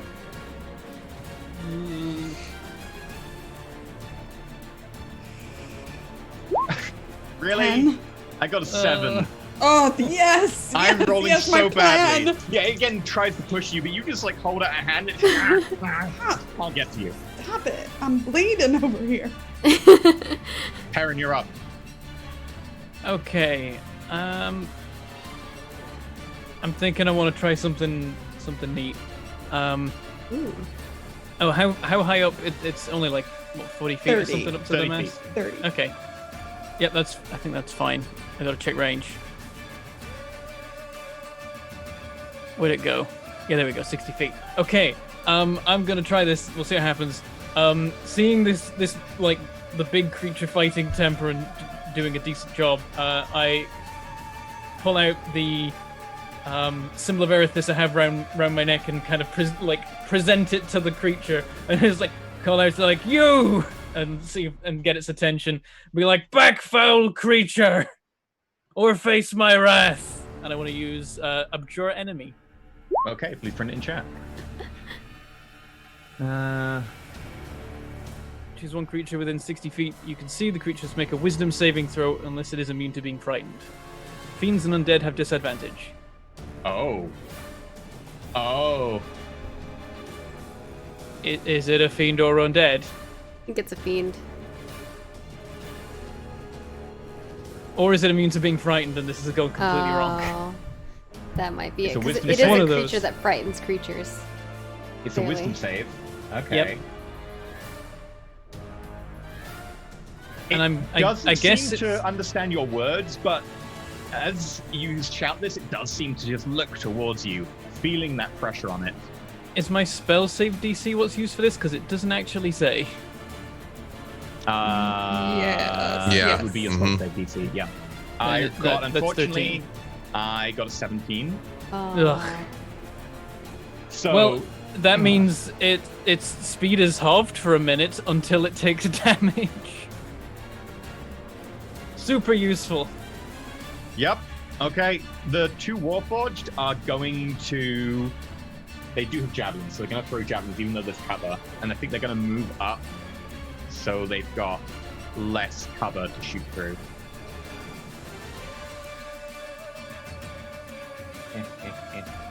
Freedom! Independence! No! I probably use my movement to like go Miss up to and the miss. to the mast. Okay. Temper, you're up. Yes, I'll okay. be like there. I'm so excited because first thing I do is kind of look at my situation. You know, I've been in a party like this before, and I'm not enjoying this one. So Temper With two dudes on steps- either side. Right, yeah, no, you got it. Temper steps up onto the like ledge of the crow's nest. Says, "You know what? This has been real fun, boys, but I have to go. I'm going to disengage as an action. Right. I'm going to swig my health potion. Okay. And nice. Thank you. Ooh, I feel a lot better. And then I fall, and as a reaction, I cast Feather Fall. Okay. Fall As she goes to the backwards. side, she carefully like bats these spears and claws out of the way, goes to the side, and as she's falling, goes I over see her backwards like falling that. and I freak out for a moment. She falls over backwards, just chugs the health potion and drops it. And as you see her fall, she falls and slows down. The health potion next to her just goes smash on the ground, and then I'm like, with a Temper, lovely no! bat pirouette, oh. lands on the ground. It's beautiful. And I curtsy. I love it. That's my turn. I mean, I try to move away more. I have movement. I try to move near people with swords and things. Maybe down We're right here. there. We're down. You can hide behind me. Yes, perfect. Okay, the creature that's in the crow's nest, the humanoid, flaps its wings and lands right next to Temper on the Rude. stairs. That's so mean. You've Stop done so much following me. damage. You're the target. Obsessed. It's not a good look. It is obsessed with you. And then makes 2 spear attacks. Fuck. Save against thirst. Save against it. A 7 and a 12. Oh, Both swing. And as you land there, like back to it, it lands behind you and goes to swing, and you just go step to the side, swing, step to the side, thrust. Completely misses. Hashtag blessed. I don't think that's the Captain one that had limited Frost movement, Rock. right? It was the other one. It did have half movement, but Yeah, it was can that do one. that. Oh, okay. Blaz. It's too damn fast. Because it can just drop without spending Mhm. movement and then catch itself because it has a flying speed. I Good see. call, though. It just I needs like to go it 50 missing to the me, side. though. Yeah. Oh shit! I could do extra damage against you. I forgot about. Oh well. Right, that makes it Captain Frostbrook, who is just going to fire a light crossbow. A hand crossbow, sorry. Hits 6 points of damage as the into the side of its breastplate, and the breastplate closes around the bolt itself. And you see beginning of fear going into its eyes as it notices that maybe this wasn't a good idea. Arena, you're up. And you're actually in melee with it. All right. I just touch it. For Okay, you shocking don't have grasp. advantage. It's not metal armor, sadly. That's okay. I didn't before either. No, this is a different creature. I said I didn't. That's before. very much a hit, though. 24. All right. I touch it. Touch it. 3. Didn't do as much damage. Okay, it's looking very hurt And now, as a though. bonus action, I guess Mecha Pangolin can't get to it. No, it's blocked because this square here, it would have to attack over a railing. That it's Yeah. blocked. So I think Mecha Pangolin's just gonna move here. Okay. Mecha Pietro. And then that's where we'll be. Okay. Gatton.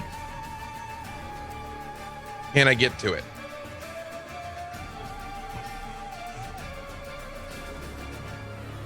I think it's almost, but because you can't attack it from the front, but you are strong and you could potentially do a long jump over it, land on the other side. It's just out of range, but if you can make an athletics check with a DC of 14. Luckily enough, I have advantage on such things right now. So let's see. Hey. All right. So hang on. Let me check my. All right.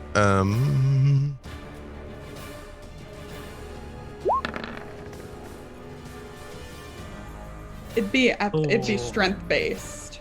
Is it Yeah. strength Oh, yeah, or athletics dex? is strength. Yeah. Oh, sorry. Sorry. Yeah. Roll again with your strength. Cool. Much better. Yeah. 21. 21. With that, you effortlessly just bound and you go straight over the top. And when I appear, I come out of wild shape because that's the bonus action and reaping blade. So like mid-air, this huge Awesome. bang lands behind it. That goes away. Gan comes back in. You hit the ground, roll, blade comes out, make an attack roll. And he's flanked, isn't he? He's flanked by me and Gatton. I'm generally not using the flanking rules right now, just because it's a little bit difficult with the map, especially for Totally. Okay, and let's see. That is a hit. Nice. All right. Wreck Okay. him. I'm gonna try. Oh wait, let me click my rage damage. Okay. All right. Oh, sorry, I rolled again. Sorry. That's the damage I need. It's a Sorry. good job that wasn't the attack. Yeah, there we go. That'd be bad Okay. if that was the attack. This is complicated because you've just done a thing that interacts with something in a weird way that I didn't anticipate but should have. So I need you to roll me a D2. Oh. 50-50, It's the baby. soul thing, 50-50. 'cause I think you just killed it. Maybe. Let's see. What happens when I might have done fiends are something. inside of a soul thing? Ooh, what's the keyboard keyboard command to just /R roll? space 1D2.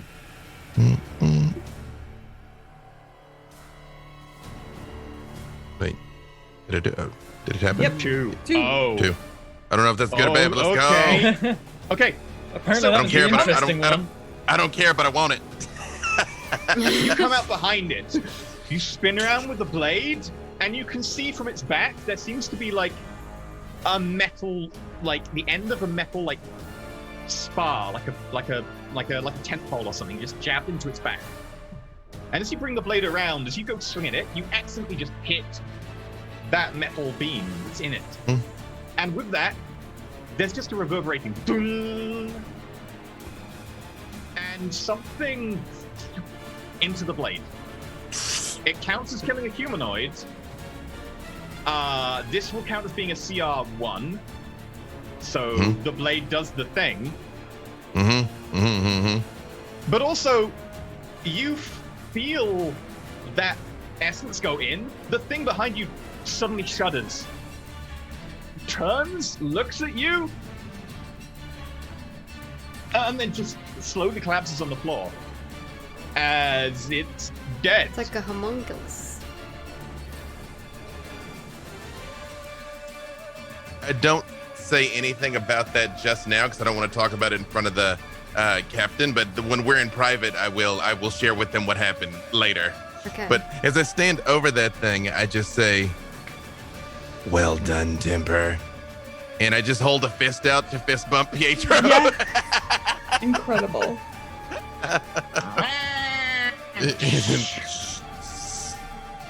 And with that, that's where we'll end it. And then next week, I guess we'll have a discussion about that. The last creature descends and I just spin around and behead it.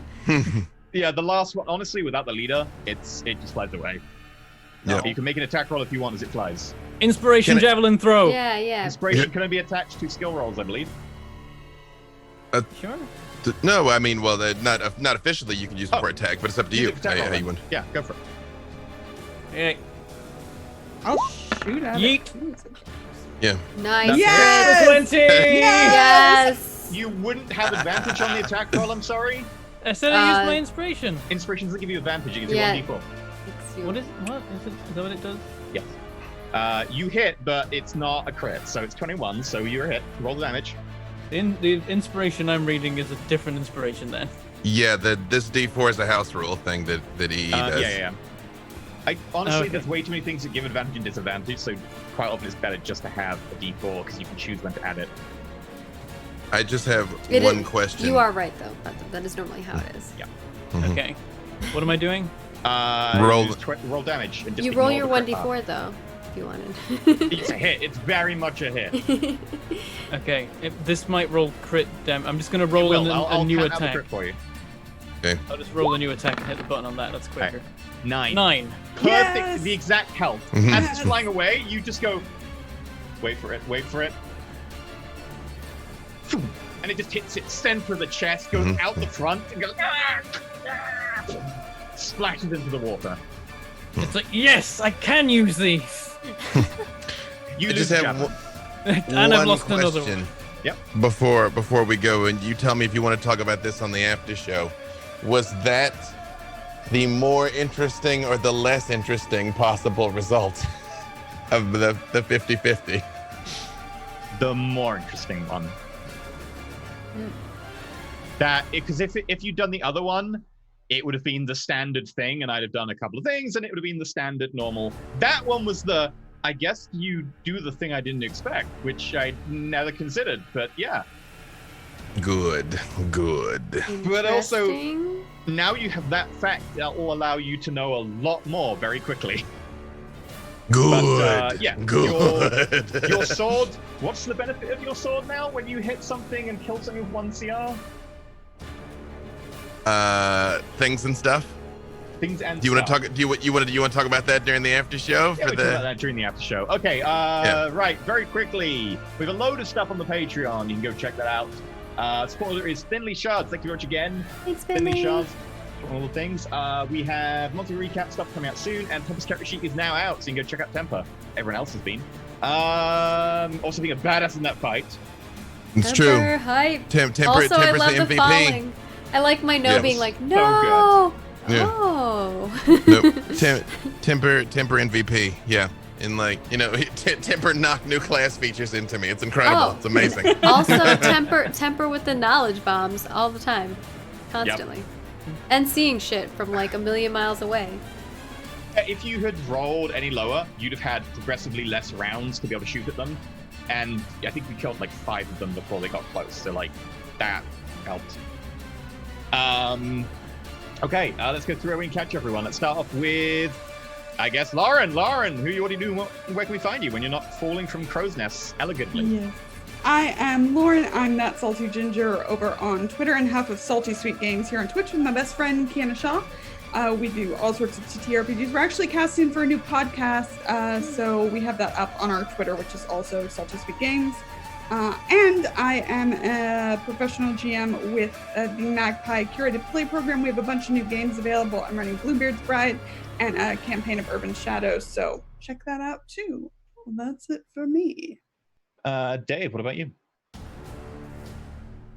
B. Dave Walters, I Say Words About Things, was part of a big announcement yesterday, so maybe check that out on the Twitters. At B. Dave Walters, I'm doing something 7 days a week that even I can't keep track of. That stuff is happening all the time. And I have a demon soul stealing sword, which just makes me feel good about myself.